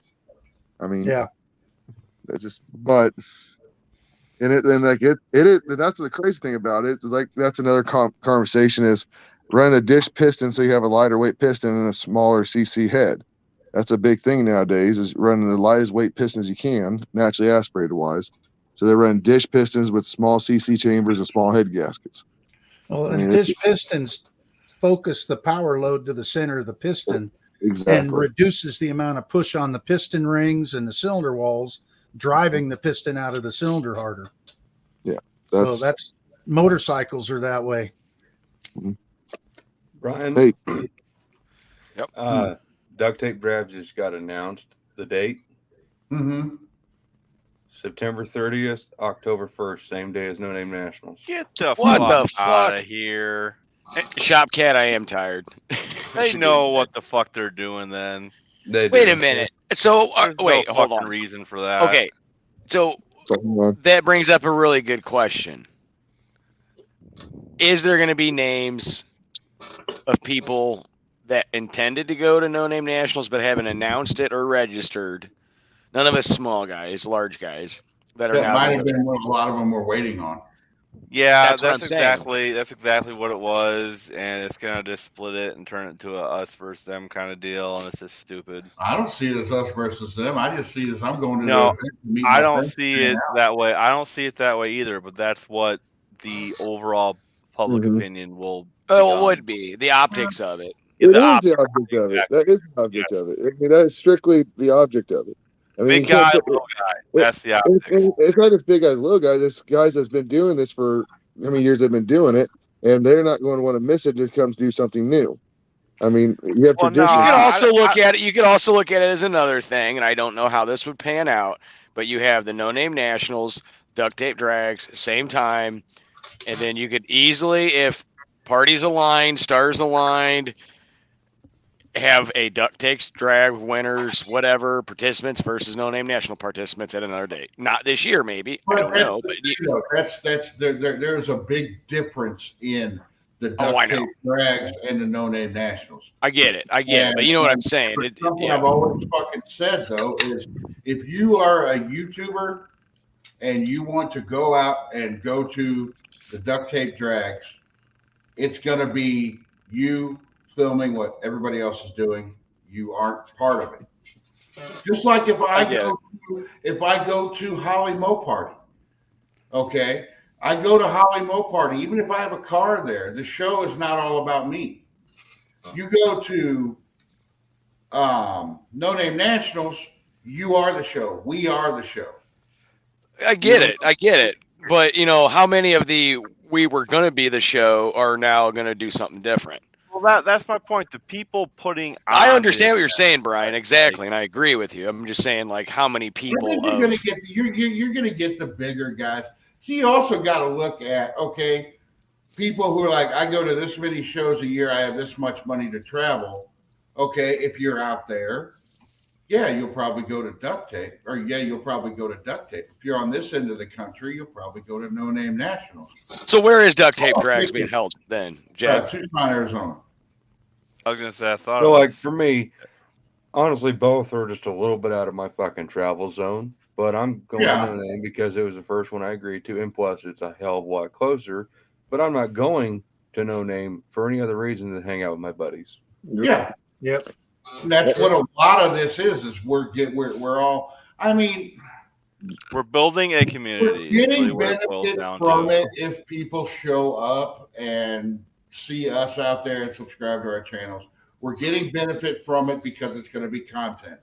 But at the end of the day, if nobody fucking showed up and it was just us out there racing, I would still, if it's not a single spectator showed up, if not a single spectator showed up, I would still rather go to No Name because I get to hang out with you guys and go to duct tape and get to be part of the Finnegan Freiberger show. You can ask Jed. When I first heard about this, my dad called. First thing I did is call Jed, ask, "Are you going?" Is that the first thing I did, Jed? Probably. Yeah, I called him because I hear this. I'm a social racer. I like being socialized with people. I don't really care about just the racing part. And after more and more I've done this, is more and more. I probably came out with 30 good friends out of this deal, and that's kind of my. I enjoy this. I mean, like Two-Hack, I'd have no freaking clue. I would never met you in my life, probably. Probably not. I never met him, and I only live 2 hours away from him. I know, and we've had the same friend for 8 years, and we don't know each other. I mean, well, the fucking thing about it is too is like, okay, how long has this been announced? 6-7 months. Yeah. And just look how many people are involved. You also look at duct tape. They hold that the same time every year, and they've been doing it. Well, I get that. Yeah. Duct tape's been announced a lot longer than this, just because they hold it the same time of the year every year. Well, they do, but at the same time, I don't know. I mean, I know that the events are two totally different things, but I would rather meet guys like you Yeah. and everyone else on here than not know a fucking single soul and show up And just somewhere. wander around and then go get an autograph or have somebody sign the. I'd rather make bets with Ducks with Redbeard. Yeah, I'm getting and his that big duck. iron cock in his house. He was showing off there tonight. Then just show up and not know anybody, or talk to Ken about heads, or talk to Jed about everything else in the world, or Dust Devil, all that. I mean, it's been a community in all forms. Ken, I honestly, your project is my favorite of all the projects. I mean, it's better. It sounds stupid to say, but that's cooler to me than seeing a Hemi being built right now. I mean, I've seen Hemis all day long. I had a lot of people giving me shit about that because I'm like, no, like it's nobody. You don't even see those cars, and one, you're hardly probably never going to see one drag race, And then the level of what I'm trying to do with it, with the budget I have, which is way past it, you're not going to see that. Well, yeah, everybody's doing really cool stuff. Yes. No, I'm not. A lot of really cool stuff. I'm not trying to say that we're not, but let's be realistic. Jed, me, Tall God, Dust Devil, we are not doing as cool a thing as you are with that 300 block, putting welding two heads together and making it work. I'm sorry, that's something so to me neat, and I mean, you can't run a freaking carburetor. You can weld two heads together and fit it on a block it's not supposed to be. Okay, I'm just saying. I don't know if that makes me feel good or bad, but yeah, thanks, man. I mean, that's just incredible to me. I mean, that works. I mean, you still got to make it work. Don't get me wrong, but it's still like that's just to me. You got bigger balls than I would try something like that. Then hey, all the head studs fit. That's pretty good so far. I mean, I don't know how to fix. I already know. Forget that. Tell John, I want you to take two W5 heads, cut them, and put them on a slant 6. Yeah. Make it actually a cross flow engine. I'm not going to do it because I ain't got time to figure it out, and I got plenty of other shit that ain't working yet. So, hey, quickly. Okay, how about that? Let's just make it. And I want to say hi to Big Richard's World. Let's just make it easier, Tall John. Take two slant 6s and make a V12. Yeah, that's easier. Actually, that's Tom easier. Roseman and I have been talking about Jeff, that. one of these days when I win the lottery, I'm coming up to your house and we're working on it together. That's fine. That's fine. I will. You said you're tall, right? Like you're physically tall, so I'm physically short. So I'll just get get a ladder or something. Well, that'll work. But just real quick, Jeff. When I meet you, calm down. You don't need to kick my ass. I like you. I'm not. Every time I meet somebody that's 5 foot, whatever, the first thing they want to do is, "Oh yeah, what are you up to, big motherfucker?" I'm a cool, calm, collected motherfucker. Like I'm used to the abuse. I mean, you can say anything to me, I'm never gonna get offended. I'm that type of guy. He tried cuddling with me in the garage. He don't seem like he has a Napoleon complex. I don't. Jed's a big cuddler. I slept in the same bed as him. I just slapped him off him. Yeah, I'm not the Napoleon complex 5'9" guy. I know people like that. Okay, this is the intake. I'm cutting up for the 300, so I'm gonna take off. Well, okay, it's gonna be anyway. I'm taking off one section of runners, right? So I'm gonna cut all this out, and I'm gonna split the thing down the center, all right? And I'm gonna stretch it, and I'm gonna use those runners I took off on this side to fill in over here, the ones I'm missing in the center, and then get some sheet aluminum and fill it in. And I'll have me a nice aluminum intake for the 300. That's fucking genius. You can get the thing in bare aluminum. I tried. There was I don't know, $60 more for the bare aluminum one, and I'm cheap. Really? So yeah. Is that powder coated or painted? Oh, you're fucked. I don't know. We'll figure it out. If it's just painted, you could go to Lowe's, and they got this stuff called aircraft strip. It looks like it's painted. Oh yeah, it looks like it's painted. So. Hey, when you're all done with it, So when you're all done with it, will you put a flange on the top so I can put a carburetor on it, and then I'll show you which one runs better when we're done? We'll put a little fucking dude. That'd be hilarious. Let's be honest. It's gonna need like 2 carburetors to get all of the. Put one on each end. Filled right. Yeah, it's gonna need one on each end, right? But yeah, we can totally do that. Okay, wait, time out. Time out. They sell this same intake. They sell this same intake with a carburetor flange on top of it. I said, why don't you get one get that carburetor flange one, and I know it's money that I think Tall John just said he'd give you to buy it, and test them both out. Well, okay, that would be badass, wouldn't it, John? I know you guys probably don't watch him a whole lot because he does mostly LS stuff, but like I talked to Richard Holdner about sending him the head and the intake and stuff once I get it all sorted out and have him run it on the dyno versus like a stock head. I thought that'd be super fucking cool to see. That'd be killer. Richard Holdner did a whole 3-episode series on a motorhome 440. So yeah, he did. So yeah, it's gonna be cool, man. I'm excited to do it. I actually watched a Motor Trend video the other day because I was worried that the plenum would be like too huge because like I split this in the middle. It's gonna be fucking huge, right? And they put a beer keg on top of an engine for a plenum, and like it lost like 3 horsepower across the whole range. So like, I'd be fine. It would have been easier. I'm just saying this.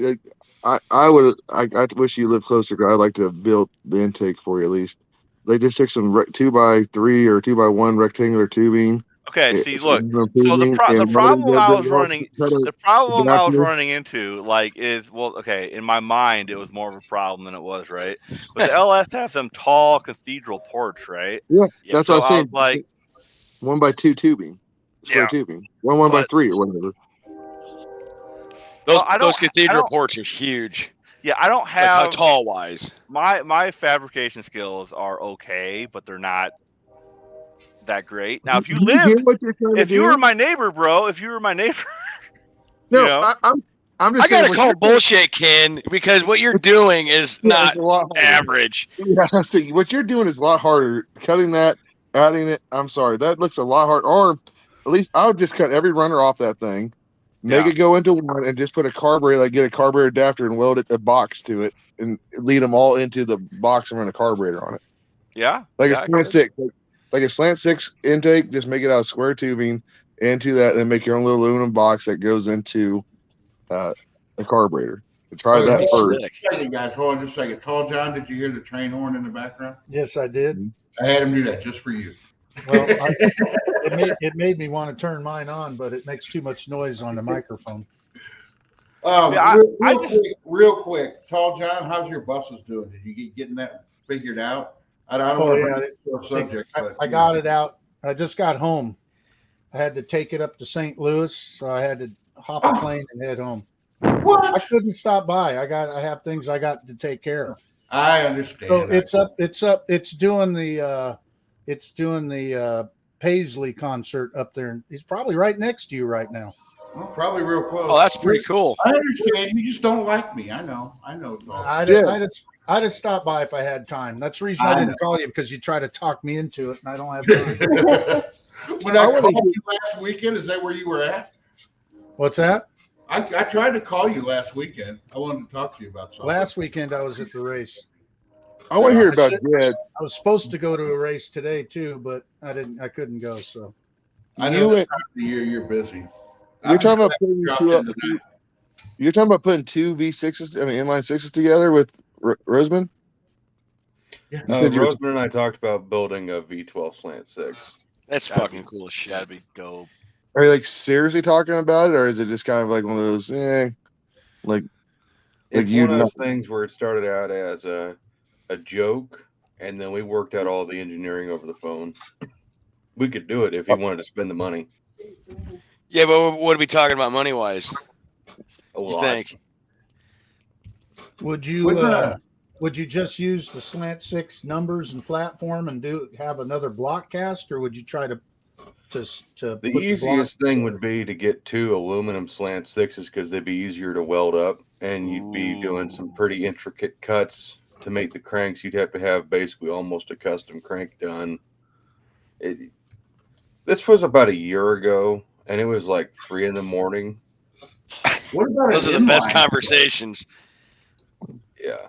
What about an inline 12? You just put them together. Yeah, it's Straight too easy. 12. Slant. That beats the coolness. Red. Okay, so I don't know. I have a second head. I ended up making 2 heads by accident for the 300, right?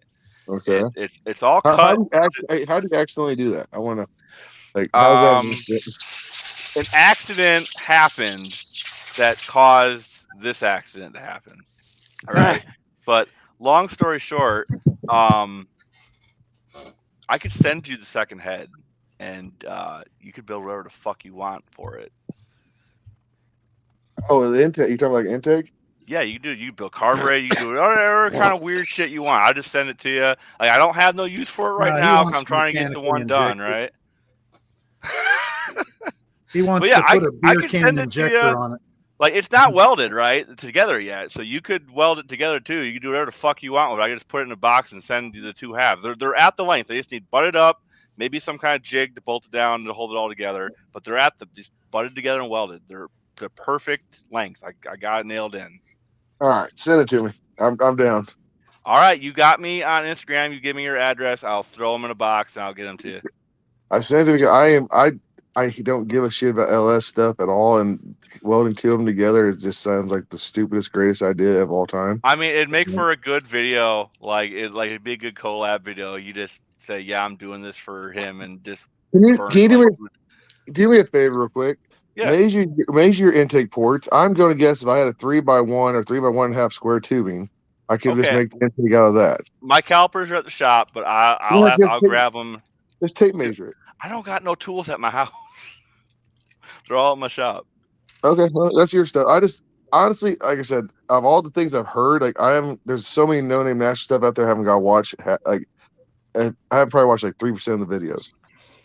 Yours so far is probably my. I watch so many of them, but yeah. I don't know how you do it all, but every time I get on something, you are. Every time I see something, I don't there you sleep. Man is like a machine.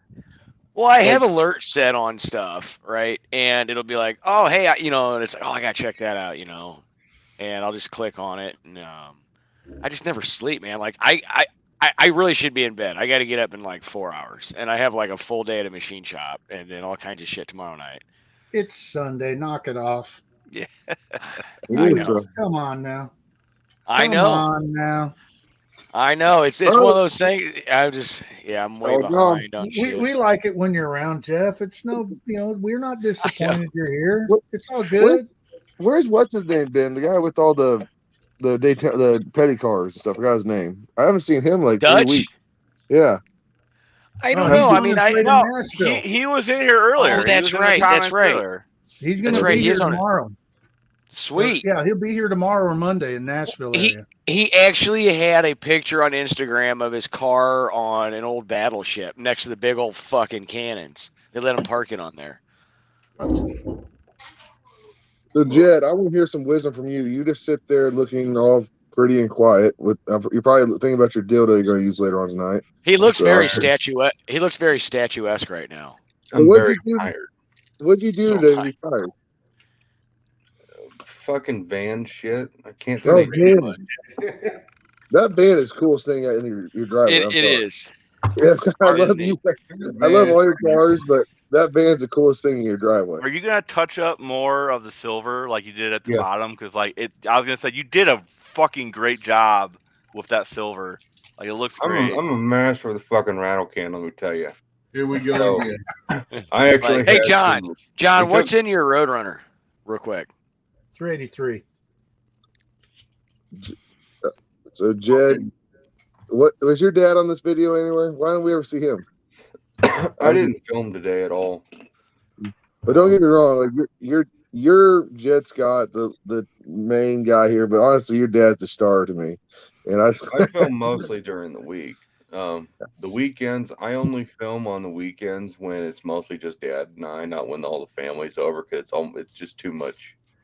Too many people, too much shit going on. It's like I love your dad to death, but when your dad was here that one day, I've actually got him in video when we worked on the Alice Chalmers, just never did the video, but it was just so many people all at once. It was literally like the whole family was over and your dad, and I was trying to film stuff on the Alice and it was getting crazy. And then we were working on Dad's Indian and I was going to film that too. And then I just had to shut down. It was just people overload. I can't do a lot of people in a closed area. Overstimulated. Yep. And, no, we just been fucking hard at it on the van. I got a video coming out on it. Oh, I got to edit it. I don't know how long it is, but we got the van back together and running again. Dad got all the wiring fixed today. Thanks to our buddy Cody. Even the harness he gave Dad was kind of shit, but it was better shit than the shit we had. Cody's car's coming a long way too. Yeah, and I'm going to start working on building the custom interior for the van probably next week no, I got to order all the rest of the fabrics. So, fuck. I just think that's funny as hell. It's the second time now it's been brought up. Jed spray painting with a rattle can, but then when I paint with a gun, people fucking lose their shit. It's your technique, man. Even like when I paint with a rattle can, you see the technique. Yeah. Oh, Jed used to tag Kansas City street signs as a youth, so he's got many years practice. I do want to say this for this No Name Nationals. I'm not saying what car's coming. Just want to say it publicly here. I'm not saying you're going to see Jezebel there. I'm not going to say what car you're going to see. It's going to be a fucking mystery. Mystery van. No, it's not. No, it's not the van. I'll say that much. It's one of my vehicles, but I'm not saying what car it is. I'm going to say either the Duster or Jezebel's good. I want to see them both. So I'm calling Duster. With both of them. I call Duster. I think the Duster would be a lot of fun, but I want to see the one I want to see is the one that we're not allowed to talk about. But you're allowed to talk about it. I'm working on it tomorrow. If they're big raining. Ooh. The kid showed up today. Yeah, it's too far to drive over there. Yeah, I know. It's like David's working on it tomorrow. It's only 4 hours. I want to help. I'll have Anna send me the pictures of her aunt's car, and I'll forward them on to you probably tomorrow. Like I say, when it's apart, I mean, it's. Was the price that was quoted like, woo? Or was it? So you know how much your 440 source heads were going to cost? Like $1,200? Yeah. I shouldn't have said fucking $1,200. I don't want to say it out loud, really. It's more than that. It's under $5,000, but it's more than $1,200. She's like, so this is like, if the car was bolted together, good deal. But since like everything is blown off of the car besides the dash, it's like, holy shit. I don't care if you say you got everything, because no, you don't. Yeah. Yeah, that's what happens. You got a shop to put it all back together? Well, Anna's aunt wants me to buy her 74 Roadrunner. I love those. They're so much more than Chargers. But it's so fucking blown apart. I've got to go inspect it, and I've got to be like, listen, it's either going to be doable or not doable, because it's so far apart, and it's been apart for what looks like quite a while. I mean, you're putting this whole car back together just to see if it'll actually do anything. I don't even recall seeing an engine in the damn thing.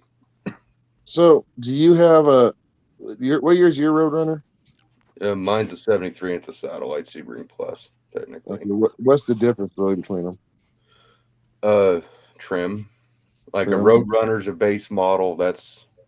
My car's basically a GTX without calling it a GTX. It's got all the nice interior. It's got the rubberized isolators. It's got all the weird though in that year.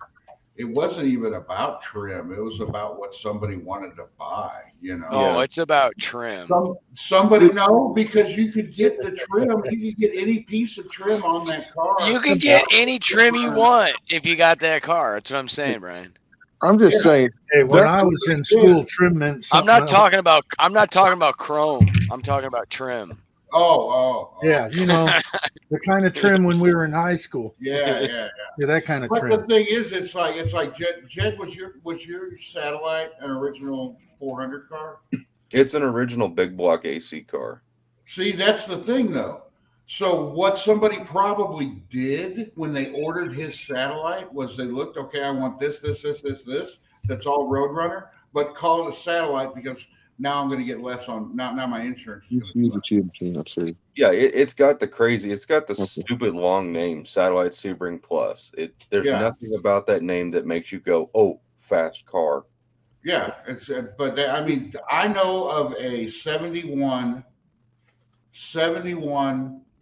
Le Mans that was sitting in a guy's backyard. I don't know if he still got it, but we looked at that. It has every GTO piece on it. Is it a T37? I don't know. But it's probably a T37. It was a Le Mans Sport. I remember it was a Le Mans Sport. There was the T37 was basically a GTO, and it had a chrome front nose, some not GTO stuff, but it actually had a judge stripe without the judge name. It was like a baby. It was like a Le Mans nobody wanted, a GTO nobody wanted, but as a T37, it was cool. This one though, I mean, and I looked up the I can't remember exactly what year it was, but I looked up that year online, and every one of them, I found one picture of a Le Mans Sport that actually had the GTO nose on it. I found one picture of one, and I don't care if you look them up on the internet and you go, Google's going to find you what. Who called you this late, Jed? So, but hey, I'm gonna hop out, guys. I'm gonna lay in bed and listen to this. I am absolutely wiped. Right. Hey, cuddle my duck. See you guys. Cuddle your duck. Cuddle Say my goodnight to Mr. Duck.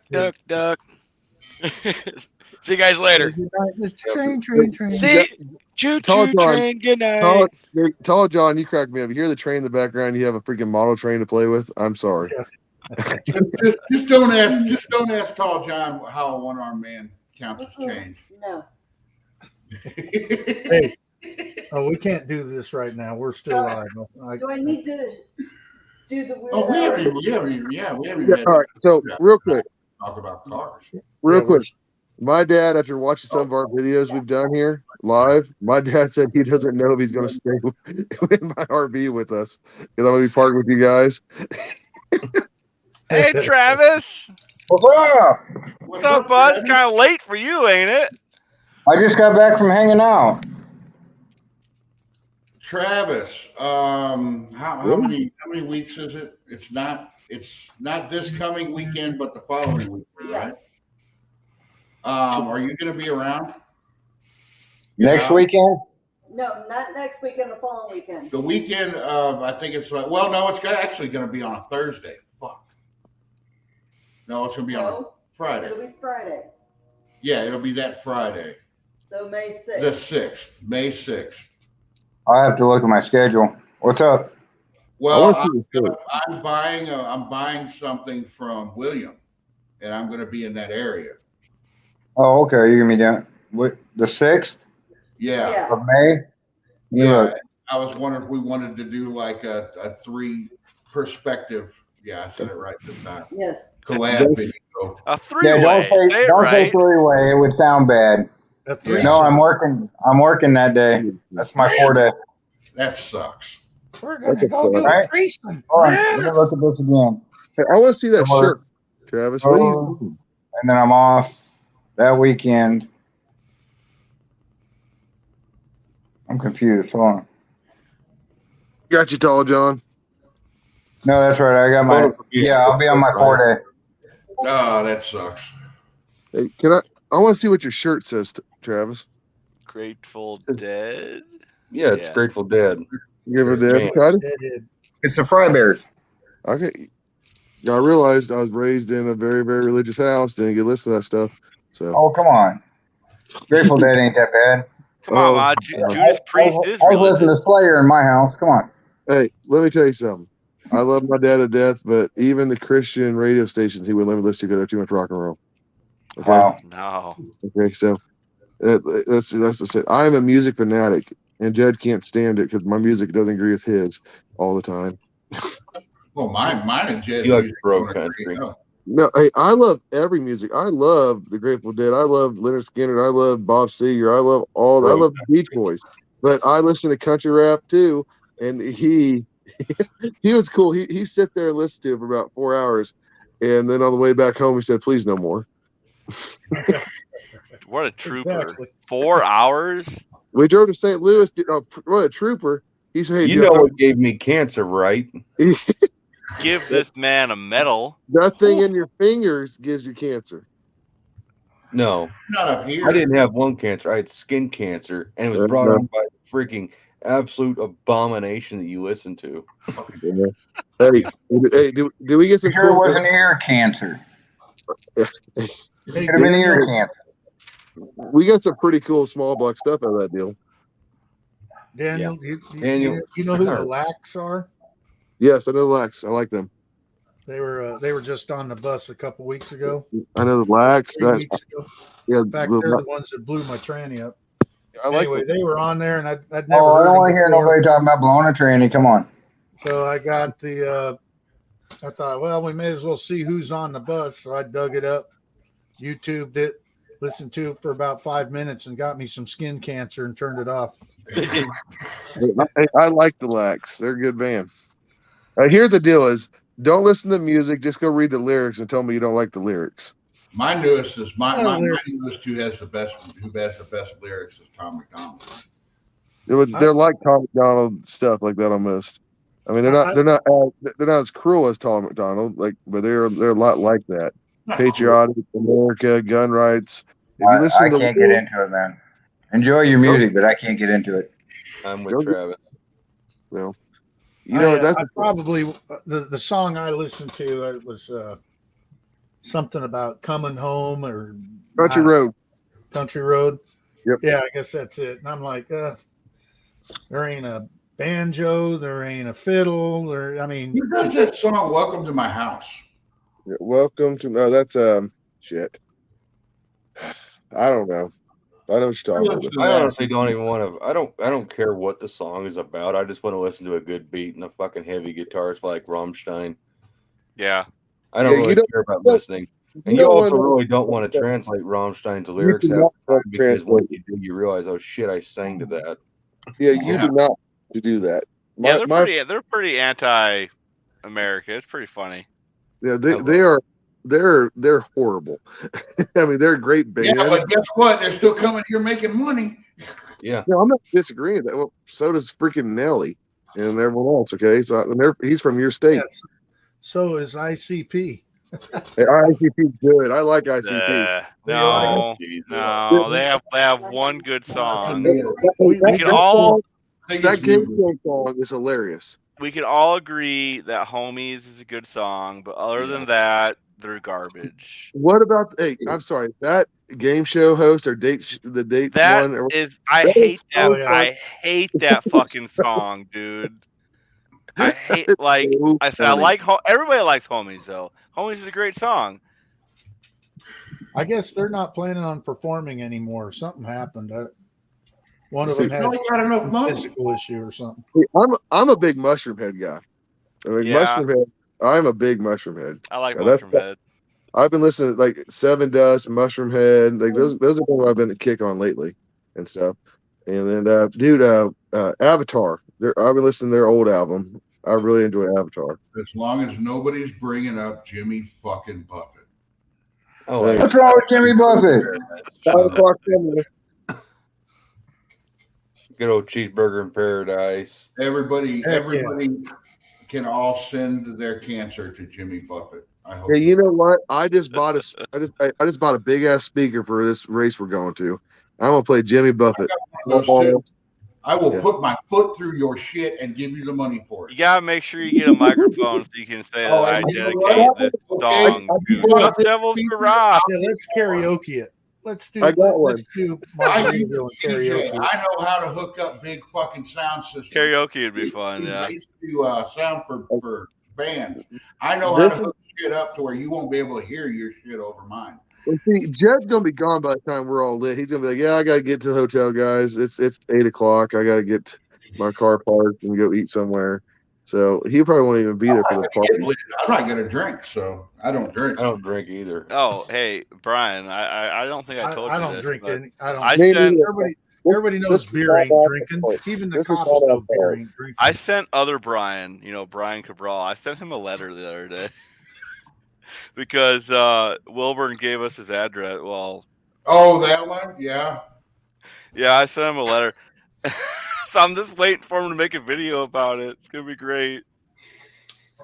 Well, tell John, are you gonna be staying the night at the track, or are you going to stay somewhere else? I'm staying at the track. All right, me too. Who else is staying at the track? I'm either going to bring a bus or a trailer, one of the two.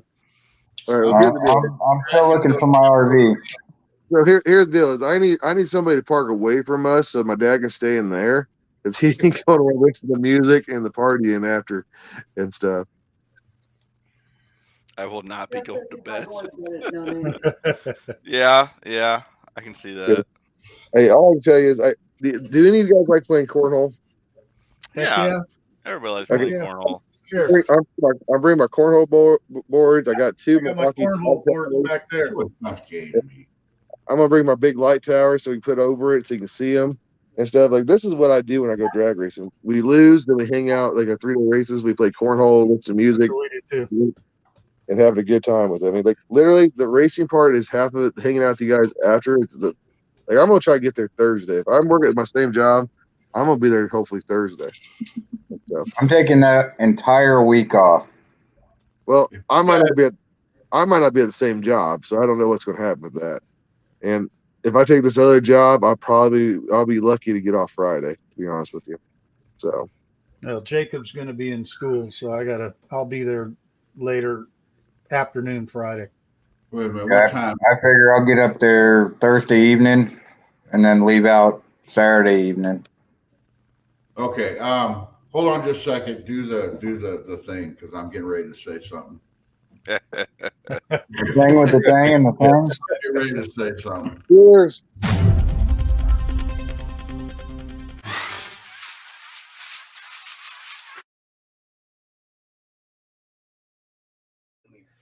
All right, if you guys are all going to be cornholing each other, you need to be at the other end of the pits. You're gonna be right in the middle of it. You're gonna be right in the middle of it. No. I ain't gonna be in the middle of the cornhole party. All right.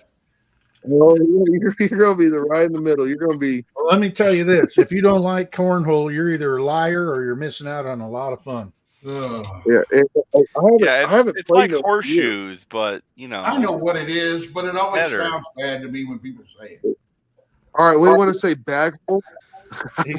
He's a Beavis and Butthead fan. Yeah. See, and then people always say that. No, we cornhole with the bags. Like, what? No. With the tea bags, we can make this really gay if you want to, man. Tea bag, cornhole, yeah, all that shit. Yeah. You're more of a washer type of guy, I can tell. I'm more of a video game type of guy. Oh my gosh. Yeah, video games are fun. Me and Jed will be sitting there playing 7 Days to Die in the pits. Dude, you all do what you want to. I'm bringing my Traeger. If somebody wants to bring some meat, throw on my Traeger. You're more welcome to. But I'm bringing my too. I got my grill right there. Brian, me and my brother are obsessed with 7 Days to Die. That's like all we play. You play that? Yeah. Dude, you need to get in our fucking Discord. What do you play on? Do you play on console or do you play on PC? PC. Oh, you play on PC? I play on PC. Yes. Yeah. Right. This is weird hour. Discord information after this. All right. Tall John and I are like, yep, this is weird hour. Talking about playing video games. No, John watches me and Jed play fucking 7 Days to Die. I watch him play. I like video games, but I like video games. I like sports ones and cars and like stuff like that. But when it came to what was that stupid thing? Like when they killed zombies and crap like that. Yeah, that's what we do. I never got into that because I was a fucking idiot. Like I'd be doing all this shit with the gun. I can't line it up. But the first time I ever actually enjoyed that was the first time I ever got high. Okay. I was just sitting there like Brian, you play that Darkness Falls mod? No, I don't play any mods on there. That's what my brother is super into right now. He was been trying to get me to try it out, and it's like I just want to play vanilla, man. I don't want to play mods. like maybe 15, 20 years ago when A&E Sports was doing NASCAR. We'll send it to him later. Hey, If you go through the credits on there, you'll see my name on there because I was beta testing for him. Oh, that's Really? cool. Yeah. That's super cool. I watched my first NASCAR race in 15 years last weekend. Did you watch the Bristol race? I watched it. I like dirt track. I love dirt track. Yeah, I missed it. I think I'd enjoyed it, but I am NASCAR just pisses me off these days. Wendy English. If you go to the credits on there, you'll see my name on it. You got to turn off your browser, Wendy. I think I did. That's an interesting. Oh, it's Wendy English. Hi, Wendy. Hi. Did I shut it off? Did I do it right? Yeah, it sounds right. I don't hear an echo. Well, I'm trying to upload a video right now, and it's going slow. Did someone say they were bringing a like a cooker type thingy? Yeah, I'm bringing my Traeger. I'm bringing that's my it. grill. Traeger. What is that? The Traeger is a pellet smoker. It's like a barbecue grill that uses pellets, and you can control the heat really good with it. My dad's That got sounds some. dirtier than cornhole. Yeah. Okay. You can cook venison in that, right? Cook what? Venison. What the hell is venison? Deer meat. Deer meat. I don't do that. I hit them with my cars. I hate those suckers. Okay.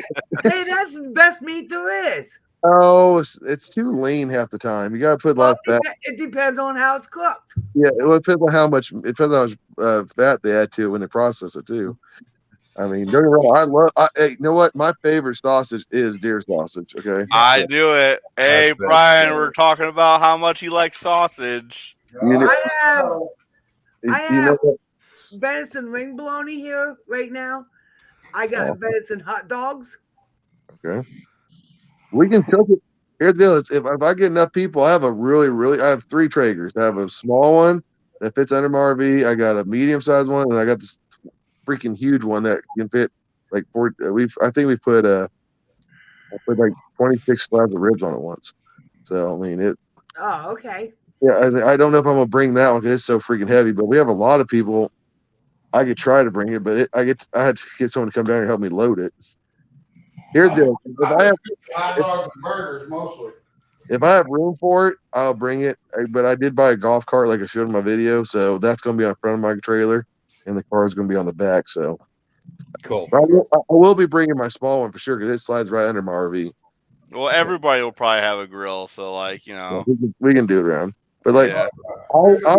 Food in this thing, I think. I was actually thinking about buying an expensive brisket, getting it all prepared, then smoking it for 16, 18 hours and having it ready for like lunch or dinner.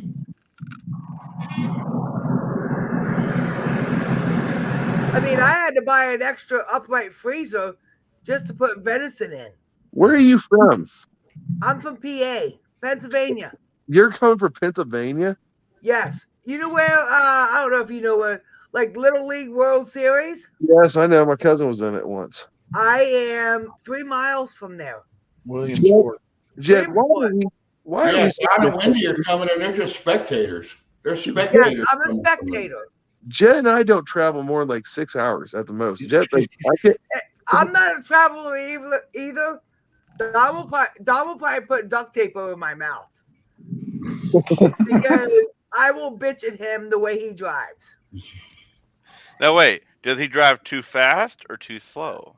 Oh, it's the fast. Oh, okay. He don't go speed limit. There's a speed limit? We're like 12 hours or something like that from there. Hey, there is a suggestion. Okay, suggested speed limit. Yeah, we got you guys coming from there. We've got Chris and Scott coming from Washington State. Yeah, I'm 8 hours, so it's a good bit of a drive. I think Jed and I are 6 or 5.5, something like that. Well, I know Don had talked to Jason because we had to go to Ohio to get there, and we're gonna do a convoy. Yeah. Oh yeah. Yeah. I said I would. Yeah. I said I'd meet up with Jason too, and I'd head down with him. I think that'll be another fun aspect. I mean, I would honestly, to be 100%, I wish I lived farther away. Just to be able to do that. Yeah, to be able to meet up with people and do a convoy through and stuff. But you all make me want to get a CB and have a name and this and that. Oh, I want to put a CB in the duster. I was always my mom and them had it. I always want to be Rubber Ducky and this and that. Rubber Ducky, come back. For fun when I was a kid.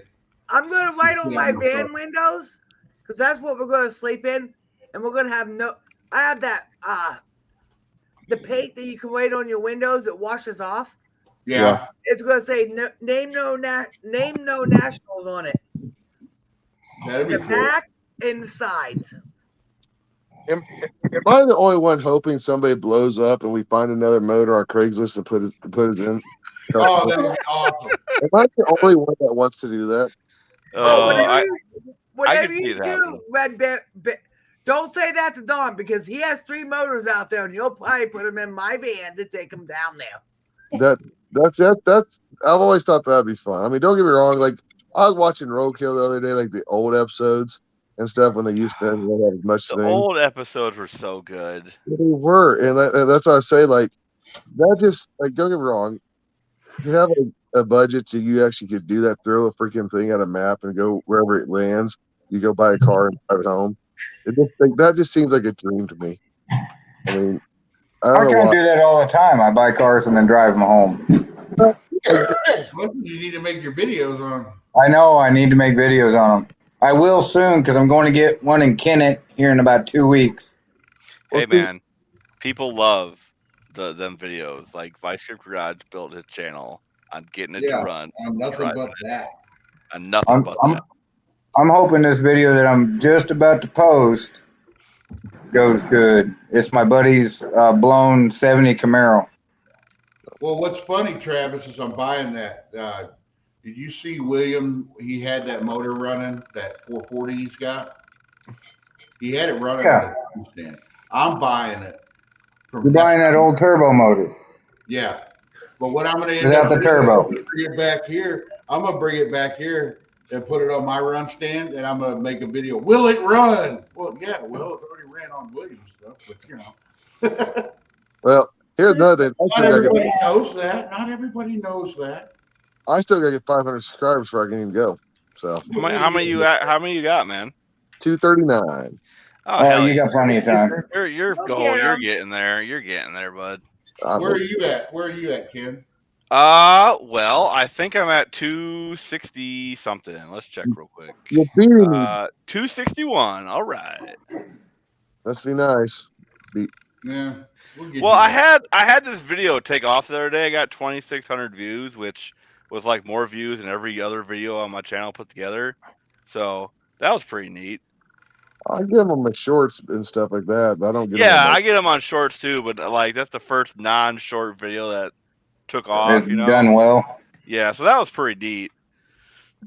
Well, I have a question. If you guys don't get your 500 subscribers, are you guys going to go to the name that? Yeah. No name. Yeah. Yeah, you still, even if you don't get your 500 subscribers, you still get an entry into it, and a spectator entry. Well, no, I already have mine. I already have my spectators, but the guys that are going to run in it, like Hodge and Redbeard, if you guys if for some reason, if somebody has signed up for it and paid their money, they don't get their money back, which I don't know about all that, but they get a spectator ticket. Here's my opinion on that. If I don't have my 500 subscribers, I'm bringing my card and everything down there, and I'm gonna go campaign to get every single fucking there to subscribe to me, so I get my 500 to go into the contract with my car. Yeah. Daniel, you're already entered under me. No, I already took that off. Oh, okay. Wilburn will do lives, and he will get everybody 500 that needs it. Yeah, everybody. Yes, I would. If they want to work for it, you know. I mean, there's people out there who say they want to do it, and they're not making videos. They're just not doing anything. And it's like, I don't think those people actually would deserve to go because they're not doing the damn thing. So Right. Here's the difference, guys. I was already in the show. I was under Jed's name. I could go. I didn't have to have all the subscribers. I've been on his videos, blah, blah, blah. Well, I felt some backlash from other people that found that out. And my dad and I, my wife actually, my dad and my wife talked me into just trying to be my own campaign and try it out myself. Like this whole thing, I didn't have to hustle. That's what I'm trying to say is I didn't have to do what I was doing. I was already in the show because I was under Jed's campaign. Yeah. But I was just trying to show my effort. I didn't want people to look down on me because of it. Man, that's cool. That's that's cool, man. You're doing your stuff. like you're almost halfway there, dude. That's great. Like, and that deal is, and that's why I mean, like, I just wanted to be respected by the group by doing my own. Without I understand that. I understand that because you would have showed up and a lot of people would have been like, "Well, who's this guy?" Well, now it's better. I think it's better now you're doing it this way because not just because of that, but I mean, hell, you're getting to meet everybody just doing it this way, going through the YouTube thing. You're meeting everybody, you're making friends. If it would have been, if you would have done it the other way, the only person you would have known when you got there was Jed. Well, here's the thing is, but like now I lost my cushion, so now I got a little more stress to get. I believe I'm gonna get. I'm not stressing out, but one thing this changed my perspective. I'm not just gonna stop doing YouTube after this now. Okay, don't get me wrong. This is not really much difference for me than it was when I had just posted my shit on Facebook. Besides, I'm editing the video. I'm not Facebook pictures of what I did, not videos. Now, this is just a totally different ballgame. This is like Pee Wee baseball to major leagues, in my opinion. Just trying to find a camera holder to video me taking the rods, main caps out of my engine. Tripod. There's material things I got to buy and experiment with. Yeah, I'm doing the same thing. And you'll never be able to make a single dig on me again about doing YouTube videos because now you know what goes into it. Yeah. I don't remember picking on your videos. I always thought you did a good job. Picked on them a lot. What did I pick on? But man, I tell you, I invested $250 in camera equipment and lights and stuff, and that was it. It wasn't a whole lot of money. The best that I use my phone. I bought this, but I rigged up stuff. I think that's part of the fun. And this. I bought a second phone. I got a second phone. I got this what I'm waving around in my hand. And let me tell you something.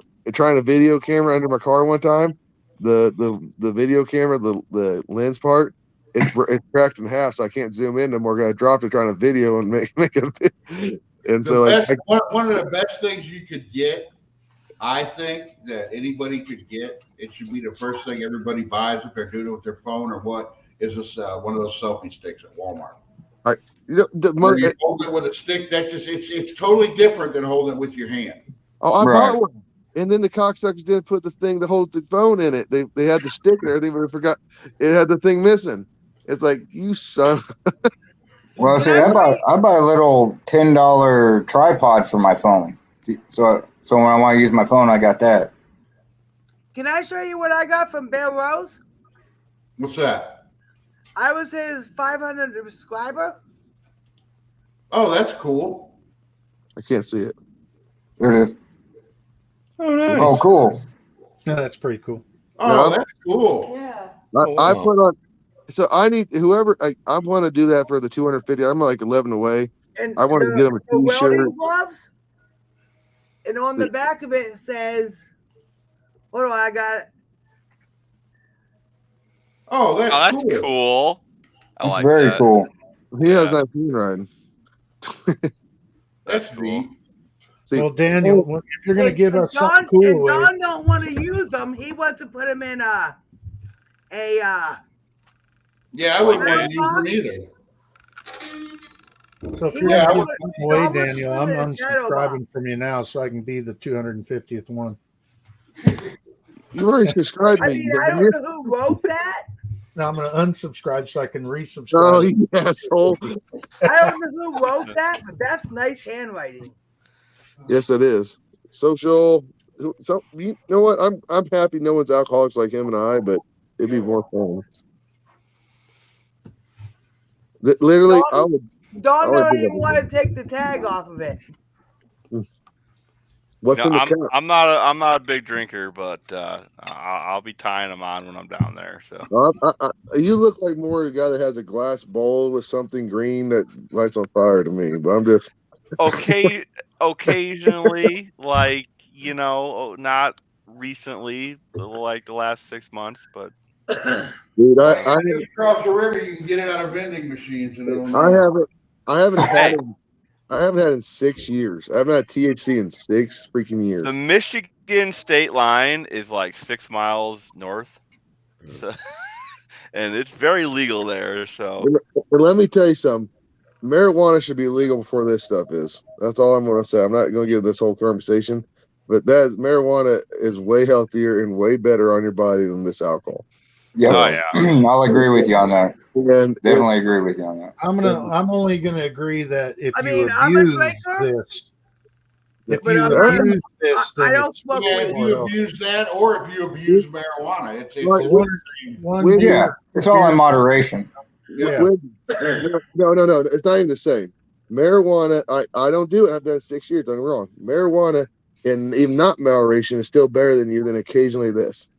Okay. Neither should be in your body. No, let me rephrase that.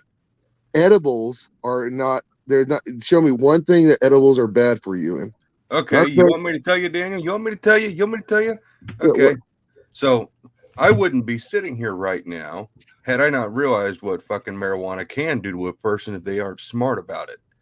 Every single person I went to elementary school with, including high school, is still sitting in their living room in a beanbag chair playing fucking Call of Duty or Halo or whatever. You're not joking. You're not joking. Video games. Potheads They are still doing the same shit. Dude. On my 21st birthday, I remember I remember waking up in the morning from not only an alcohol binge, but also from getting stoned because I thought I was going to have fun.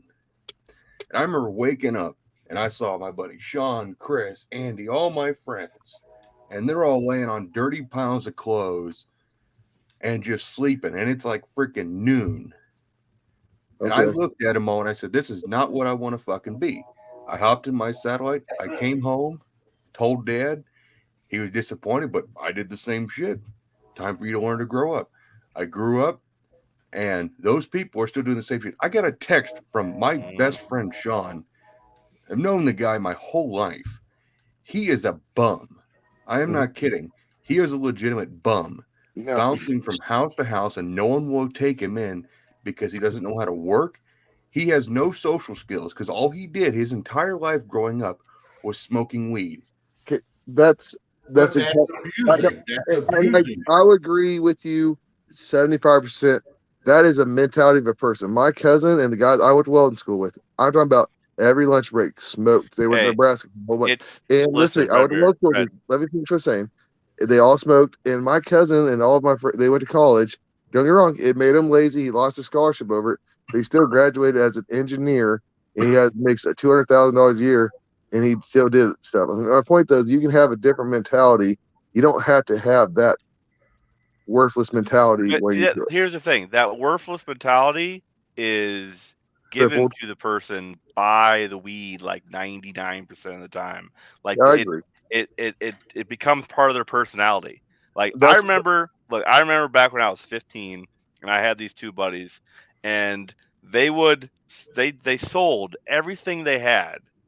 They got an Xbox for Christmas. That thing was gone 3 months later. Where did it go? They traded off to buy weed. And that was every single thing they had. They never had anything. All they did was just worry about how they were going to get high. And but you could do the same thing with alcohol. I have guys that I work with. Moderation. I'm like, hey, they're like, oh yeah, I like cars and stuff. I'm like, yeah, I got a project. What do you do for a hobby? Oh, I go home, and when they're not at work, they're drinking until they're blackout drunk. Moderation. I work with guys like that. Everything is habit forming or addictive in some way. People who say weed is not addictive are fucking wrong. Yeah. Cars are addictive. I spend more money on my damn race car than I do with ever marijuana or alcohol. Don't get me wrong. It's a addiction. Like Jed said, everything can be addiction. but everything's got to be in moderation and what you can afford. I don't have a credit card for a reason. If I had a credit card, you'd probably see a Pro Charger sitting on that damn freaking car I couldn't afford anymore. And so my point though, all I was saying is alcohol, in my opinion, is 10 times worse than marijuana. That's all I was saying. On your body, mostly. I mean, if you're not smoking marijuana, it is stupid that it's illegal. Let me put it this way. I would much rather my old man smoke pot every day than be a fucking alcoholic. That's all I'm saying. Okay, guys, I have a question. I know I'm a female. How many of you guys have the old game systems? I don't have Which one? Older than a PS PlayStation. Oh, I've had them. I've had all of them. How many of you guys have any of them? If it exists, I probably have it in my closet somewhere. That's fine. When I'm not messing with car stuff, I do a lot of other things. I have an Atari that still doesn't work. Hey, an NES. That's cool. not that is the best. That is the best video game of all time. That's not an Atari. That's not a What good game you got in there, Tall John? That's not an Atari. Oh yeah, That's a 64. That's a 60. No, that's just a Nintendo. That is my favorite of all time. So as far as vintage Anyone games, else have anyone older than that? I have an Atari 2600 Woody. Everything I own works. I have literally every single video game console they ever made. I have. No shit. So do I. I got a Vader Atari 2600. Yeah. I like the Vaders. I remember when I was little, we still have our Sega Master System. Nintendo? Yes, Sega. I got an older game. I got a 1950s locomotive. I don't have that. What about What about in television? You guys ever play that? Oh man, that was when I was in high school. I don't have a television. I'll admit to that. Yeah, that's television. That's just because they got super expensive before I could Jed's like, damn it, I gotta go spend money on another game. Somewhere I have a Pong. I have an Atari system with 30 games. All right. Atari's different. Wendy. So you don't know this, but Tall John and I, who has beer, when we do this, that means we have a social. By the way, I'm drinking soda. But I have a 2600. It has 30 games to it. That's soda. That's cream soda. And this guy on Facebook wants to buy this shit. I ain't giving it up. What are you drinking, Chris? Buffalo Trace whiskey. Oh, he's going for the stuff. I have to say something here. I was just editing videos and I heard some talk about marijuana that's frankly untrue. I don't smoke that shit. I used to have problems with drugs. I don't think I've ever talked about this on podcast. I was definitely addicted to marijuana. I was one of the marijuana crackheads. However, if you talk to anybody that knows me, they will probably list me in top 3 most motivated people they've ever met in their entire life. So it is definitely all mentality, because I've had friends that are stoner losers. I still know them. And I have to disagree with anybody that says that plus there's indica and there's sativa. And if you don't know what either one of those are, then you frankly have no position to talk about marijuana at all if you don't know the difference. I'm not saying it's good. I don't smoke weed anymore. I'm a truck driver. I can't legally. Now, if I could, I probably would, because I have back pain, neck pain. What numbs it? About 800 milligrams of ibuprofen and a lot of this. But I'm not an alcoholic. My mom, heavy alcoholic, just died this year from her alcoholism. So ibuprofen's my drug of choice now. But when I hear people demonizing cannabis, it frankly annoys the shit out of me when they don't know what they're talking about. Period. That's all there is to it. And I don't smoke. Never had bad experiences with real shit. easy to get into that, to fall into that mentality. So is this. If you're not that kind of a person who's a go-getter anyway. You know, if you are a lazy person and you put marijuana or alcohol or anything on top of that, it's going to make it a hell of a lot worse. That's my stand on it. What pissed me off was everyone said it's a gateway drug. It's a gateway drug. Guess what? The reason I smoked marijuana, the first time is because I was drinking. I was around somebody that had marijuana. Okay. The only reason it's a gateway drug is because the dealer you have to go see. And that's coming later. Sketchy situations. But my whole thing. You know why it's a gateway drug? It's a gateway drug because when you want to get high and you can't get it, that's when you go to something else. That is the only reason marijuana is a gateway. Yeah, then you're digging through the medicine cabinet looking to see what your folks Yeah, you're have. looking for something else. Yeah. The same way as you can't, you could say if alcohol during Prohibition, I guarantee that there was people who went to other forms when they couldn't get alcohol. If you couldn't get alcohol, you would go find something else. I would argue that alcohol is the gateway drug over pot, but that's I just do me. too. Most people I know got drunk before they ever got high. I agree. Yeah, it was for alcohol, whatever, but I agree with what they're saying. Now that's coming a little different because every state's made it legal almost. So you don't have to go to a dealer that sells other stuff than just marijuana and get you stuff. Then I get what they were saying. Like to get marijuana was illegal, so you had to go to a dealer that might have had other stuff that you get into. I had a sister-in-law that was 14 years old that was smoking pot. I found out, and she got some stuff that was laced, and she literally started hallucinating in Walmart. Had to go sent to the mental.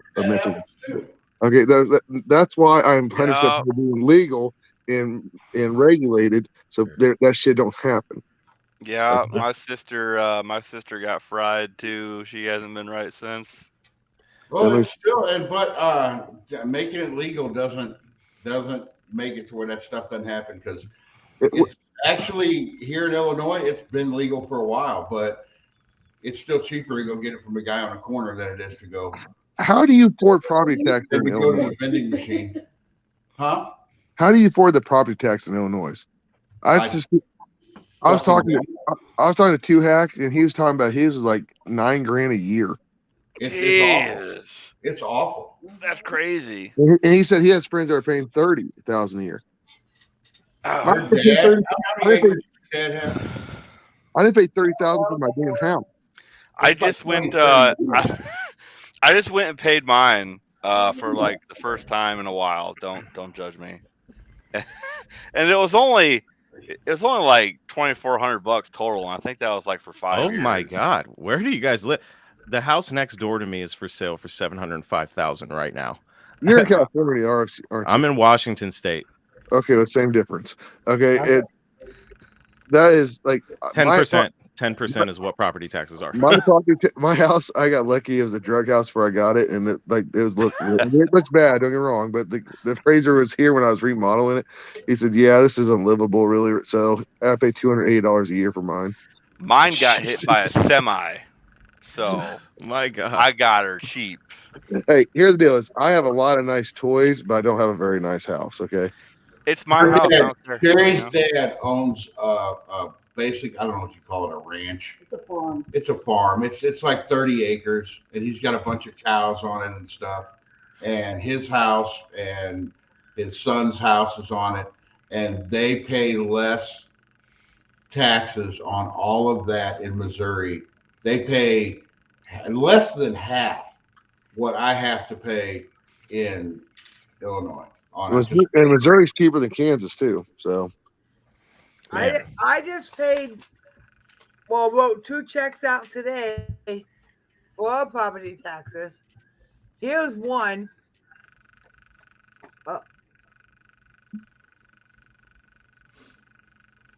$1,000. My mortgage is nearly 3 times that. But what's your income though? Mine? That's the difference. Yeah, your income's so much more because I know California. I have friends raised in California. I'm like, how do you guys afford it? Well, what they make is so much more there. It's not even funny. Bro, truck drivers make bank, like depending on. I'm also in sanitation. We make a lot of money, and our benefits are insane. Yeah. But you're not like an over the road driver. You're okay. Fuck those. You have to. Some of those guys make a lot of money. Some of them make shit money. I was over the road for a little bit. You know how much I was making during training? And $300 a week. My other taxes. I make $300 a day now, if not more. Yeah. My point is, I have a buddy Well, that I lived in Oregon, and there was a guy That's my other one. that moved up from California, and he got his first paycheck at the machine shop I worked at, and I thought I was making pretty good money. And he goes, "I paid more in taxes than I get on this paycheck back in California." In Washington, you have to make six figures, or you're gonna be living in. I mean, well, see, I have a buddy that Dice Converters. He's a nice. If anyone ever needs a converter, call Dice Converters. He's the nicest guy in the world, best customer service. He's a one-man show, but he lives in California. He's lived his whole life, and it's ruining. That's what I was trying to explain to him. I said, you can build converters wherever you want to. You can sell your house for $2 million. It's not even really that nice of a house, but like $2 million. Move here, buy 40 acres, build a shop, and be debt free. And that's why I'm trying to sell, because I've doubled my money in equity, and I can move to Texas and buy a house cash. All these California guys are selling their houses and buying houses in Colorado for cash, and they still have more money. And those motherfuckers in Colorado are moving here to Kansas, making all of our freaking houses prices. Here's the thing, right? I'm all for people moving out of bad states to good states. Don't bring shit with you. You got to make sure you look at your voting tendencies really hard when you move, though. Texas is going through that shit, and so is Florida. They are. Texas is going through that shit right now, really Texas bad. is going through it a little bit, but I think there's enough population in Texas that was already there. Hey, I have six family members live in Texas, and they are all bitching about it every single day on Facebook. It's crazy. Like, they move because they want everything to be cheaper, which, I get. California's expensive, but you can't vote in the same policies that made everything expensive. It's. I seriously doubt you're gonna vote in gun laws like we have in Illinois into Texas. No, it will take 20 years before you get to that point. But it would take more than 20 years. The key is you bring in more people that vote red, like myself, that would go in there and even the score a little bit. Have you seen Houston? Houston is a Democratic freaking, and that's one of the biggest cities in Texas. Most every big city is Democrat. Yeah. Well, that's across the country, though. That's across the country. Yeah, that's every single big city. You were saying you're from Washington, right? Yeah. That's the problem here in Illinois, is there's only one big city, and the rest of the entire state is rural. But that one big city is Chicago, and it doesn't matter. The politicians don't have to campaign around here. All they do is campaign in Chicago, and if Chicago wins, the whole state, if a politician wants to win in the state of Illinois, they win Chicago, they're done. Right. It's only because the population of sheeple are so high everywhere. Yeah. That they. But Chris, where are you from in Washington? Basically, the easiest place for me to say would be Seattle. I'm from the Seattle area. Okay. Well, yeah. I grew up in Vancouver, across from Portland. Yeah. My sister still lives there. We have the exact same house, right? Mine in Mississippi was $103,000.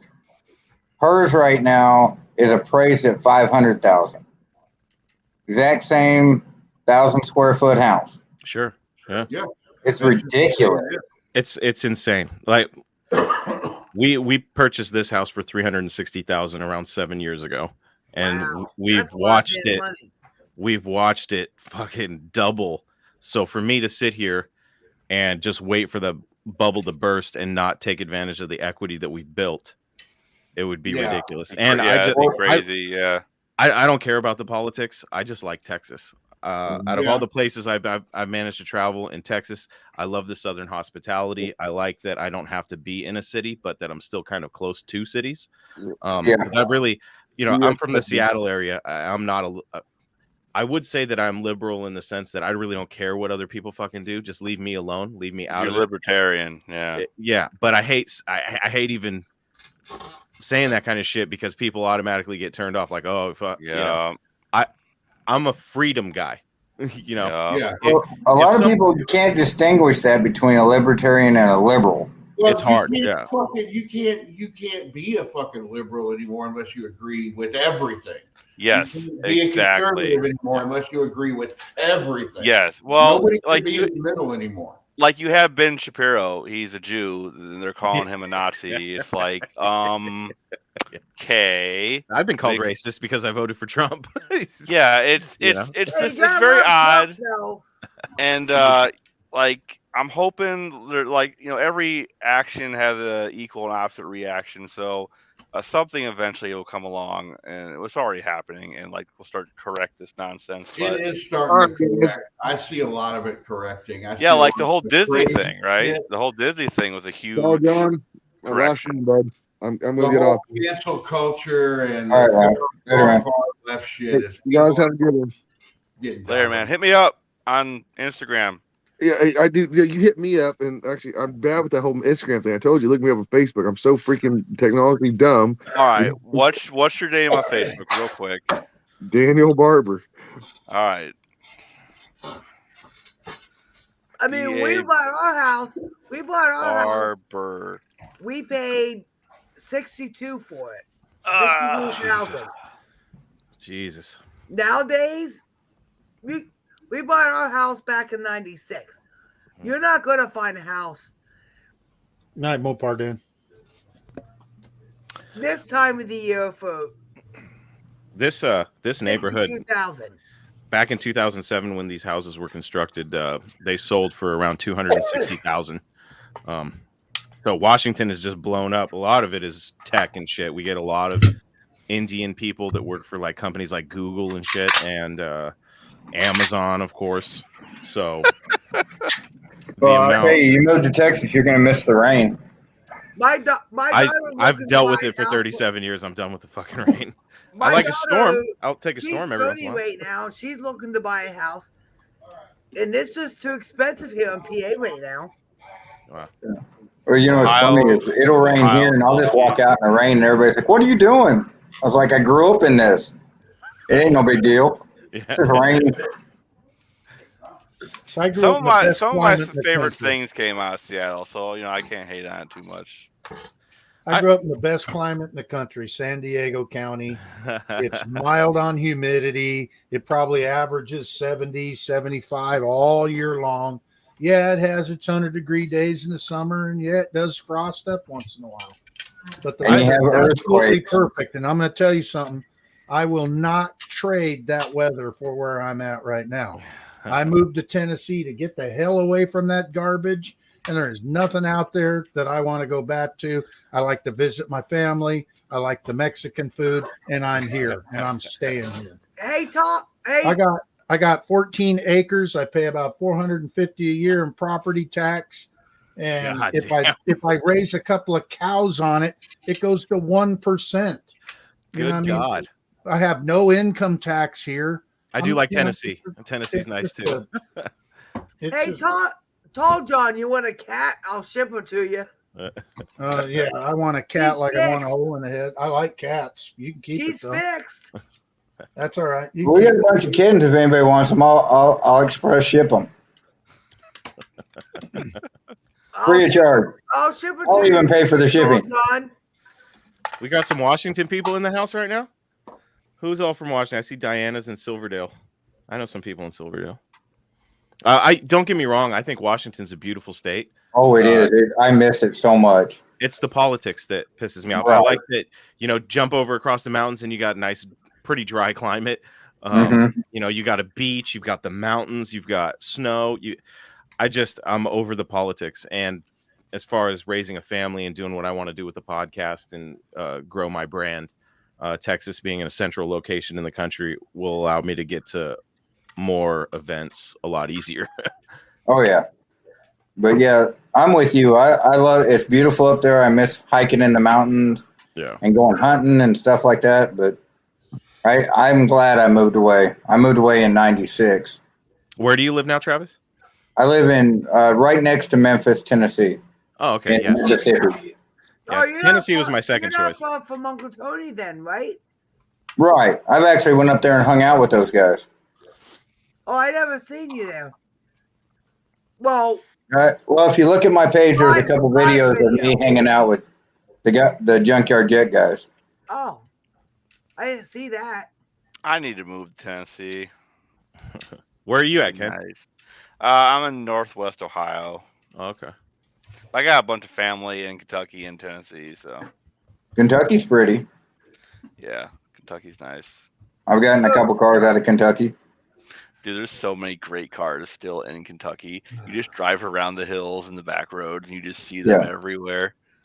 You know, somebody asked me about why I keep leaving Memphis, to go 2, 3, 6, 9 hours to go get a car. Because there's junk in Memphis. Yeah. Ken, how You got to get outside of Memphis to get something decent. Ken, how far are you from Jason? I think he's like 3 or 4 hours, maybe less, if I remember right. Are you close to Cleveland? Kinda. Like I'm right next to Toledo, which is. I don't know where that's at. Okay. Don's uncle. Holy Toledo. Don's uncle lives in Cleveland. That's where he got his 262 Plymouth Valiants. And that's in Cleveland, Ohio. Well, guys, I think I'm gonna hit the eject button. It's almost 2:00 in the morning. Kids are gonna get up early. Yeah, it's going. To sleep by now. It's going on 3 here, but what else I got to do? Almost 3 here too. Well, 2:45 here. Yeah, but I'll catch y'all later. And like I said, check out that Camaro, my buddies that I just posted when y'all get a chance. That's it's a 1,200 horsepower blown Camaro. Jesus. Yeah. Oh, it's pretty sweet. There's somebody that's originally from Toledo. That's cool. Well, I'll catch y'all later. See you later, man. Right. Later, Travis. I'm going to hit it in about 13 minutes. All right, Tall John. I got to go assemble a 20-ton press so I can start building AKs. Yeah. I'll probably You do get it tomorrow. You get you one of them ghost gunners, man. You can just chuck up a hunk of aluminum and hit go, and you got whatever lower you want in a couple hours. My buddy did that. He's machined his own lower. It looks badass because it's got all the machine marks in it and shit. I'm like, dude, that's cool. You can't really do that with an AK unless it's a milled receiver and it's got to be out of steel. Otherwise, AKs are built out of stamped steel receivers and they got to be riveted together. They're literally hand built. Gotcha. That's what makes AKs. For being hand built, they're pretty damn well built. I'll give them that. Yeah, I've got 2 Polish kits from the 60s. I'm building one for Dad and one for me, and they're literally just held together right now with screws. And it tested functionality, everything works, except for firing. But now we have the stuff to actually build them. That's pretty cool. All right, guys. We've been going about 5 hours. I think I'm going to end the live. Yeah, it's like I said, it's almost 3 here, so that's cool by me. Oh, Chris, hang out. There's something I wanted to talk to you about after we're done. All right. All right. We'll see you guys later. Thanks for everybody coming out. Thanks for everybody in chat. Yep. Thanks, chat. That's Devil. We'll see you guys. I'll see you later. All right, I'll see y'all later. Bye. Bye.